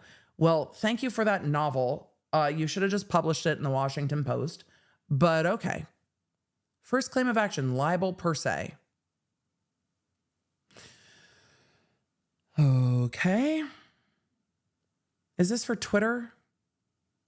Libel per se, yeah, for the June 29th Twitter post. On June 29th, Coffeezilla published a post on Twitter. Logan Paul really is the type of dude to thank you when you expose his scam, then block you when you remind him to pay up. Scam is an opinion word. And you did block him. I'm sorry. Where's the lie in this libel for the written? Okay. So where's the lie though?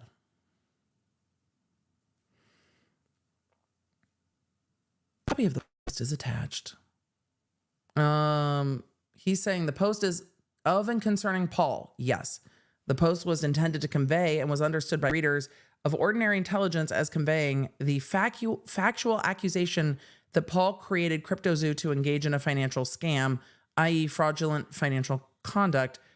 I think it's going to come down to opinion. He's saying the post is false and defamatory. The accusation that Paul operated a financial scam is one that tends to harm his reputation so as to lower him in the esteem of the community. And they're saying that it is per se because it accuses him of engaging in illegal conduct. Paul is really the type of dude to thank you when you expose his scam, then block you. He published the post that happened, and it was with reckless disregard for the truth. Okay. And then they're saying he was damaged. Look, when you file the per se, you don't have to prove the damages. Accusing someone of crimes is often per se, but I think the word scam is going to be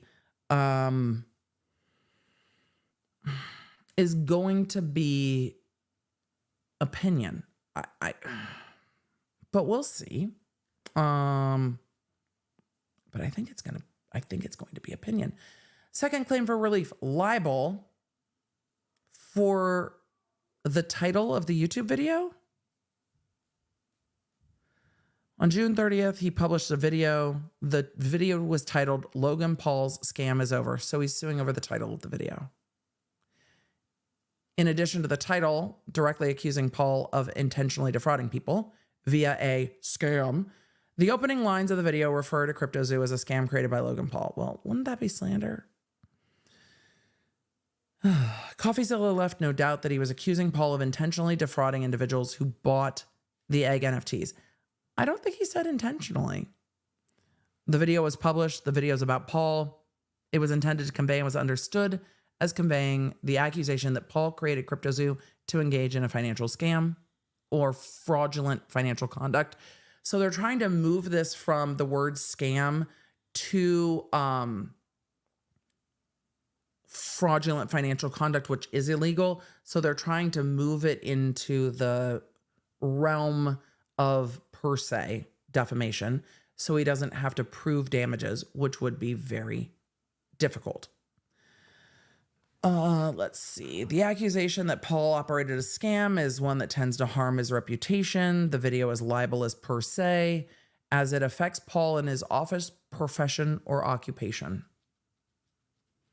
And they're saying it caused harm and was with reckless disregard for the truth. They've already acknowledged in the way they're pleading this that Logan Paul's a public figure. Of course they are. So they're going for the standard for public figure, that it was with reckless disregard of the truth, which is why they went through the fact that he ignored Logan Paul talking back and forth to others in the I think it was Discord or text or what have you, but the text conversations back and forth, they're putting that in there to say, see, he had all this information he knew, and that meets the standard for, they're saying the standard for public figure. I'm not saying I think it meets that. They're alleging it. As a direct and proximate result of the publication of the false statements, Paul's had suffered damages. Third claim of relief, libel per se for the statements in the January 5th YouTube video. Logan Paul's quote unquote refund. Does Texas not break defamation into libel and slander? Because now Logan Paul's refund is not defamatory in any fucking way. In the video, he accused Paul of orchestrating a massive con and called him a serial scammer. That would be slander. unless Texas doesn't differentiate, because this is filed in federal court in Texas. And if Texas law would differentiate, then you should differentiate, but okay.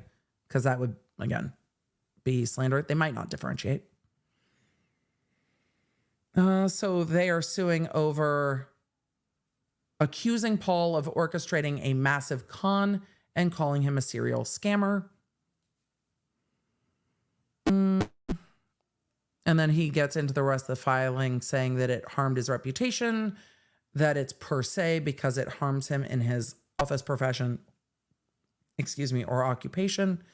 That's it. 3 causes of action. Oh, because he probably ran into, let's see what the dates are on these. Pardon my scroll. June 29th, 2023, June 30th, 2023, and January 5th, 2024. Let's see.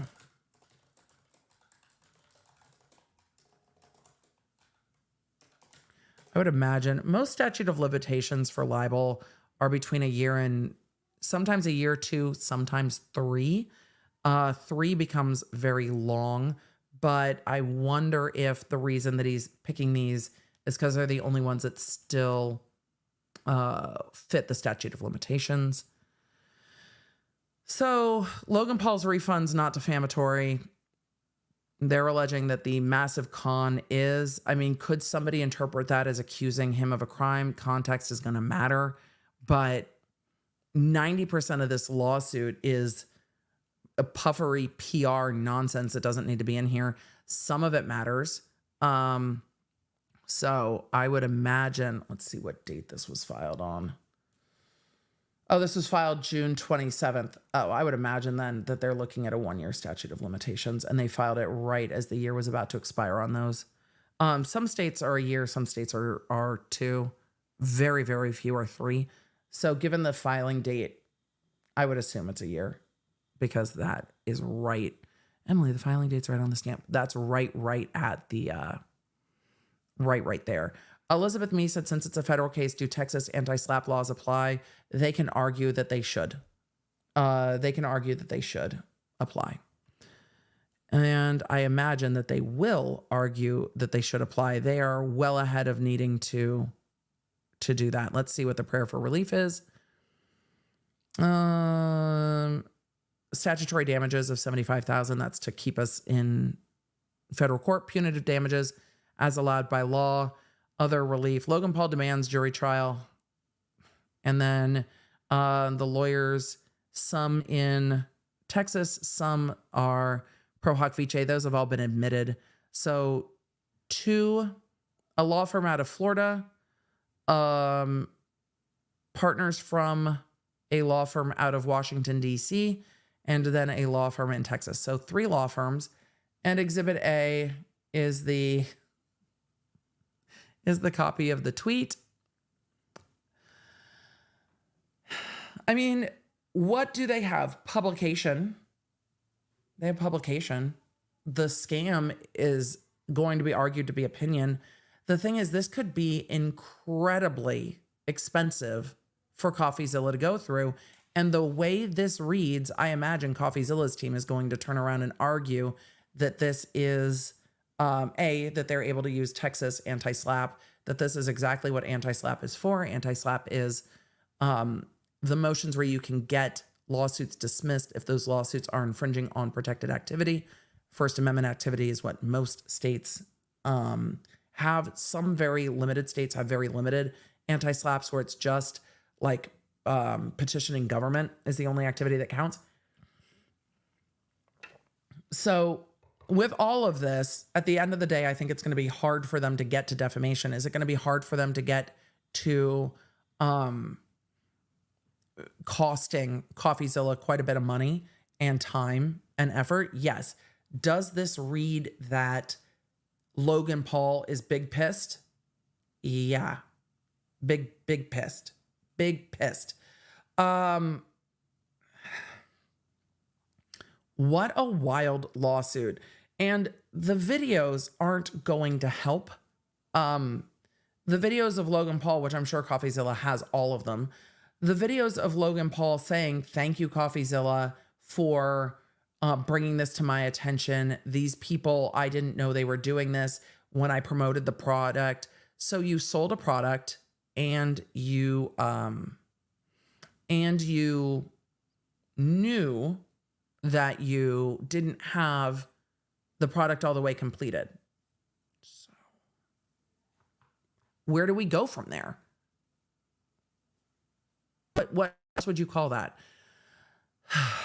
So we're going to take a look real quick at the Coffeezilla Logan Paul apologized to me video. And then we'll get to some questions. And then we've been streaming for 4 hours. We weren't supposed to. That was a lot, but let's see. Jlyn77 says slap doesn't apply to federal in Texas. They might ask to apply it if Texas has an anti-slap, but if they don't, then they're going to make a motion to dismiss, saying that the core of the lawsuit, Miguelina, I'm done with the video, saying that the core of the lawsuit disproves the lawsuit within it, and saying that in their motion to dismiss, hey, in the 4 corners of this lawsuit, you say that I called it a scam, and then you say that it was sold, and then you say that it never worked. And you say that the people that worked for you were con men. So this is going to be wild, but should we look at the video? I think we should look at the video. We're going to look at Coffeezilla's video saying that Logan Paul apologized, and we're going to go from there. So let me go ahead and share this. Hopefully it doesn't make my microphone go wonky, and we'll see. So Dissimulate said apparently Coffeezilla is countersuing. I haven't seen that on the docket, and I pulled the docket today. So he may well, but I haven't seen that, and it's not on the docket. If he does, I'll cover it. I'm interested. I think it's kind of wild. Don't you? I think it's kind of wild. But we'll see. We're going to go to the video, though. We're going to react to a video of Coffeezilla reacting to a video. This was a choice. I don't know if it was a good choice, but it was a choice. So Coffeezilla's video, Logan Paul apologized to me. Here we go. Well, it's finally... Oh, that's louder than I intended it to be. Coffeezilla, your microphones are so much better than Court. I didn't know what to do with myself. We'll go back to the beginning real quick because that was loud. All right. Well, it's finally over. Logan Paul apologized. Coffeezilla, you're slimy as he is a lopsided journalist with an agenda, more like an internet criminal. Oops, wrong video. That was the first response. He actually apologized in another response. Wait, he called you a criminal? Are you going to sue him for calling you oh, when was that done? That might be outside the statute of limitations. It's like a little gnat. It's like a little annoying gnat. It bothers me. The defamation lawsuit, that is happening because this is wrong. This is wrong. Hold on, wait a second. That's not it either. Turns out it's actually on his secondary channel. That's why I couldn't find it. It's entitled, Thank You, Coffeezilla. It's the third response from Logan Paul, and it's a pretty big change in Logan's attitude so far. There's an extra channel? Let's see what he has to say to us. There's another channel? Coffeezilla is not a criminal. Oh, that's a relief. I thought Logan was going to hire me. But in all seriousness...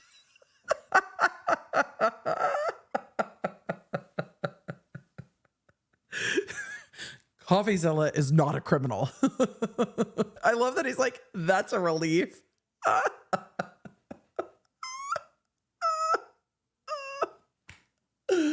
Oh my God.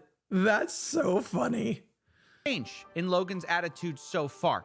So let's see what he has to say to us. Coffeezilla is not a criminal. Oh, that's a relief. I thought Logan was going to hire me. But in all seriousness, this video does have some major admissions in it I want to go through. For one... Me too, me too. Let's go to the admissions part. That part. Let's go to the admissions part. Logan apologizes to me. I called him. I apologized. My initial response to his series was that of fire and ego. Not only that, Logan also pledges a $1.3 million refund plan for people who bought his NFTs. I am personally committing 1,000 ETH to this, which is about $1.3 million. In addition to that, he also promises to finish CryptoZoo, which was left. Did the cost of Ethereum shift from the time he made that promise to the time that the buyback program actually went live, because it was over a year, like well over a year. Abandoned. And then step 3, obviously finish and deliver the game as Did it get delivered? Because I don't think it got delivered. outlined in the white paper. Now, I'll be honest, this is a big change in tone, and honestly, a lot of this is good news. It's great that victims are going to get something back. Logan seems to acknowledge his continuous lapse in judgment. He's not suing me, which is also cool. And frankly, this new response is just way better than his last 2. I think we can all acknowledge that, while also acknowledging that it's not really a perfect response either. There are still major problems here. Like, for example, many of the victims just have been ignored in this response. A lot of accusations have gone unanswered, and worse, Logan still seems to be playing the victim a lot. So in this video, I'm gonna...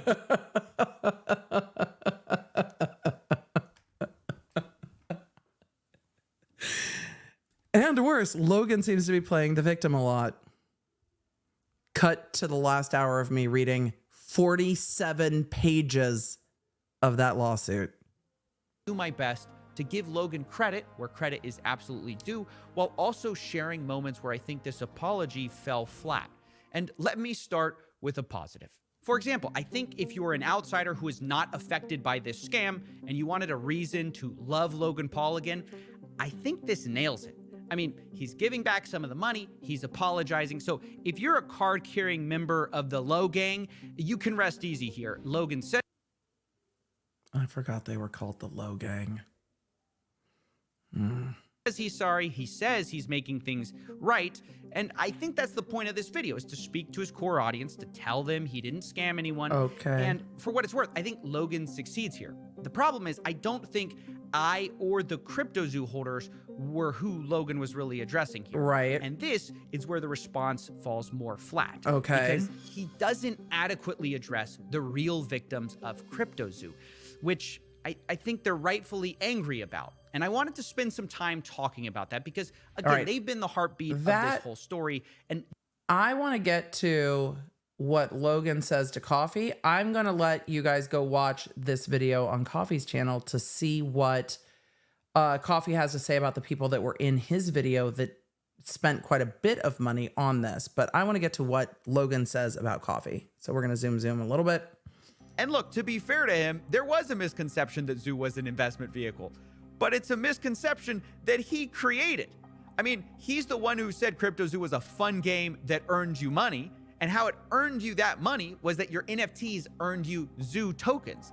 You know, things that were supposed to have value. That was the whole point of the game. He did say So to that. suggest that these coins weren't advertised as valuable or an investment vehicle is insane, especially since Logan's own team had rules for selling based strictly on the value of said investment vehicle. Right. Quote, rules for selling, no selling until a $200 million market cap. So I think it's fair to say if Logan's own team were buying Zoo coins early, waiting for them to go up in value to a certain level and then selling them, that sounds like an investment vehicle, albeit a very stupid one. So Okay. Let's see. Where I want more of what Logan said. Hold on. Can we get to more of what Logan said? We're going to zoom a little bit. couldn't have believed me when I advertised to them a fun game that will make No, this is talking about what Logan said. he Perfect. feels about this situation. He doesn't seem to see anything wrong with advertising a game that will make you money, it never delivering, millions of dollars being stolen by criminals he hired. And then when all of those people want their money back, he feels like he's the scapegoat. Like, oh, these guys shouldn't have believed me when I advertised to them a fun game that will make you money. It just doesn't what make else do any you sense. I mean, Logan call had that? a simple job to do. All he had to do was just come out, apologize, get as much money back for the victims as possible. But he himself can't help but play the victim here. In fact, I have a third example The lawsuit. The lawsuit. It's the lawsuit. It's the lawsuit. of how Logan might really feel, because Logan tweeted right before this response. He says, quote, "The Matrix is real. Pray you never become its target." Now, I guess he's trying to channel Andrew Tate here unsuccessfully, basically saying like, Why would that be a I'm getting choice? attacked, not because I did anything wrong or scammed anyone. I'm just too much of a truth teller. I'm just an enemy of the system. That's why I must be getting attacked. But if that's the case, we then have That's to a wonder, choice. did the Matrix force you to apologize? Did it force you to hand back 1.3 million? I just think comments like this. And in the lawsuit, he said up to 2.3 million. Where are the rest of the comments Logan made? Hold on. Oh, you're thanking me. You're thanking the Matrix. Like, what is this response? It's so childish the way he speaks about this stuff. And again, this isn't to be Well, now we know why you're getting sued. He called Logan childish. because after all, you're thanking me. You're thanking the Matrix. Like, what is this response? It's so childish the way he speaks about this stuff. And again, this And there isn't we to be are. dismissive of Logan's actions if he follows through, because there is a lot of good that 1.3 million can he do. follows and you know what? through. If he goes back and he finishes the game, that's also good. But it's just so frustrating. All right. We know the game's not done. Logan sort of walked those back now. He's apologized. He said he was going to delete them. I think he deleted one of them. The other one's still up. I don't know if the impulsive episode's going to go down. I don't know if they're still Either up way, now. it's just much less interesting now that he says he doesn't like mean it anymore. He's not going to sue. So I don't feel the need to publicly defend myself. If you're Well, folks, he sued. curious about all the wild stuff that was wrong in those first two responses, I'll put the video live on my Patreon, but I didn't want to release it at the time because I thought there was a better You're gonna make him so mad about that too. It's on the Patreon. chance at getting a good ending for the victims here if I was a bit more diplomatic with Logan at this critical juncture when he was deciding whether he was going to give money back or not. I don't know if I succeeded in moving the needle, but that was certainly my intention. Well, Either way, now that Logan has responded with his plan and I've given my perspective on how much I think it's rooted in, self-interest versus a genuine, attempt to help out the victims, I think this is about as much as I'm going to be able to contribute to this situation. I mean, I do think okay. So it looks like he's just about done talking about it. Is there anything else in here Logan Paul said? No.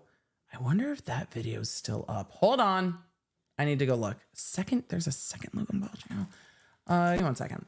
Because I wanted more clips from that video. Let's see. The problem is all of it changed. All of it changed with this lawsuit. I still wonder why he chose to do that. Because it's just, I don't know. Oh, it is. Coffeezilla is Oh, hold on. The thank you Coffeezilla video is in fact still up. Well, that's delightful. So for full context, we've heard Coffeezilla's take on it, but we should hear Logan Paul's thank you. The video is titled Thank You Coffeezilla. Remind me in the lawsuit when Logan Paul said he didn't thank Coffeezilla. The lawsuit says he spoke positively about Coffeezilla, but he's suing him over a tweet. And the tweet says, Logan Paul's really the type of guy who will thank you for exposing his scam and then block you. And the lawsuit says he didn't say thank you. All right, let's go to the Logan Paul video, Thank You Coffeezilla, entitled Thank You Coffeezilla.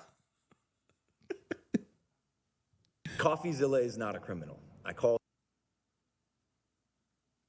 Well, there's that. him. I apologized. My initial response to his series was that of fire, an ego flare, whatever it is, pride. I'm a fighter. You're still at heart, mad now. I was defensive because I know I never scammed anyone with this project. I never made any. The thing is, there is a fundamental disconnect here. He's mistaking profit for the heart of the thing. You don't have to make money for other people to lose money based on what you did, said, advertised, sold. Two things can be true. Don't you remember? No, there's no way Logan Paul remembers because he doesn't watch. I remember. Don't y'all remember the sentencing submissions for Elizabeth Holmes, where her family literally said, but Your Honor, she never sold her stock. She never sold her stock in Theranos. Ever. Right. but she still told investors it worked and then took their money. And the money that she took was based on a lie. That money went into her company. She didn't personally profit. She lied to investors and told them something worked. You sold something that you know didn't work and didn't tell them it didn't work. And then the people you hired took the money before you made any profit. We're in like the Tom Girardi world of his CFO letting him do all the dirty, thefty shit that he was doing while also being accused of stealing from him. So Tom Girardi's CFO was letting him do all the things, but then is now accused of also stealing. It was like a side piece of fraud, like the fraud under the fraud. So you sold something to your audience that didn't do what you purported it to do. And then the people that worked for you stole that money and took it. But you still sold it to the audience. And that's the problem. Money, never sold any tokens, and I only had the best intentions going in. I think Logan is missing the point. And he's thinking that his intentions in this matter, you're not being prosecuted. You seem to think you're being persecuted, but you're not being prosecuted. Your intentions in this don't matter. And even in a prosecution for fraud, the words that you say carry the weight. So selling the thing is going to carry more weight. So he wants to keep talking about his intentions. And that's not what this is about. And he's missing the point that that's not what this is about. This project, I never made any money, never sold any tokens, and I only had the best intentions going in. But the fact is that suing Coffeezilla is not going to help CryptoZoo holders, so I do need to focus. Say that again. One more time. One more time. Response to his series was that of fire, an ego flare, whatever it is, pride. I'm a fighter at heart, and I was defensive because I know I never scammed anyone with this project. I never made any money, never sold any tokens, and I only had the best intentions going in. But the fact is that suing Coffeezilla is not going to help CryptoZoo holders, so I do need to Suing Coffeezilla is not going to help. focus Okay. my attention where it should be, which is on fans and supporters of me. You guys mean the world to me, so I'd like to announce my 3-step plan moving forward. Okay. And that's in the lawsuit too. He was mad this plan wasn't seemingly well taken. Hold on. The plan has a footnote? By completing the egg bridge from ETH to BSC for base. Subject to change, working on finalizing what will be the fastest and most accommodating to all the current ETH and BCC holders. I'm going to look at when this video was posted. Hold on. This was, it says 1 year ago. I can't see the exact date on it, but it says 1 year ago that the video was posted. And the first, oh my goodness. The first comment on the video, is this why we're here? The first comment on the video is Coffeezilla saying, friendly reminder that Logan still hasn't paid back anyone and blocks anyone on Twitter who brings it up. I was trying to figure out why we were here. Well, that might be it. That might be the thing. That might be the reason that we're here. Oh, boy. All right. This still looks like the plan. Is an understatement. There's a full internal investigation going on. All right, hold on. Let's back up on that. Because the plan, again, there's lawsuits still going on over this. So Function. To say I am disappointed in how this was handled internally I is believe an that. understatement. I believe there's that. a full internal investigation going on along with an audit, and we are going to pursue full legal action for whomever needs to be held accountable. well, Logan's being sued and the people that worked with Logan are being sued. But now Coffeezilla is also being sued. If any money is recovered in the process, it'll go right to the community. My soul. So if you recover anything in the lawsuit against those that took almost $8 million from this project, it goes back to the community? Because it sounds like that's what he's promising. Obligation is to my supporters, and I know this video is long overdue. Here it is. I'm sorry, guys. I apologize for how this has unfolded thus far, and I want people to know that they can trust me and that I'll always take care of the fans. I'm sorry, and I want people to know that they can trust me. Well, this is going to come up, I imagine, in court a bit more. And people who support me. I appreciate your guys' patience while we do our internal investigation, and I promise to be transparent and disclose any information we find out in the process. And then lastly, you sued. Thank you, Coffeezilla. You have cataloged. Roll it back. Wait a second. Wait a sec. I need to quote the lawsuit. Hold on. Where is it? Give me lawsuit. Where did I put it? Did I close the tab? Did I think I was done? I did think I was done. Yeah, I did.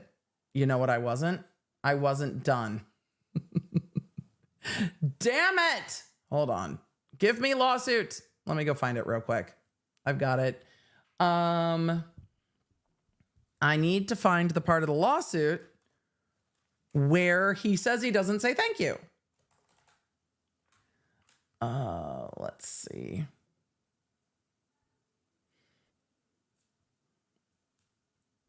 It says, despite subjective knowledge that the accusation is not true, Coffeezilla continues to falsely accuse Paul of scamming his fans. Coffeezilla posted, Logan Paul is really the type of dude to thank you when you expose the scam, then block you.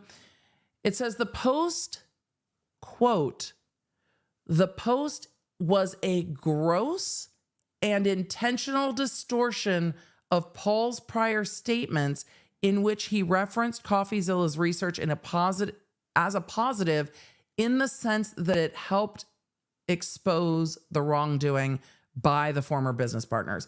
So they call the tweet that says, Logan Paul really the type of dude to thank you when you expose this scam, then block you.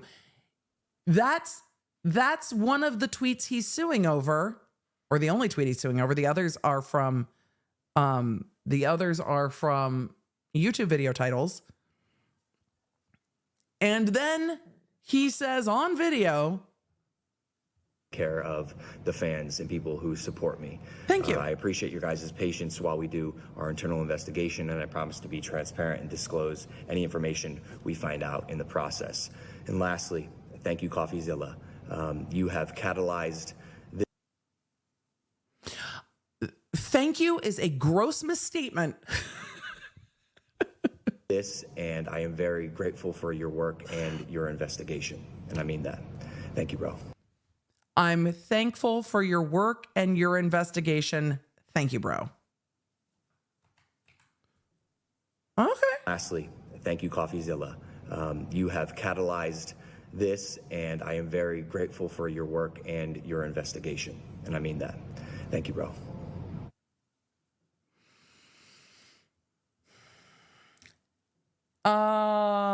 Well,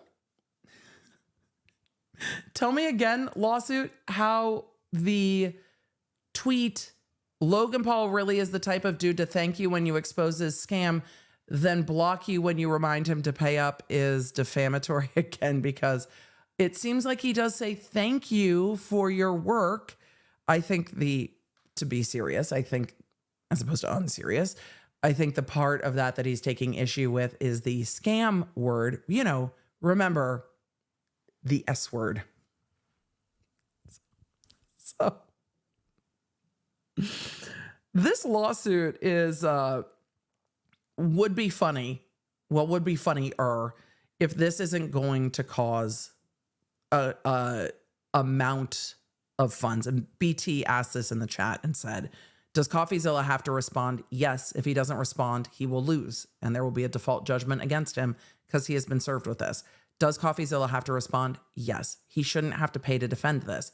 Yes. When we talk about the TikTok psychic lawsuit, should the professor have had to sue over that? No. But was there any way that was going to stop without suing? No. So the professor in that case had to sue for defamation. And we're still seeing someone that's like, I'm not doing shit. In this case, you've got Logan Paul who's like, I'm going to sue, and that's what's happening. And Coffeezilla has to defend it, pay for it, and fight with it. And he hired, yes, his attorneys are the same lawyers that sued Alex Jones. Yes, they are. So I know. I was talking about this last night with another attorney. Yes, his lawyers are very, and I've talked about that with other lawyers. His lawyers are well versed in defamation. So I will be interested to see where Coffeezilla goes from here. I imagine it is going to get worse before it gets better. And if I were Coffeezilla, I think at this point I would just be like, let's go. Lori asked insurance ? He could have. A lot of businesses that do this could absolutely have insurance for that. So Cindy said, FYI, thank you. Coffeezilla was posted January 13th, 2023.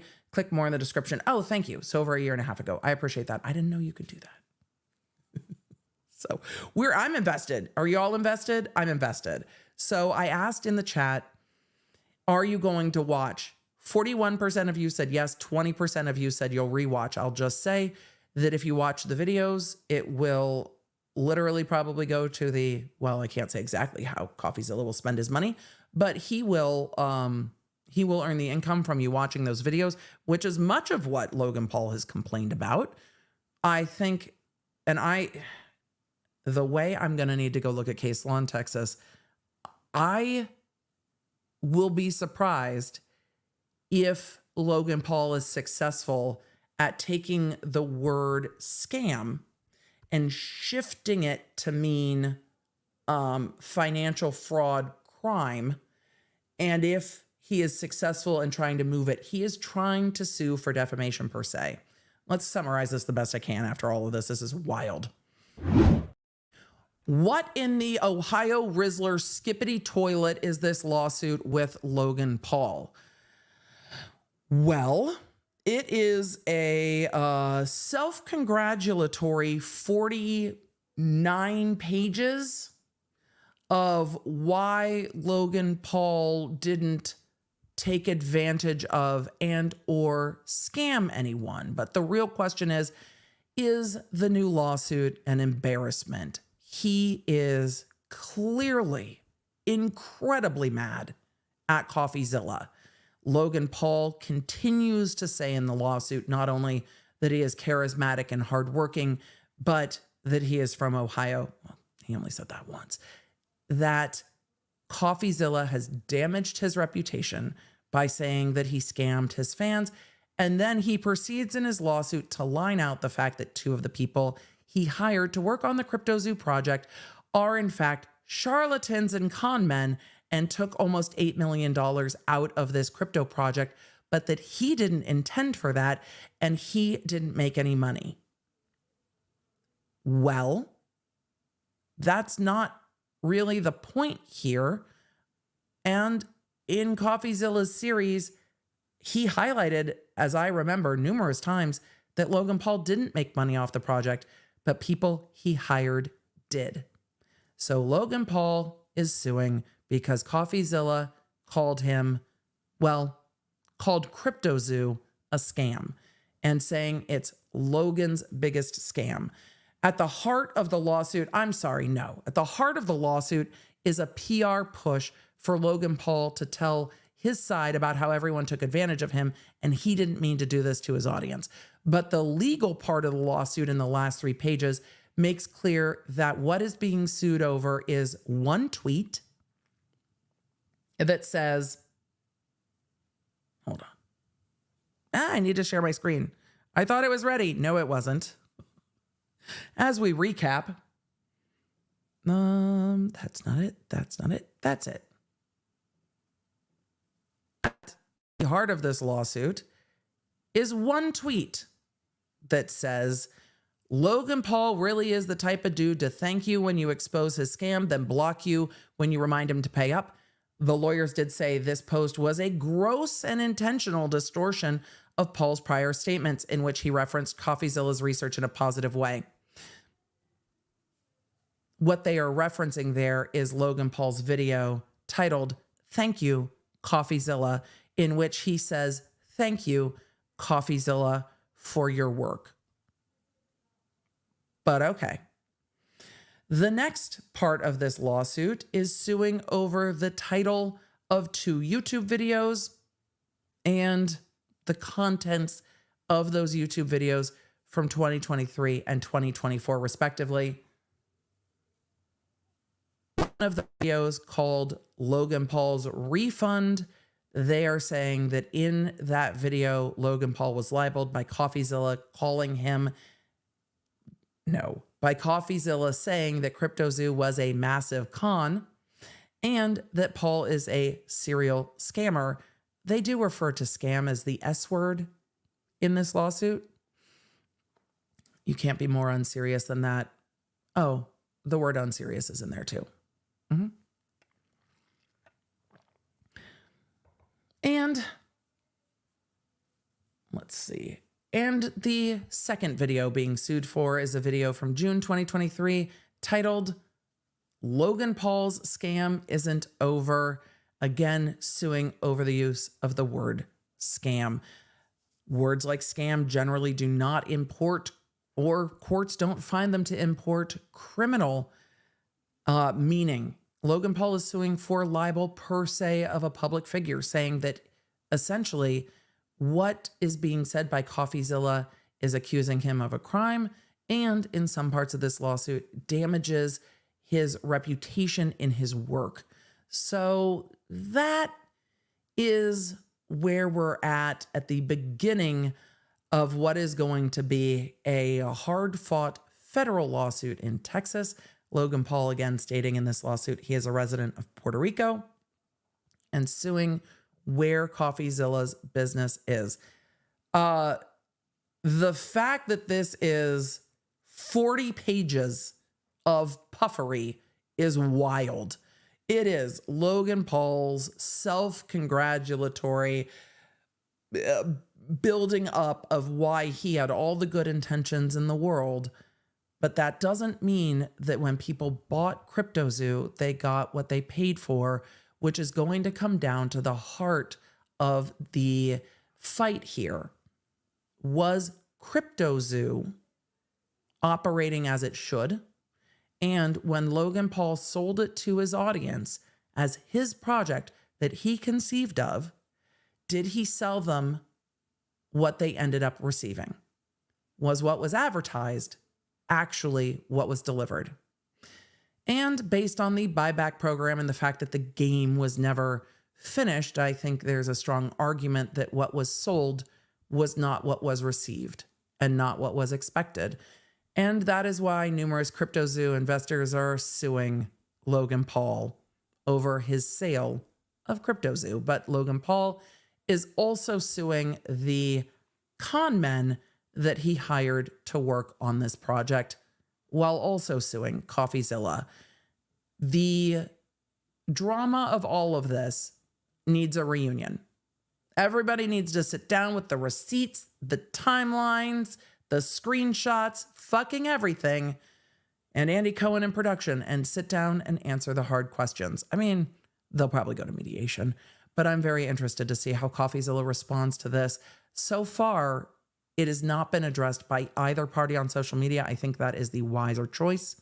We will see their filings in court. I think that's where both parties should address this lawsuit, because the back and forth years ago in all of this already happened on social media. Logan Paul threatened to sue Coffeezilla, apologized for threatening to sue Coffeezilla, said he wasn't going to sue Coffeezilla, said suing Coffeezilla doesn't help anyone, and then turned around 2 days before the statute of limitations ran out on 2 of those claims and sued Coffeezilla. So with all of it, I'm invested. I want to know what happens. I want to know what happens. Where are the boundaries? Is it defamation?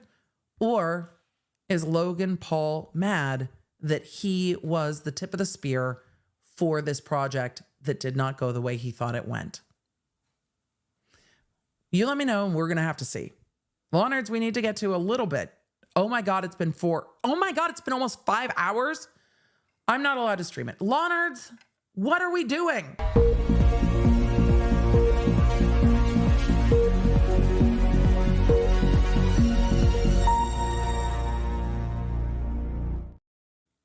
I have to answer a few questions, and then I have to stop streaming.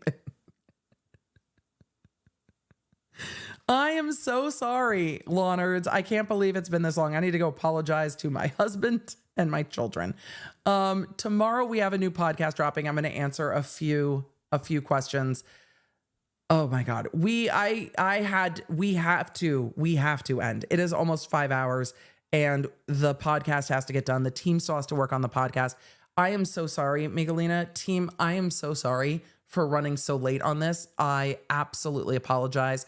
If we are going to run this late, I had no idea this would take so long. I'm sorry.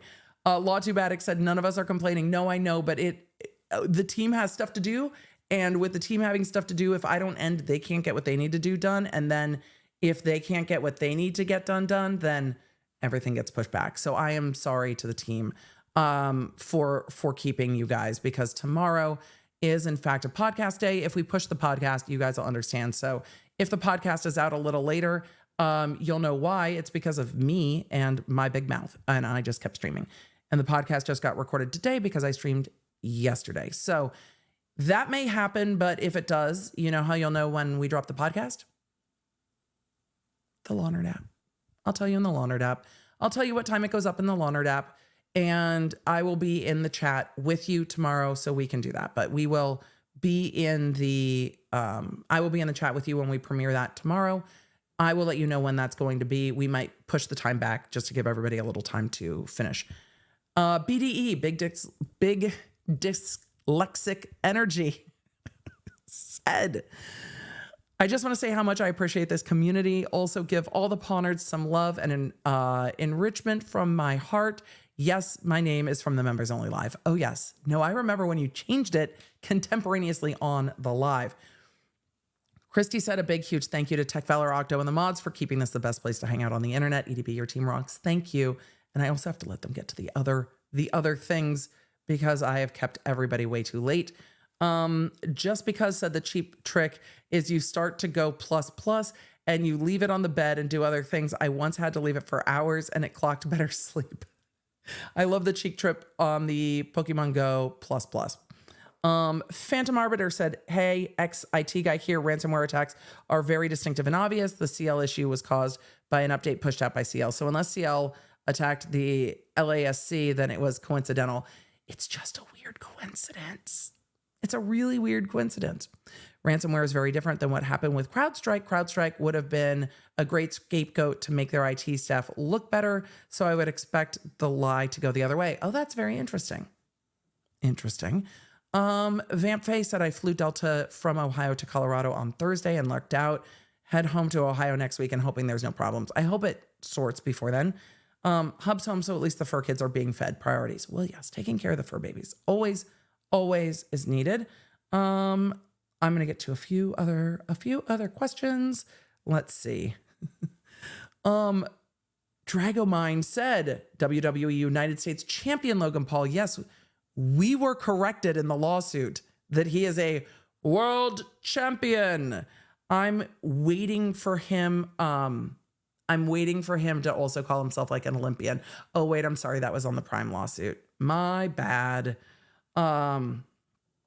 So Bree E said, just visited the U.S. Olympic and Paralympic Museum. It was great. Also, they had a display of all the iconic Olympic Wheaties boxes. There are so many good ones. So many good ones. Let's see. I've got a fever and the only prescription is more cowbell. Cue the music. Tyrone said class 16 paper and printed material products, plastic materials for packaging, class 32, light beverage products, aerated waters, and other non-alcoholic drinks, only classes that seem relevant. Tyrone, thank you. That was much swifter than I could be. And I appreciate you going through the trademark classes of what would fit for the issues that are going to happen. Have you heard that the D's Nuts Peanut Butter Company suing Mr. Beast over D's Nuts? I covered it, Dylan, and it is already settled. I believe that Mr. Beast is going to be switching the nameage. So I already covered that. Steven, sir, your 8-page soliloquy of how you made terrible decisions isn't a good look already. And then it didn't stop, Steven. It just kept going and going and going and going and going. It just kept going.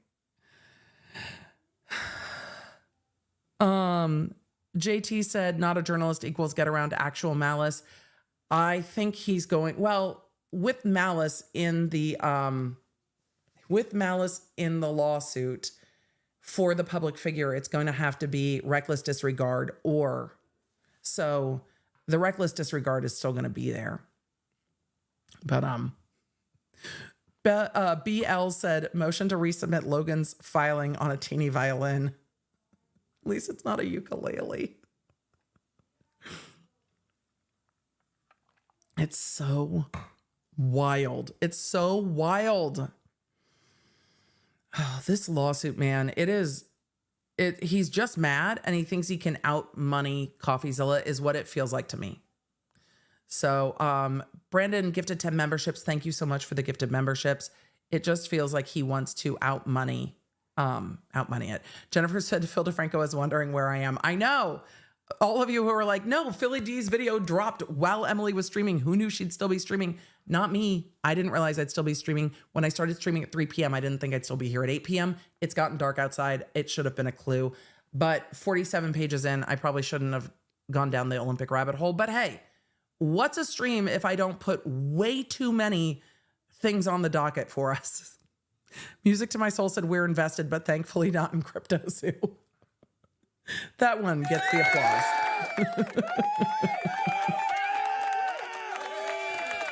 Oh, man.